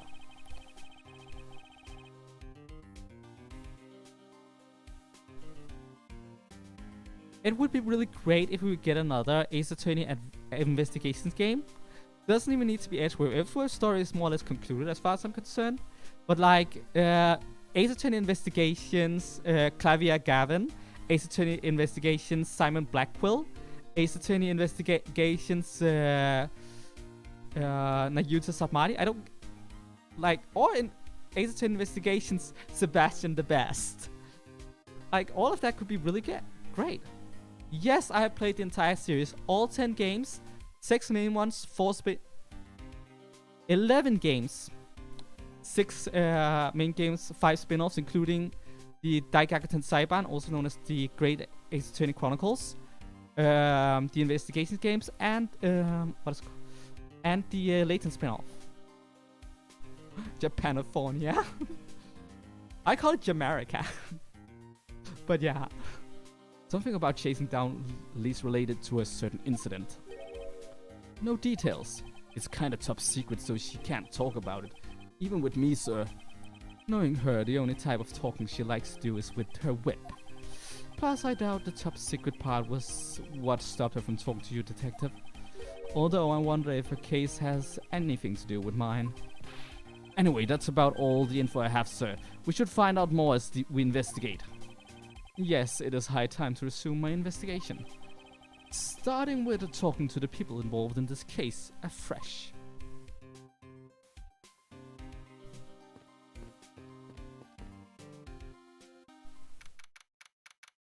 March 12th, 1:37 p.m. Flight I-390, second floor, first class. Exactly, and as I said, there's so many things you can do with it. Sebastian the Best, Clavier Gavin, Prosecutor Blackwell, and Nayuta Satmani. There's so many characters you can just pick up and run with it with. Please. So, you must be the captain. Why, yes, I am, and who might you be? I am the prodigy prosecutor, Francisca von Kamme, and I have a few questions for you. Ah, don't you dare, Captain, getting friendly with another woman. I'll never forgive you if you do. The roasting of Gumshoe? I mean, yeah. What are you talking about? I only have eyes for you, my dear Cammy. I wouldn't bet money on our dear captain to be much of a reputable person. Sure, you don't want to ask the captain some questions, sir. He was in the cockpit the entire time. I highly doubt he would know anything of use. Anyway, I like to leave that type of witness to Francisca and her whip. Oh yeah! Actually, Athena could just have a main game title, Ace Attorney Athena Sykes. Also, Francisca von Kamme would be great for an investigations game as well.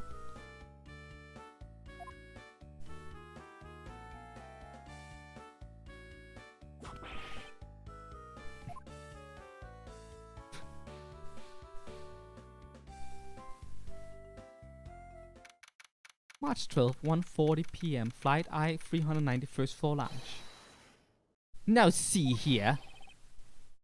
Ugh! Sorry, I'm so sorry! How long do you intend to hold me? It is impossible for me to be the criminal I told you. Mr. LeBlanc. Oh, it is you. Tell this man to stop stopping me from going. Time is money. I don't have even 1 second of wasteful time to spend.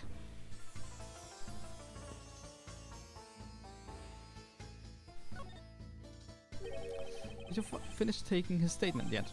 Yep, all done, sir. I do not concern if you are not done examining the cargo hold. I want my cargo back. Yeah, Ace Attorney 7, all about Athena. I am so down for that. Like, I enjoy most of Athena's cases, like all the school ones and the one with the bombing and stuff like that. They're just all really great cases, all of hers. And I love her as a character. I also really enjoyed the one with the theater troupe, where with the balloon lady and the Rakugo guy. That one was a lot of fun. I do not concern if you are not done examining the cargo hold. I want my cargo back. If you make a single scratch on my art, you will pay. Art? What sort of art? Mr. LeBlanc is an art dealer, so he's got a bunch of artwork down in the cargo hold, sir. There's practically a mountain of them, large and small. From folk costume to stone statues, I sell all kinds of arts. Folk costume. Speaking of which, Mr. LeBlanc's hat. This kind of looks like that other piece of cloth.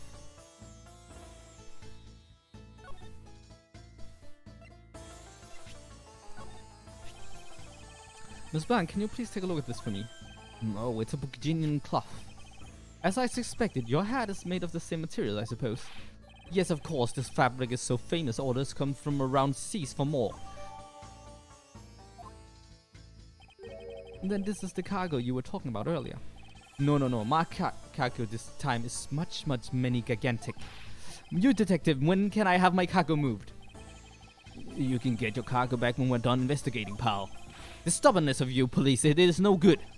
And it is no good that that attendant refuses to exit the attendant's room. That attendant? I wonder if he's talking about Miss Tenero.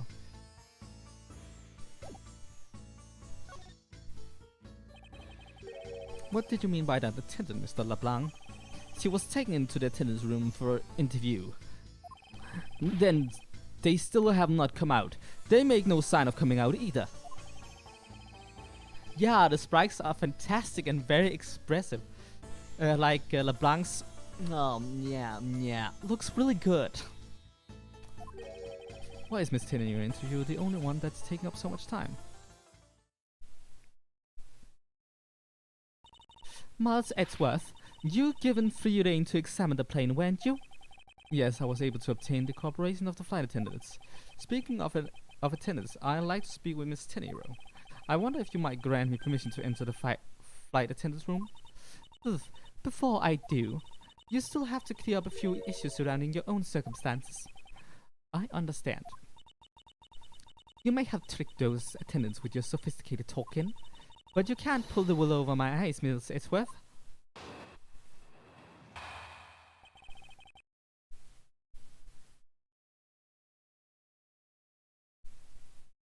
Well, the Ace Attorney trilogy is not really smooth for art. It's also pixelated, unless you're talking about the remake for PlayStation 4 and Switch. I honestly prefer the pixelated art style, but that's because it gives like a very nostalgic feel to it. The high-res works are also great.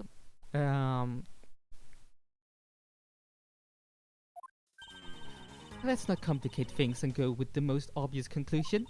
The scene of the crime was here in the very lounge the body was discovered. From the time when the victim was seen calling for an attendant until his body was found. The only person in this lounge the entire time was you, Miles Edgeworth. This unmistakably makes you the likeliest suspect. Yeah. As I said, I prefer the pixel art, but you know the high-res artworks also work. The likeliest suspect, Francisca. Do you have a problem with that? No, but it's not like you to use such vague wording. You're usually a bit more absolute. I'm simply trying to watch out for you. Or is my kindness too hard for you to comprehend? Thank you, but your leniency is unnecessary, for I will prove my innocence soon enough. If I want to continue my investigation, I'll have to break her line of logic fast.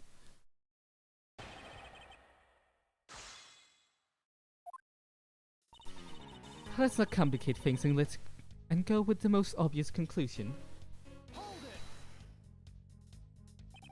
Don't you think you're being a bit rash, or by simply declaring me the culprit?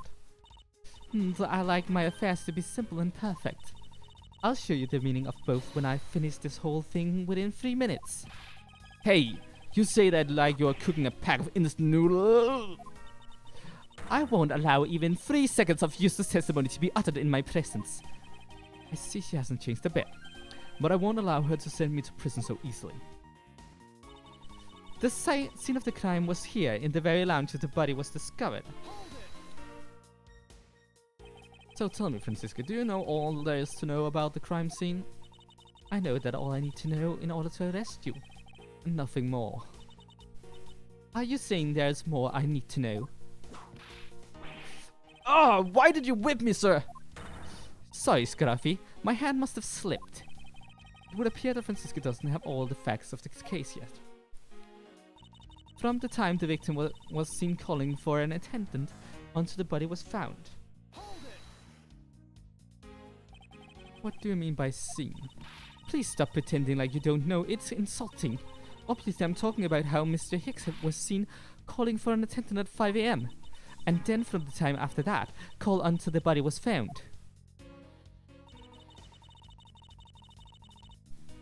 Oh, that is such a hard one.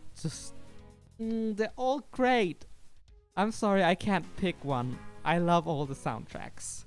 But I really enjoy like the pursuit themes are really great. All of them. I love a lot of these character-specific themes, like Judge Courtney's theme.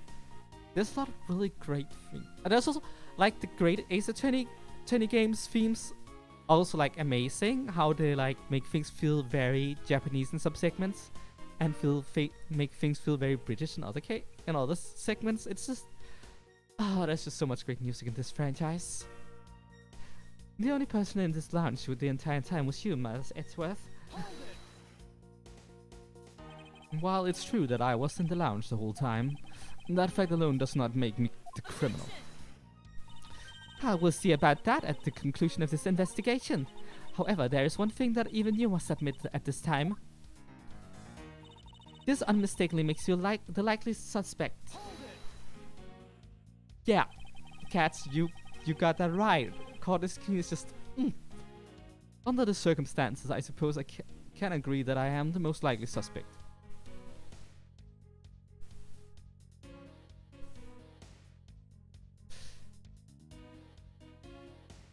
I see you also get it. The pursuit theme for just general game. I also really like the theme for the Mood Matrix. That's also like really chill, and I like it. But I believe in you, sir. I don't think you did it. Miss Von Kahn's gotta believe that too, right? I mean, you two are like simply... Quiet, Scruffy. Even if we were related by blood, there's no guarantee that he's not a criminal. Francisca, I demand to see some proof that you are not the guilty party. Likely suspect, What a roundabout euphemism. But it would appear that she doesn't yet know about the new evidence that we acquired and where we acquired it. I'll take care of the gaps in her logic one hole at a time.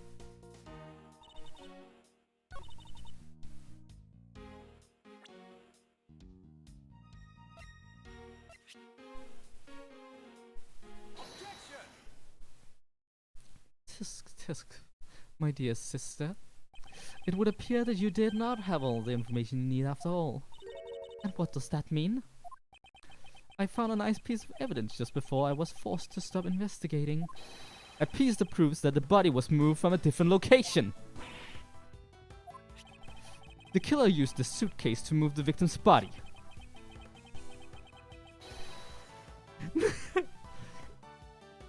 Yes, let's indeed update the autopsy report. Oh, that is just such a great meme. Meaning that the real scene of the crime is not this launch at all. Objection! Now, who's the one rashly jumping to conclusion? Excuse me? All you did was find this piece of cloth inside the suitcase. That doesn't prove that the body was moved. It could be that the killer simply chose that the suitcase is a good place to hide the cloth. I expected you would come to that conclusion. It would seem I can't escape that easily. You should know better than that. A Von Karma is perfect in every way. But did you know that the killer definitely wheeled the suitcase around at some point? As if there is proof of that. Where's the proof that the suitcase was moved around?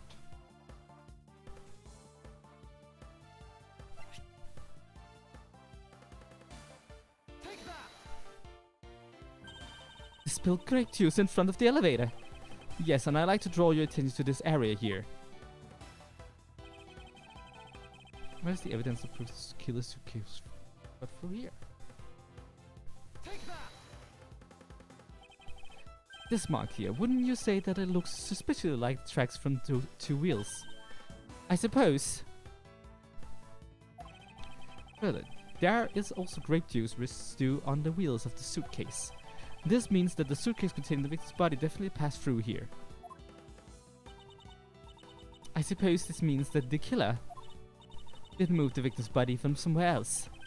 I'm glad you come to your senses. Objection! Not so fast. This still doesn't put you in the clear. Not by a long shot. This is logic part 2. You prepared yourself and acquired the piggy bank before the plane hit the turbulence. And then you waited for the victim in the lounge where you beat him to death. Then while you were in the elevator with the victim's body stuffed into the suitcase, The plane hit a patch of turbulence and out flew the body from within the suitcase.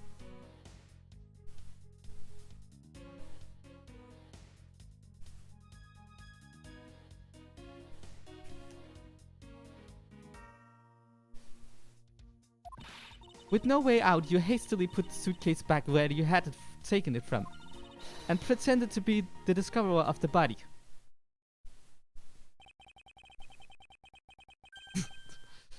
Of course, the autopsy report is updated. I update it all the time. That's how I mess with dumbass defense attorneys like Phoenix Wright. Not a bad bit of logic for something you thought on the fly. Just what are you insinuating? That I will show you exactly how flawed your logic is. No matter how strong of a face you put on, not even you can hide your fears from me. I'll expose the flaws in her logic in one fell swoop.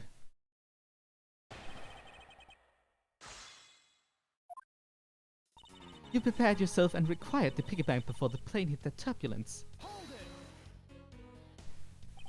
And how do you suppose I was able to take the piggy bank out of this play case? As I recall, the case was locked. And that's easy. If the case was locked, you simply had to hit the glass like this. Oh! You shattered my heart of glass! So she wants to talk about the in-flight shop and the iffy Mr. I-Fly bank, does she? That takes care of how you obtained the murder weapon. And then you waited for the victim in the lounge, where you beat him to death.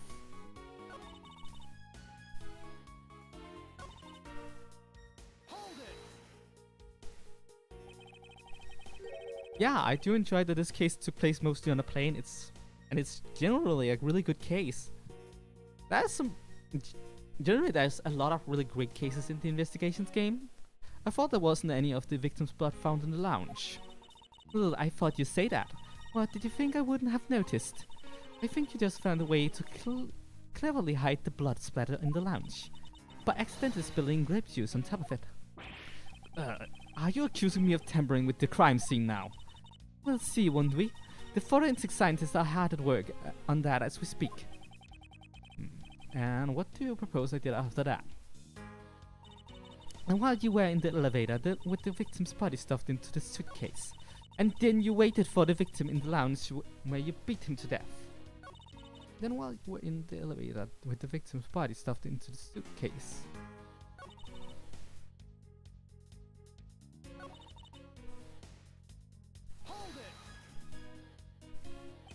So I put the victim's body into the suitcase and then... Where was I headed, Francisca? That's pretty obvious. You were bringing it to first class where you could safely keep an eye on it. We're talking about this thing, you know. I'd hardly call it discreet or ordinary. And annoyingly brat. Well then, you were intending to leave it inside the elevator. But unfortunately for you, a wrench was thrown into your plans because... Yep. Gumshoe's salary is like going into the negatives, basically. I believe I once heard him complain about not being able to keep the lights on in his apartment and using candles.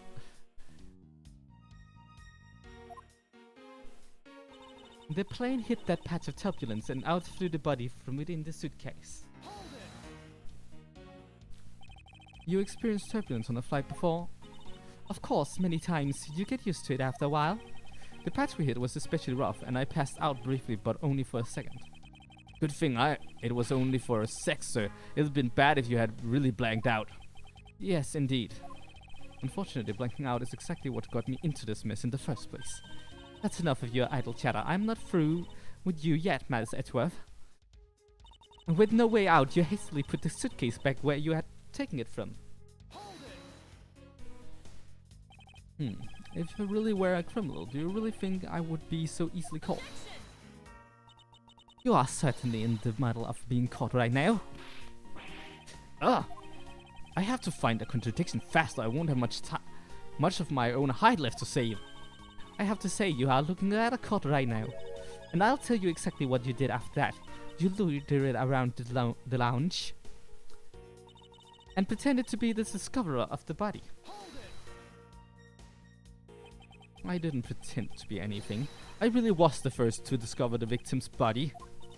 I suppose that's true. So then you are yielding to my statements. Don't be foolish, you fool. I still insisted you are the killer, but in that sense you really were the first to discover the body to be dead. No matter what I say, she seems dead set on making me out to be the killer. The logic is reasonably sound, and the large majority of it reflects the truth. But there is one point about that is not quite right.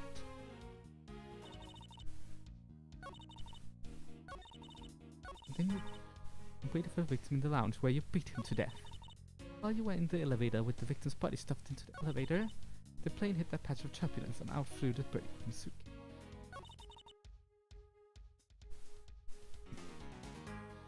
Which pretended to be discoverer, but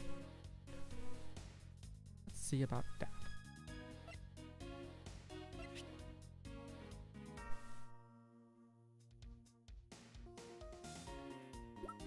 Logic? I never heard about that, pal. Can you explain it to me?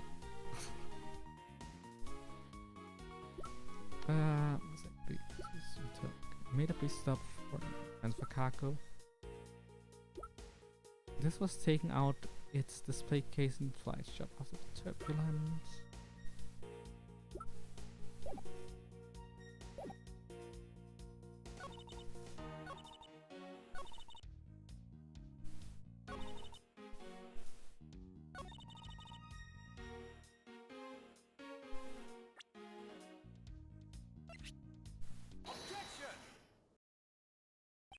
The fact that you took this piece of evidence into account in your testimony is to be commended. Your legal prowess is certainly something to be feared.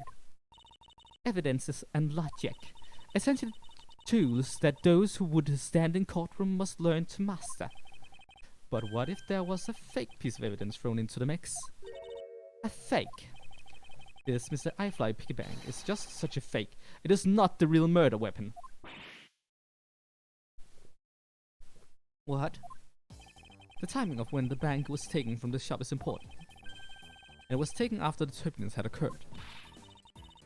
But then what about the blot on the bank? What do you make of that? I assume it was added after the murder when the killer fabricated this weapon. Looking at it this way, the killer basically did 3 things after the turbulence. After exiting the elevator,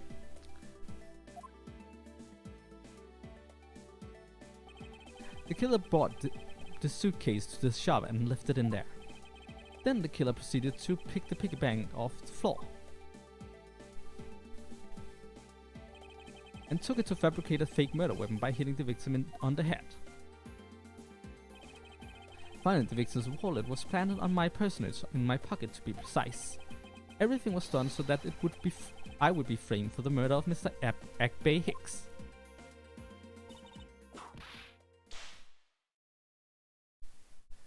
You there? Yes, ma'am. Other than this piggy bank, was anything else resembling a murder weapon found? Okay, I'll try presenting the badge. We didn't find anything in this lounge or in the office that could be used as one, ma'am. Most of the items that could have been used were broken during the turbulence. Oh, that's a hard one. It might be the second or the third one. It could also be Investigations 2. I also really like the Great Ace Attorney Chronicles, but only really together. Like, they feel like 2 halves of a greater whole. It could also be Dual Destiny. They're all great. They're all great. There are ups and downs to each installment. Like, Dual Destiny is just great for newcomers because it has all the quality of life improvements of modern Ace Attorney games, while also being kind of detached from the rest of the overarching narratives. So you can kind of jump into it without any trouble, and it doesn't spoil anything from any of the previous games either, so it's really great in that regard. And it was also my entry point into the series. The third game is great because it has some of the best overarching narratives with some of the best cases all around. It is very subtracted by the third case being so god awful. Like, wow, it is bad. The second case wins because it has one of the best plot twists in Ace Attorney and one of the best cases of all time in its climax. Like, that is something. Investigations 2 is fantastic because it has some of the best characters, like the best family and Courtney and Simon Keyes, among others, like just fantastic characters. Yeah, generally, I like all of them. The rim light is all tested negative for any trace of blood. I see. Well, Miles, it's worth it. Appears your stall tactics are at an end. But it's possible that it's just hidden somewhere, sir. Ooh.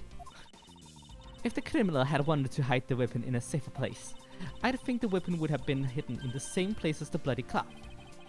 Exactly what I was thinking. Because the club was hidden inside the suitcase, it signals to me that the killer had not prepared a more secure place to hide the evidence. Which means that the real murder weapon is either still on the murderer's personage, or is still at the real crime scene.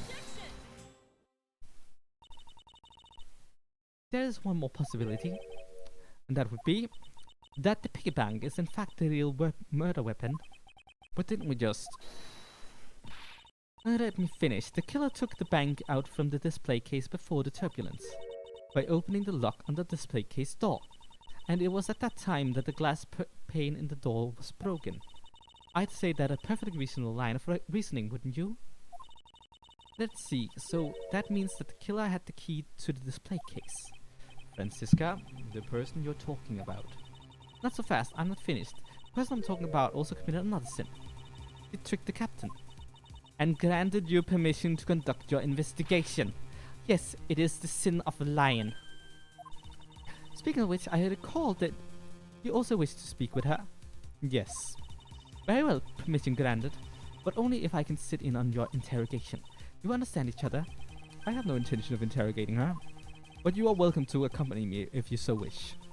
Miss Tenero is in the flight attendant's room. Let's move. It looks like I'm not getting a chance to present, or maybe I am. Miss Tenero is in the flight attendant's room. Let's move. The blue door over there leads to the flight attendant's room, sir. Alright, let's go see what Miss Tenero has to say for herself. I'm sorry, Firewall, I'm not getting to actually show her my badge. I'm sorry. March 12th, 2:23 p.m. Flight I-390, first floor flight attendant's room. So you're the one that poked around inside the plane without the captain's permission. Deviating from the flight attendant's manual is very unbecoming of you, you know?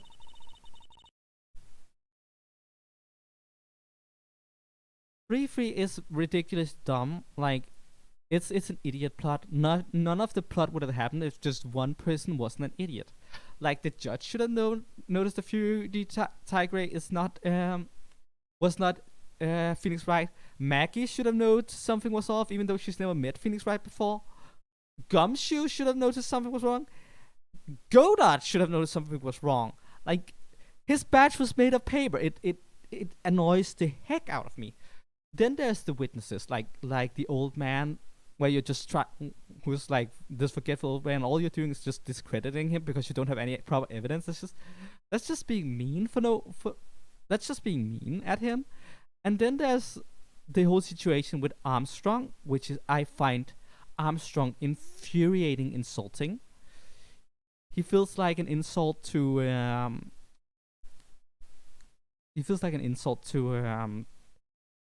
to the French culture, even though I'm not French, so I should not be making any real cutthroat judgments on that. But I found it annoying and cringeworthy. And then his queer codedness was very, very offensive to me. So yeah, all around I hate Case 3-3. And most of it can be contributed to how awful Gene Armstrong is, but also everyone was a freaking idiot in that case. And also, like, Fury D. Tiger's excuse for like prolonging the trial is like, I am too busy to be accused of murder. Let me leave. Nah, nah, nah, nah, nah. And everyone's just like, okay. Like, why is like, I know everyone Ace Attorney is like a parody of the legal system. Everyone is kind of stupid already, but like.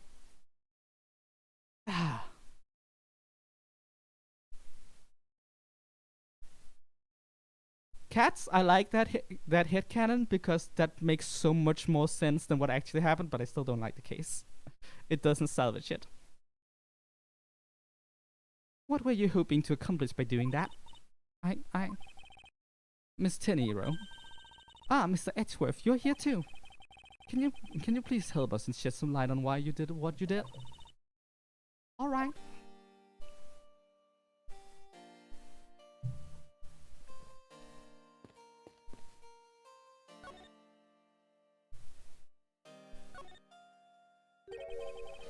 Why did you lie about receiving the captain's permission like that? Because I didn't think I would be able to get his permission. What do you mean? The captain, he only has ears for Cammy. I spoke with the captain a little earlier myself. He definitely seems to be rather taken with Miss Millie. Yes, and on top of that, I had mistakenly accused Mr. Edgeworth of being the killer. I wanted to make amends. In that case, please allow me to thank you for what you did. Thanks to you, I was able to clear myself of all charges.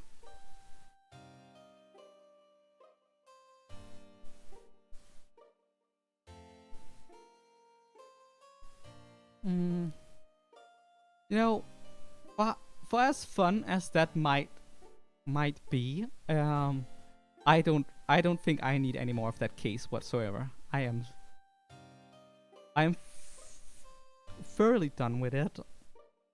Like, at least Maggie Bird was a great character in it, but also like some of the cases also feels like a bad excuse to put Maya in a waitress outfit. This is just, which I just feel like it's not this is just nitpicky at this point. Like, it's a small thing, but like, female characters are more than eye candy. Really? You were able to prove your innocence? Oh, thank goodness. Miss Tenero, is it? There is one more thing I'd like to ask you. You were in the in-flight shop just before the turbulence, weren't you? Please answer honestly. Yes, I was. And why were you there? Well, why the sudden hesitation? But this seems to have struck a nerve. All I did was go check up on the shop like I always do. You're saying it was for work then? Yes, in charge of this shop, so I have to keep an eye on it. I don't have any reason to go there otherwise.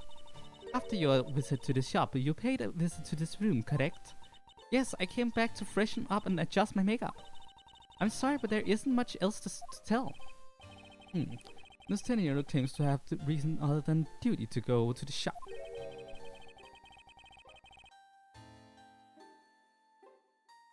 But is it all there is to it? Maybe I should ask her about that thing.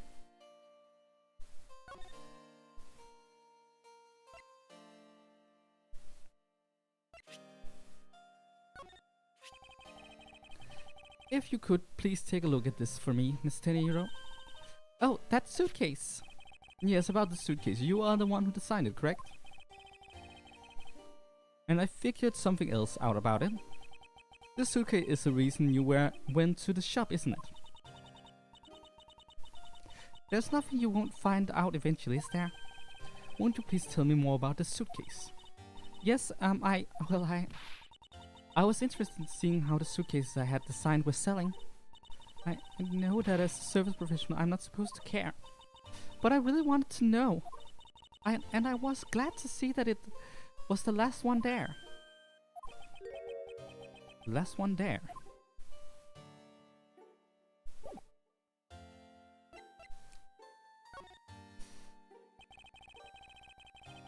So you're saying, Miss Tenero, that the suitcase in question was the last one? Yes, they're just so popular they're practically flying off the shelves. That's not exactly the impression I got. The one in the shop is most definitely the last one.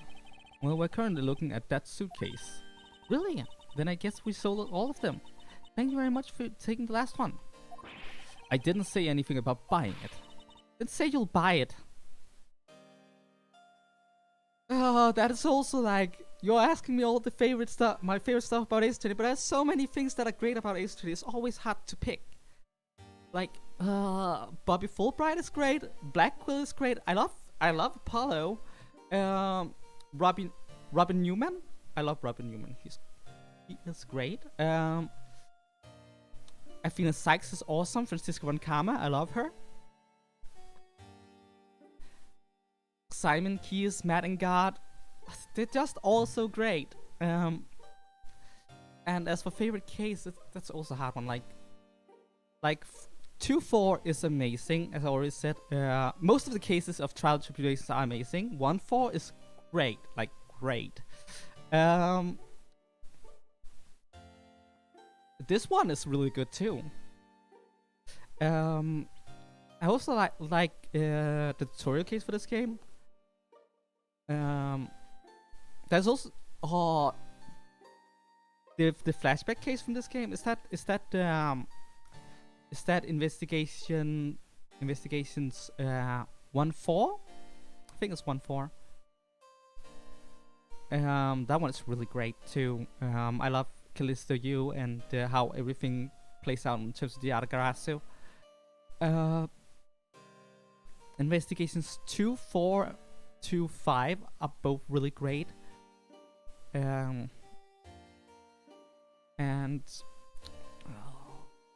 I also like the first witch trial of the Layton crossover. Like that one really works well, and also the third case of that game with the butler and stuff. Great stuff. Else I like basically all of the cases where Athena is in charge.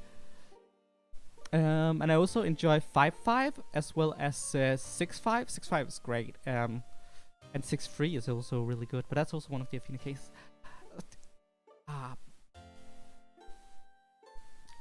It's one of those things where you ask me a question where I just can't pick. They're all great. I'm sorry, I can't. But why? I think it'll go great with your complexion, Mr. Edgeworth. It really suits you. I guarantee it personally as a service professional. Well, that is, how should I put it? It's hideous. What? Maybe that was a bit too direct. Moving on, my issue with the suitcases isn't the design, it's the number of them remaining. Remaining? There were 2 suitcases in the in-flight shop when I investigated it. 2? But that's impossible. I'm sure there was only 1 left. Looks like her story has generated quite the contradiction. When I left the shop, I'm positive there was only 1 suitcase left. Something is amiss. What could be the meaning of this inconsistency? By the way, Miss Tenero, what is one of those suitcases doing here?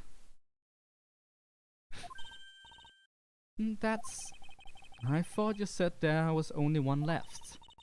That one is, it's fine. I used it for a very long time now. He's used it for a long time.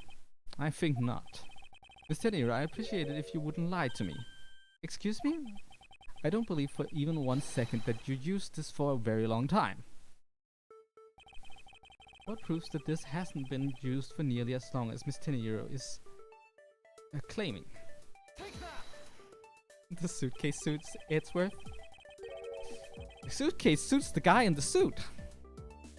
Tell me, Miss Tenero, is it also your habit to keep price tag pristine on your suitcase? Ah, what is the meaning of this? Why would you lie about a suitcase? Despite having faith in her design sense, the sales numbers made her cry bitter tears. The truth is becoming increasingly clear to me. Tenero, I think I understand. I know what you are trying to hide. Now then, this suitcase was originally in the in-flight shop. Seeing as how the price tag is still on the suitcase, one can only assume it was out on the floor for sale in the shop. And the person who bought the suitcase was... you, Rhoda Tenero. It was you, wasn't it, Miss Tenero?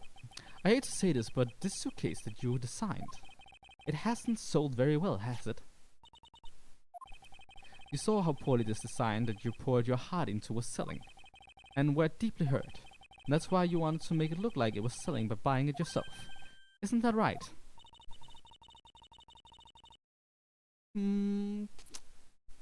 That's hard to tell. I think I played most of them at least 3 times over the past 5 years. It's like, frequently? I think, relatively?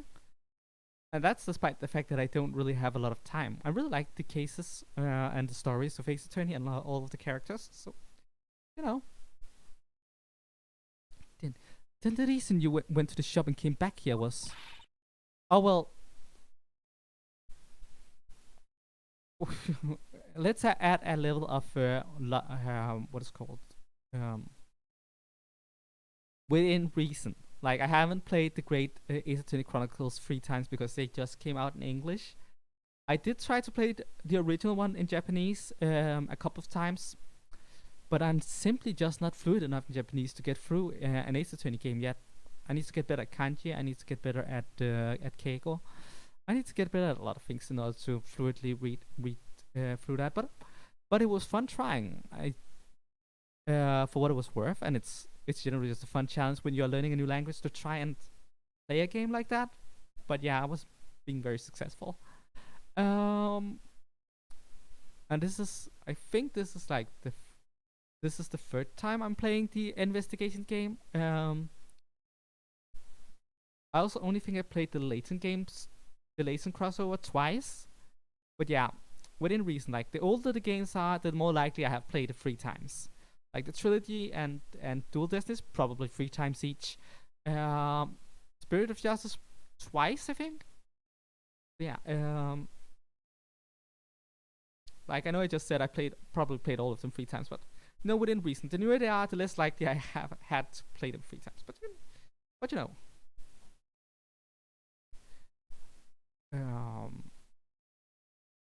その通りだよ。Oh, that is correct. I do speak a little bit of Japanese. I learned the language over a couple of years, but it's a very difficult language to get through. And I don't have any practical experience. And I'm also, like, I know maybe 100 kanjis, and you need to know 2,000 before you can, like, fluently read. So I can Japanese, but also I'm not fluent. I don't expect me to be. All I really have is my job. I was so overjoyed when my design was chosen. I thought that maybe I had finally accomplished something. But the suitcases didn't sell. It's because of the design, isn't it? All because it's, as you put it, hideous. I can't say they chose a great place in which to sell them either. We weren't selling a single one, and they were just sitting there collecting dust. I felt so bad seeing them there day in and day out. I decided to buy one for every flight I worked. You buy one every single time you work a flight. I see, so in order to keep your resolution, you went and bought one today as well. Yes, and here's my receipt for that purchase. This receipt is clearly timestamped 5:40 a.m. The receipt data jotted down in my organizer. The truth is, there's still a bunch of them left unsold. They are planning to scrap the remaining ones at the end of this flight. Miss Teneriero, where are these other suitcases? They should all be down in the cargo hold. Then the suitcase the killer used could very well have come from the cargo hold. Mr. Edgeworth, you don't think that the killer used one of my suitcases to... Yes, I do. The killer used one of your beloved suitcases to move the victim's body. How could they? Those suitcases were meant to be faithful partners to our passengers on their trips. That's all I ever wished for them to be. Miss Tenero, is there any other way to get to the cargo hold other than the elevator? The only other way is just through that door there. And what about security? That door has no special lock installed because just to enter this room, you need a special keycard that only crew members have access to. Which means that the culprit is someone who can enter this room. Eliminating passengers and leaving only crew members as potential suspects. I can't believe it. Yes, Francisca? Going on these wild goose chases, you're a disgrace to the Von Karma name. And what do you mean by that? The suitcase came from the cargo hold.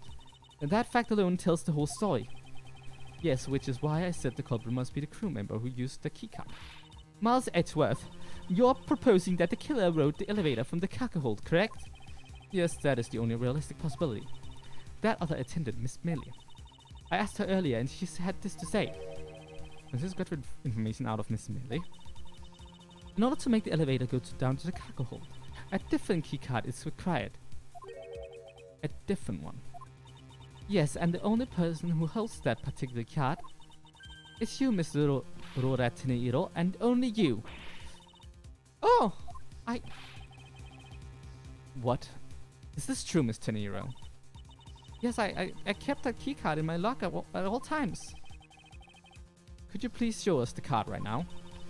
Yes, hold on.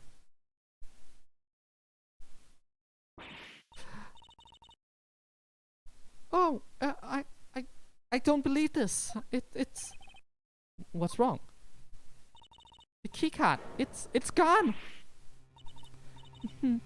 Very clever. Pretending that your keycard was stolen when in fact you're just trying to hide it from us. You really thought this through. Wait, it's not like that. You can tell us all about it. It's like down at the station, officer. Arrest this woman. Yes, ma'am. Mr. Edgeworth.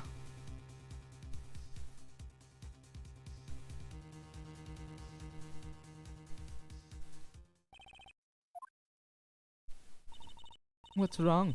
There's this belief written all over your face. Francisca, I know that you are the lead investigator in this case, however. Hold it. Don't even think about wasting any more of my time. You know the rules as well as I do. Evidence speaks louder than words. Even if this isn't a courtroom, that basic tenet still applies. I intend to investigate the cargo hold now. What will you do, Miles Edgeworth? I intend to do likewise.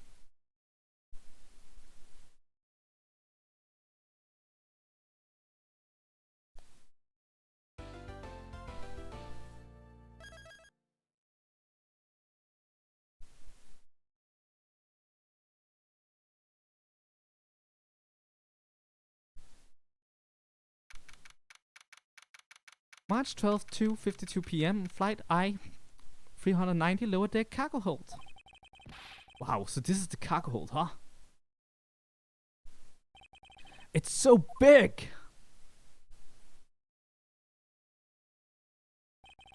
This plane is a special model. It has both a super large cargo hold and an ultra luxurious first class seating. So this is the real scene of the murder. There's certainly a high probability of that, which is why we are here, correct? Okay, let's get investigating, sir.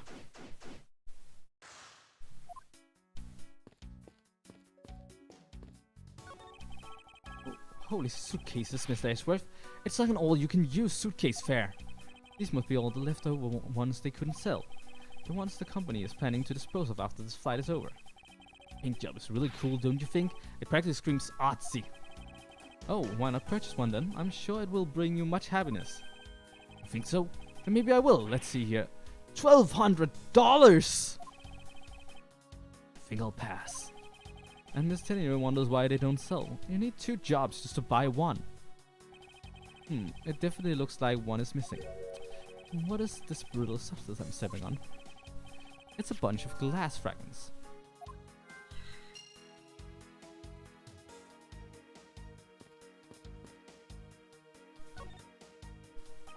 You arrived at the scene of the crime before Detective Gumshoe, correct? And you then immediately began to direct the investigation. It seems to me that you were already here at this airport for something besides this murder. Yes, I was. I've been following a very large and involved governmental level international crime. But it's much too large for one person to take on alone. So it was decided that I should form a joint investigation with Interpol. Interpol is involved.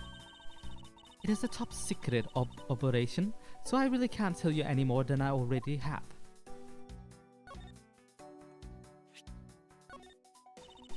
There's something much more urgent we should be dealing with right now. Don't waste my time or yours. Well, she didn't want to look at my badge. Guess I'm too late for whatever thing you wanted to show me. I'm sorry, Firewall.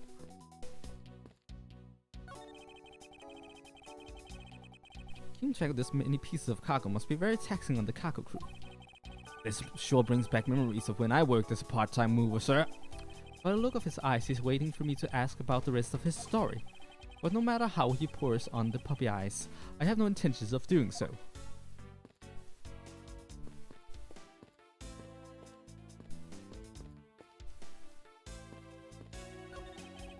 Hey, what's with the suitcase, pal? It's what the victim checked in, sir. But this suitcase belonged to Mr. Hicks. I don't think he'd mind if I took a close look. There's nothing out of the ordinary in here, sir. Wait, a file.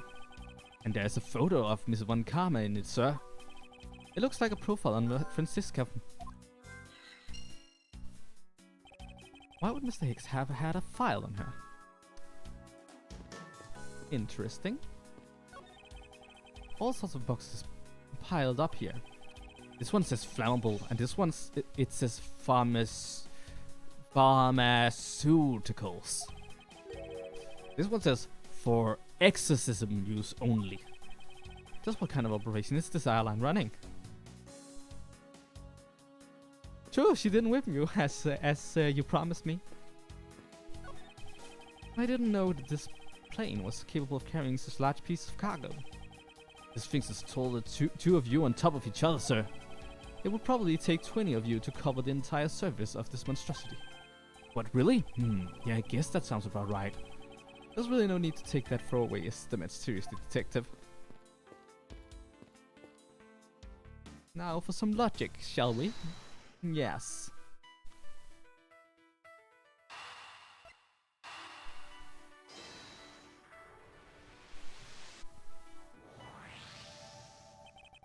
I think we could safely conclude that these fragments are from a pair of glasses. And the victim was wearing a pair of broken glasses. Exactly what I was thinking. I'm sure that the charge would match up perfectly with the remnants of his glasses lenses. Ergo, the victim was here just as I suspected. You're saying that the real scene of the crime was here, sir. Isn't that what I've been saying for a while? Oh, is it? I didn't know that. Perhaps it's a bit early to draw that conclusion. However, I believe that the probability has just skyrocketed considerably. All that is left is to find the murder weapon.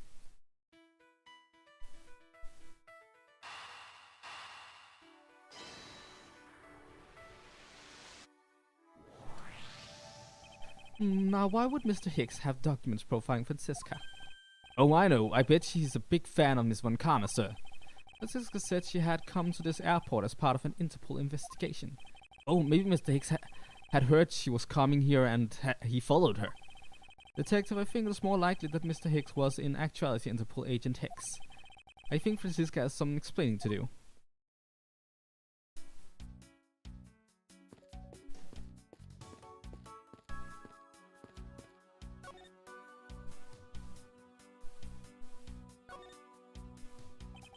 You came to this airport to rendezvous with the victim, didn't you? Nonsense! What are you talking about? We found a profile detailing information about you in the victim's luggage. I suppose it was prepared for him so that he could recognize you when he landed. Which makes him not Mr. Hicks, but rather Interpol agent Hicks, isn't that correct? I should have known you'd figure it out, Miles. But it looks like they got to him first. So you really did come here to receive an Interpol agent then? Yes. Agent Hicks was on the trail of a very large international smuggling ring.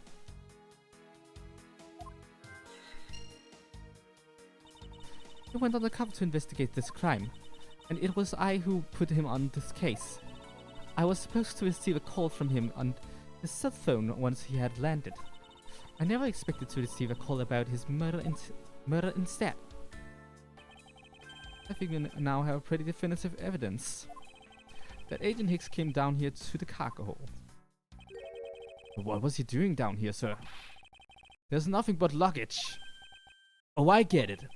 Maybe he forgot something in his suitcase and came down to get it. Oh. Agent Hicks came here for a work-related reason. Of that, I'm sure. Yes, I'm sure he was here to investigate the smuggling operation he was observing. Francisca, do you know exactly how he intended to pursue his investigation? No, unfortunately, I was going to find out from him after they landed. I see, but this raises another question. An old passenger can't access the cargo hold on their own. Agent Hicks must have identified himself to a member of the crew and entered the cargo hold with that person who let him in. Yes, and then he was murdered here. These glass fragments and his broken glasses are a testament to that. And then The killer put Agent Hicks into one of the spare suitcases and they entered the elevator, but while they were riding it up, the plane hit that patch of turbulence. Because of the intense shaking, the suitcase popped open and Agent Hicks' body flew out. At the same time, his wallet fell out of his pocket, spilling its contents everywhere. Which explains why there was money scattered all over the elevator floor.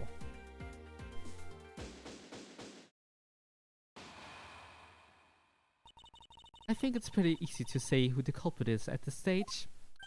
What? Really, sir? I know what you're thinking, Miles Edgeworth, but the killer can be none other than Mr. Oda Teneido. Definitive evidence. If it was a crew member, any one of them could have shown Agent Hicks to the cargo hold. But the point to keep in mind is the keycard that allows the elevator to come down here. The only person with such high-level access is Mr. Oda Teneido. I'd say that's a pretty decisive evidence from information, wouldn't you? I know what she's trying to say, but I'm not certain it's as simple as that.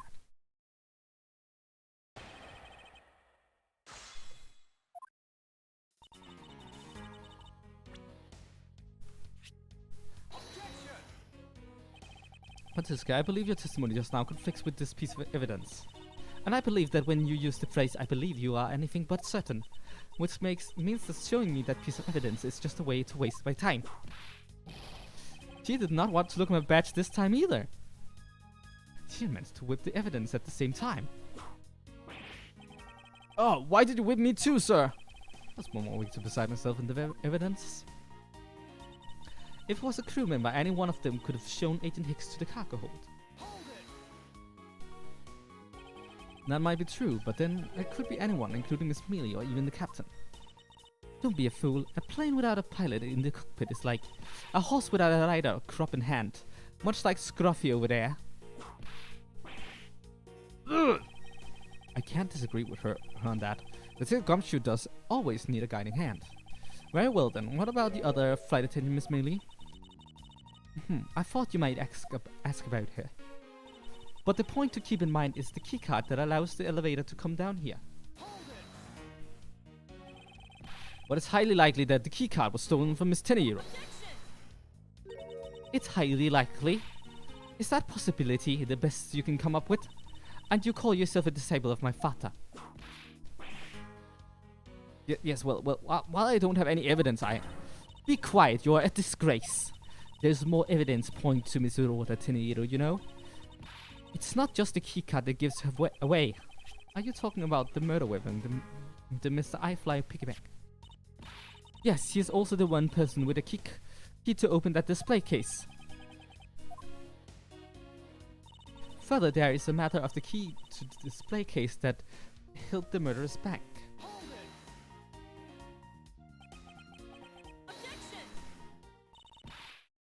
That is very true. She just does jump to conclusions a lot. Stop right there, Miles Edgeworth. You don't have any proof that this is just a red herring. If you must keep on insisting that it is a fake, then what is the real murder weapon and where did it go? Readers, I see. That's not a surprise. After all, you know that we searched the entire cargo hold and came up empty-handed. There must be a way. There must be something that can help me rule out the piggy bank as the murder weapon. What should be examined further to help us ascertain the authenticity of the weapon?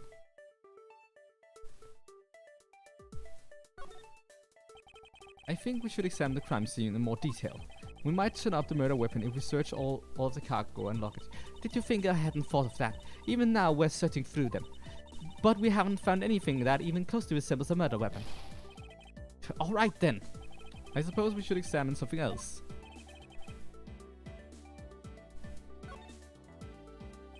Francisca, I think we were too quick to jump to your conclusion.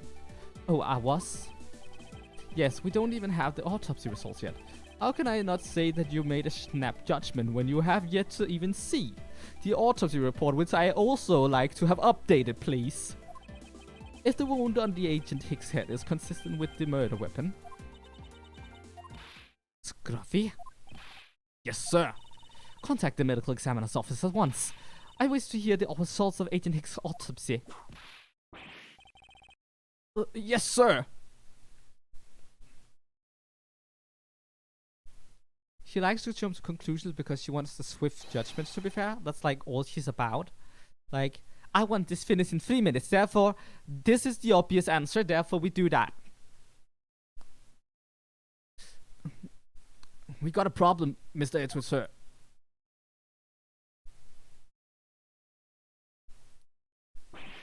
What is it, detective? They're still doing the autopsy, but they said that they already know this one thing for sure. Report, now. The doc said that it's one giant bruise from beating from his shoulder down to the mid-back. From the victim's shoulder to his mid-back. It's beaten over such a wide area. Well, I say maybe it's a sign the killer had a grudge against Agent Hicks. It wasn't just his head. The killer went all out and hit him multiple times, sir. Scruffy, what is had a grudge against Agent Hicks supposed to mean? Well, that's, Was the wound on the victim's head consistent with the murder weapon, detective? Oh, well, they said they were still looking into that, sir. You're completely useless. Ah! Sir, I told you already, you can't go down there. No, you remove yourself from my way. What is all that racket? My luggage, my cargo, they are mine and I demand you return them to me. We're still investigating the cargo hold. Please understand and have a little patience. I suppose there's no choice. Finally, I think he gave... Hey, what are you doing? You have left me no choice but to use strong force. Ayah! You won't get past me. This is it. Wait, that's it? So that's what this whole thing has been about. Further, there is the matter of the key to the display case that held the murderer's bag.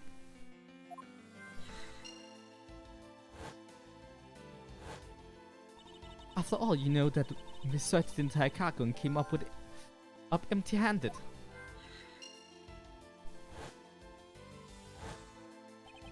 Doc said that one giant bruise from beating from his shoulder down to his mid-back.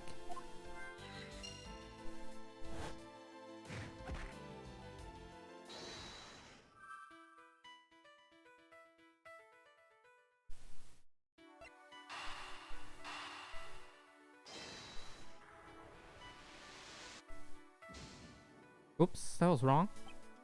Not exactly a shining example of perfect logic.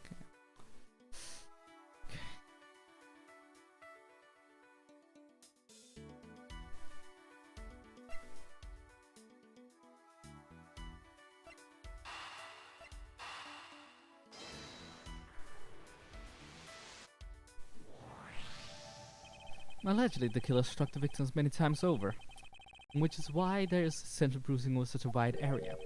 But is that really the correct conclusion to draw from the evidence?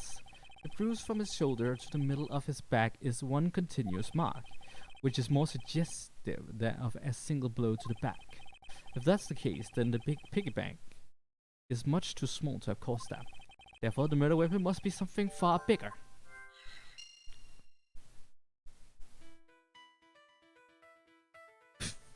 You're not just a clown, you're the entire circus.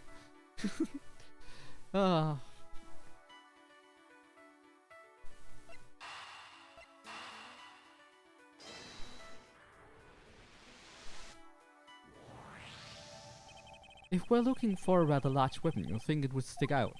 But so far we haven't found anything that resembles a weapon of any sort. Perhaps, just perhaps, it's something we all overlooked from the very beginning. Because normally it's too impossibly big to be taken into consideration.